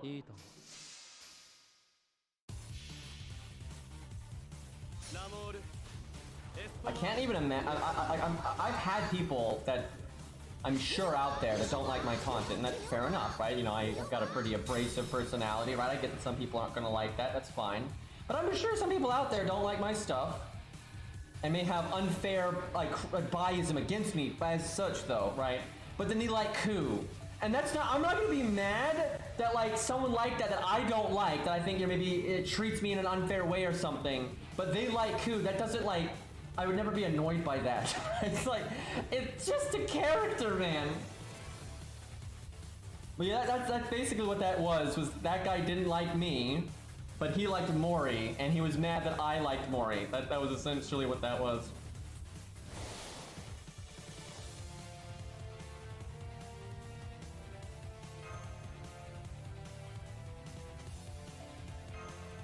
All right, this is the fight. That's a good bit harder. Okay, you know what? I need it. If I'm gonna do Tales of Arise, I need to do that now. So we'll do this one tomorrow. And besides this one, you can just win with the AI. I'm pretty sure. So I think, do I have one more account review? Let's see. Yeah, I have one more account review. So let's do that, and then we'll do Tales of Arise. Kind of a weird stream today, but what are you gonna do? Summer 6 kind of slow because it's going on for so long.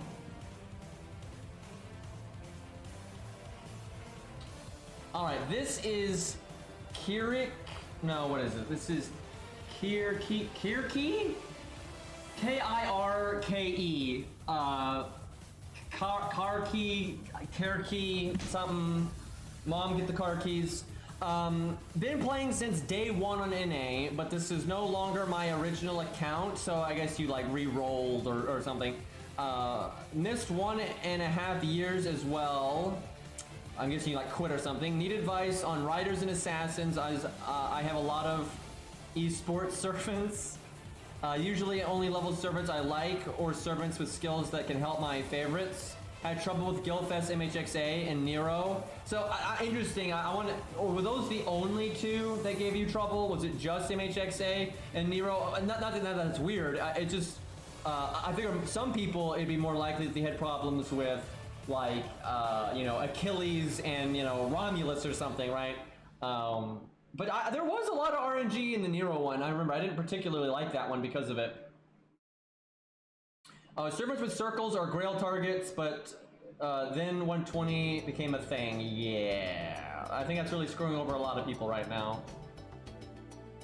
Okay, Romulus 2. Okay, so it was multiple things. So like, not that MHXA is like a bitch fight or anything. It's just that's not like the typical one you see that gave people trouble. It's normally, although I don't know. I think Achilles didn't give that many people trouble because they just cheesed it. And if you cheese it, it's really not that hard. It's just complete bullshit to do it without cheesing. Okay, all Wilfers and low stars are MP5 except when noted. Free to play, but do GSSR. That's totally reasonable. I only roll in Grail servants I like. If I can help it, I like to use my favorites in hard fights since not using support caster is fun. I have almost no lore, Grails, Bones, or Dusts because I like too many servants. You didn't mention hero proof, so maybe you're not in hero proof hell, but give it a minute. MP1 Mordred, MP1 Okita. So MP1, everything except Dion and Suzuka.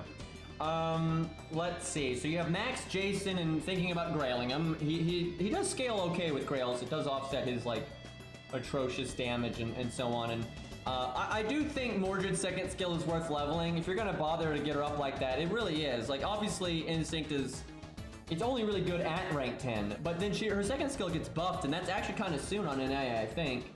And a lot of times you can use Instinct in combination with other things that made stars, and it is worth it. Like, it is worth it. It's annoying, and especially the lore, but overall it is worth doing if you like using Mordred. But I have no idea if you like using Mordred or not. That's another thing, when people want to put flavor on their accounts, just say who your favorites are in each slot, right? Like, that can really help. So you got Lancelot, only NP1 though, that does kind of suck, but he's still good. You got Bedivere, which I don't know what MP rank he is. So many people don't list their Bedivere MP rank, and I don't know why. It's like, yeah, he's a silver, but obviously a lot of people aren't going to have him beyond NP1. Overall, your Saber slot's fine. It's a little weak. I would not be happy with the Saber slot if it was me, because you don't have a single target like Go-Getter, right? Your Caesar's 60 out of 70. You know, he's not 10-10-10, so that's not a Go-Getter. Bedivere's not even leveled. All your golds are low NP ranks, and most of them are AoE. Your only like Go-Getter is kind of Hokusai, but her skill ranks are scuffed. Lancelot's good even at a lower NP rank, but his skills are also scuffed. So if it was me, I'd want to just get something, right? Like if I was gonna, like I normally try to make sure I save up for something for each class eventually. You know, I might put it off for a while, but I try to get something at a decent NP rank that's gold for each class. You know, that's single target. Or if I don't, I try to at least max out the skills on one thing, like the best that I got, right? Just because you want, if you ever have a nasty boss, you need that go-to DPS. You want to have something that, you know, does well. Now, Okita's great and Lancelot's great and all that. Is again at NP1. They can carry, but it's a bit harder. So I don't know, Bedivere, if it was me, maybe I'd go, if Bedivere's NP3, I would absolutely level Bedivere.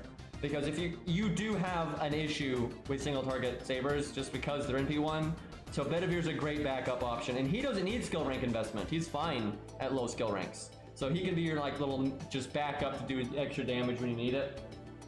I leveled Bedivere yesterday. Well, that's good. Then that really helps. I think you're in much better shape then. But yeah, maybe just get the skill ranks up on Lancelot or something. NP3 Gil. Okay, so you probably saved up big on that one. Well, that's like a pretty universal killer there because he's 2k foe, 10-10-10, you know, MP3, that's gonna have no problem shredding things. Uriel's good, but she is niche, so she's not like a universal go-getter. So what do we got for, well, you got Chloe, that's a pretty universal single target. So your Archer slot's way better than your Saber slot. Between Gilgamesh and Chloe, and then when Uriel has a niche, you can pretty much kill anything. And then you've even got some other AoE stuff. You have a Rosh and so on. And pass the David test, that's good. So you've got good options here. This is so far from what it sounds like on this account, you're gonna need David, so it's really good you got a second skill of 10. But yeah, your Archer slot's looking good for the most part. Not much that you need to work on really. NP1 Scath, NP1 Medusa Lily, so everything's NP1 except, no, actually everything's NP1. Okay, so honestly, I'm not saying this because I'm a huge coup fan, but legitimately, you've already got a Grailed coup. So a Grailed coup versus an NP1 Scath, I think a coup is way better. So if you want to save on mats, you don't really need to 10-10-10 Scath. However, if you 10-10-10 Scath and have coup, that really shores up your single target stuff. But I imagine as is, you probably use Medusa and coup a lot, and that probably works most of the time. I don't see why, I can't think of any bosses that wouldn't. And coup even at 80 is really good at neutral or against berserkers or assassins and shit like that, so it's okay that your Scath is a bit scuffed. However, even at MP1, Scath can be really good, and when you do fight Divinity, she'll still get big damage. And sometimes that kind of damage is exactly what you need for some of the boss fights out there. So it's still not bad to level up your Scath, but I wouldn't be like, oh my god, I gotta blow the Lancer gems right now, because you've got Medusa Lily and a Grailed coup is enough to do a lot, and then you've got Fionn for AoE and farming and such, and you have Liz as well, so your farming is fine. Oh, you have Melt too, right? So your farming options are totally fine. You got a backup proto coup there. Maybe get Leonidas up, just because taunt walls are always good. It's always good to have George and Leonidas. They're pretty universal. Rare that we see Hector's leveled. You don't. That's such a rare one. I wish he was better for farming and such, but he's kind of but he is very cool. Okay, NP1 Mordred. So Martha's NP2, Antoinette's NP4. I think everything else is NP1. Okay, so what do we got here? Do you have a Drake, but you haven't leveled her all the way up yet? But you're already working on her skills. Excuse me, I'm yawning. Drake's good for farming, Medusa's good for farming, so that's good options. Your Bodica's skill ranks are crazy scuffed, even though you're planning on grailing her, so you might want to work on that one. So you've got a Martha leveled. Let me look if you have a Sclipius to see if you really need to level her skills or not. So you've got Medea Lily for anti-debuff, you've got regular Medea for anti-debuff. I don't see a doctor here. Because of that, I would definitely level Martha's skills as a decently high priority, unless you're just like planning on trying to get Asclepius at some point soon. But yeah, if you're not, Medea Lily's good, but you're gonna want something like Martha as well. She's just good, and it's hard to. But yeah, anti-debuff's important for a lot of challenge quests and main story fights, so it can be very handy. Okay, so you've got Ushi, Grailed, so that's between Ushi being Grailed, even though you're almost not that good for Demeter, between that though and Martha, you can handle Demeter, you're fine. And you even got Alex. You can always just level him to 70 so he lives better and just keep his skills at the SVR. You've totally got Demeter in the bag. Level your George though, damn, that's weird to see a George at 50. Although actually, it is nice to have a George at 55 sometimes because like just you want him to die sooner, but then you normally don't level his skill to 10. But yeah, you're gonna want one at 65, and then maybe you have another one at 55 and 45 and stuff that actually is pretty useful, but surprised he's just 55 right there when you did bother to get his first skill to 10. I don't know, maybe it's working fine for you, so you're like, I'll level him if I ever need to, but you've never needed to, like, fair enough. Alright, so you got Ilya, and she is NP2, I think. That's such a good assassin killer, so you're never gonna have a problem with assassin boss. That's good. You've got Miyu Grailed, but this is in A, so she doesn't have her buff yet, but eventually. She's still usable though. I mean, she's still okay. She's not good, but she can give you some basic value.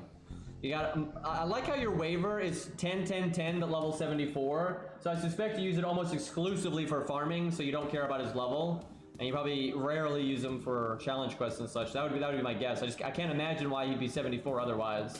But honestly, if you're just using him for farming, it's actually completely fine. There's really no need to get him to 90. Like DPS waiver, what?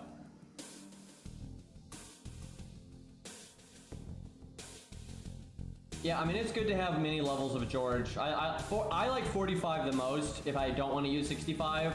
So I think for most people, 65, 45, and level 1 is good enough. But it does not hurt to have other ranges. Like, it really doesn't. There are just times that you need him to die at very specific times. And, like, you might live too long. And then sometimes you want him to live longer, so you want the highest you can get. It just depends. So you do have Scatty, though, on waiver. Doesn't recontextualize anything back here. I mean, Atalante is better than if you want to make farming easier. Okita's better. Honestly, because of Scatty, even at NP1, your Okita is so good. Yeah, your saber slot's a lot stronger as such. Like, so much stronger than I was saying earlier. Maybe get Chen Gong up. He's pretty universal. Like, he's just super handy in a lot of scenarios. You got Mozart, though, in good shape. I mean, for the most part, you're fine. Like, you got good options here. Look at all those Shikis. Wait a minute. Okay, that's the rerun Shiki. All right, I was looking for the other Shiki. I was making sure there was the rerun. So you got Grailed Kojiro. I definitely can get behind that. Look at that Stheno though. Oh god, I got a level 100 Stheno here. Look at that. Beat me to it. But hey, it can be useful. So you got Stheno. SR ticket win feels bad. MP3 Carmella. So, I mean, your assassin options are pretty good. Jack will just murder everything, and then you got 100 face and Shiki as backup, and then AoE, you've got Gray and Okita. So, I would just, if I was gonna worry about anything, it would just be like Fuma for utility. Carmella's great and all, but if you don't like her a lot, you no need to level her. Between Jack and everything else, you don't need her at all. But she is good, so if you like her, it's not like she's gonna hold you back, and you got her at a high NP rank, so. Yeah, SR ticket hasn't been a thing in a long time. Alright, so how come Jerker, you've only gotten that event once, right? So how come those aren't fused? Let's save some inventory space here. And Jerker's really good. Oh, no, wait, so NA did get the rerun? Wow, yeah, I guess that does make sense. Because yeah, you got the other one, huh. Anyway, I'm old, so Jerker's skill ranks would be worth leveling, because you don't have the best Berserker options here. Where's Vlad? Did you level Vlad? Okay, you leveled Vlad. Vlad at NP3 is decent, and when Kaiser Toria comes out, that's a whole combo. But Jerker would be helpful on this account for just general murdering, so that's something to keep in mind. Frankenstein's okay for farming. She can actually be pretty good at that. That's not bad. You got a nice Mori there. I'm hoping that's NP5, because you've been working on his skill ranks, I see. Maybe get that Asterios up. I mean, you got a lot, it's a bit scuffed, right? You have a lot of units that aren't max leveled, your skill ranks are all over the place, but you've got the fundamentals, right? Maybe just get your taunts up, sure up some of your skill ranks. I would definitely focus on skill ranks more than leveling, right? If you got time to kill and you're going to generically do something, go generically get skill gems. I'd say do that over generically getting XP. That being said, you need QP so badly, oh my god. Holy crap, you need QP, that's scary. Yeah, good luck with that one. Well, you probably couldn't level very many skills even if you wanted to because of that. Well, your extra slot is stacked as hell. You've got a Grailed Melt, and Melt is just like, between that and Ilya, I mean, you're gonna murder every assassin boss. Like, Melt is a pretty great universal DPS. Very, very flexible to do just huge damage in a lot of situations, and has solid survivability, and can even do normal card damage if fights reward that instead of NP stuff. So yeah, very good. You got Luvia, you got Jolter, right? You got Edmund. So there's your option for a lot of harder bosses out there.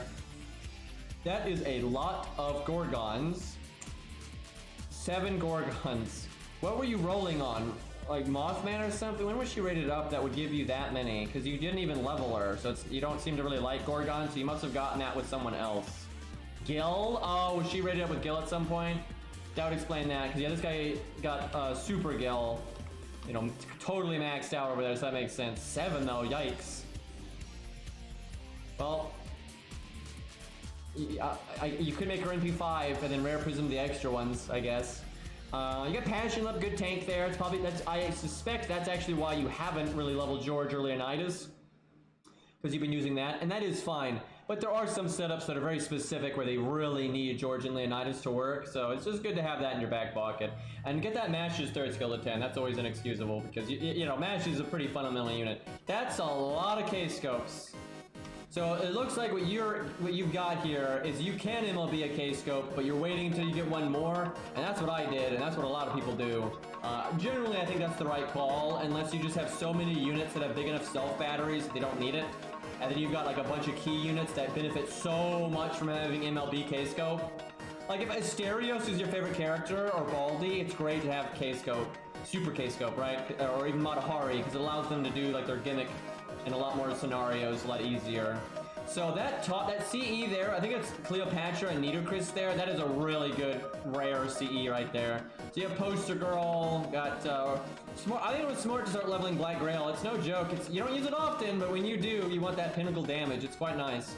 Aerial Drive, that's good. You got some nice options here. You've done a nice spread. You've got some things that have like Piercing Vulnerability, no starting MP, long-term value, but then you have starting MP, short-term value. You've got some support ones. You've got KNF and so on. So yeah, it's fine. You got the Anti-Berserker one, even Limit Broken, so that's nice. Yeah, you got some pretty nice options here. I don't think I have the Anti-Berserker one Limit Broken yet, but maybe someday. It's only extra 5% damage, but you know, you take what you can get. So yeah, you've got really good options here. Yep, that's a big deal. This screenshot was clearly taken at a very different time, because the other one you had 17 million and now you have 98 million. So I kind of have to wonder what went where. Any advice on command code placement while Gil NA doesn't have free swap yet? I mean, for like generic stuff, obviously the Gilgamesh one on the Buster card. I would say Merlin one on the art card. Dude, that's really generic, but it's just good. If you're not going to command code, because that means you're not going to have stuff that's you know always good. But if you like using Gil and want him good in like almost any circumstance, the anti-debuff is a good pick, and I would probably put it on the art card. I'm not sure about the Star Absorb on the art card though. Obviously, it's awesome to crit with Gil's art cards, but sometimes you're like, oh my god, I need to crit with his Buster cards because I'm doing NPBB, and you don't. Now it just depends, right? Maybe you don't have a lot of cards in the deck because you're with team. And so the art isn't going to steal cards from the Buster, but it can happen, and it's not a universal positive. However, art, if you think art, it's hard. It's a hard call because the art crits at key times can get repeat NPs when you need them, and that can be more important than getting Buster crits, right? So it can be worth it. I'm not sure if I would do it though, just because I find when I do use Gil, I do like to do stuff that involves critting with the Buster cards. But it's fine. It's certainly not bad. So it's probably up to your own experience, really, and how you feel about it. I'd probably do something else on Quick, though. Sure, it's nice to make more stars, but I'd be more likely to do Star Bomb than the Star Gen one on something, and maybe even an art card. Like honestly, I like the Star Bomb on art card for like instead of the crit absorb, and then you do utility on the Quick card. That can work because here's the thing: when you're not NPing, you want NP gain. That's how Gil is, right? If it's not NP time, it's art time. And then you don't normally like, oh, okay, it's time to make stars on Gilgamesh, right? So I kind of like using the quick card for utility, and then you do things with art, because you know you're going to click the art cards, right? You know you're going to click them. And that's why it's nice to put things on the art cards that you know you're going to get value out of. Because like, yeah, it's nice to get stars, but you need to click the art card anyway. And so that's why having Star Bomb on art is nice, because you get the stars and you get the NP gain. That's what Max does with Mordred, and I'm really sold by that, because I played that quite a bit and tested it, and it's good. It's really good. But I probably wouldn't do the Anti-Divinity one. Obviously, it's very thematic, but I probably wouldn't do that one, even though, yeah, you fight Divinity a lot. Like, I don't know, if you're about to go into Lost Belt 5-2, then yeah, fuck it, give him the Anti-Divinity one. Everything has Divinity there. But for general use, I'd probably do something more universal. Even debuff clear on Buster, I probably wouldn't want that. I'd be more likely to do crit damage up or something like that. Yeah, I'd either focus on crits or just something that, is going to be more universal. But overall, these are fine. It's not that big of a deal. I mean, Gil is so NP based that it's not that these command codes don't matter as much as they do for some units. This was taken on first day of Guildfest, so obviously since then you farmed a lot. Like you've done a lot since then. So I wonder how many apples are left. If you could say in chat, I'm curious. So going into Guildfest, or is there another picture perhaps? Oh, there it is. You know what? That's not bad. A lot of people will say, oh wow, you probably barely farmed. Actually, I bet you this guy farmed quite a bit. It's just Guildfest gives you so many apples, right? Guildfest gives you, apples per lottery. It gives you apples per stage, and the stage reset every few days. So this guy probably used a lot of apples. It's just he gained a bunch. Because he did gain silver though. But yeah, I bet you he farmed a decent amount. I actually really like that you did this. That was actually kind of cool. Alright, well I think this account will be fine though. It's just the skill. It's really skill ranks, right? The skill ranks are the main thing that's scuffed. Okay, guys. I'm really pooped today. I do apologize. I think I've been kind of low energy today, but some days are just gonna be like that. I'm gonna wrap up for FGO here. I'm gonna play some Tales of Arise. May not play it too long just because kind of could use some rest, but I really want to play. I want to get in there and mess around a bit. And thank you guys for hanging out. I really appreciate it, especially when it's shocking to me that this many people will hang out even when FGO is not doing anything, right? So I really do appreciate it. But for those that aren't interested in Tales of Arise, I will see you later. I now need to set up. I just typed of Tales instead of Tales of. Boy, that's a good sign for my mental faculties right now.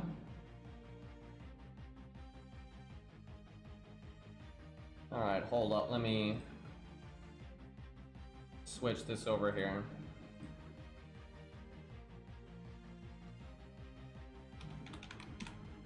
I'm pretty disappointed I don't get to do the challenge quest on the Stheno account though. I could have totally beaten it, and that would have been cool.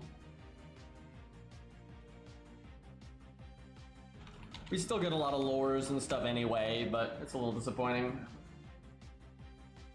Of Tales Arise, yeah.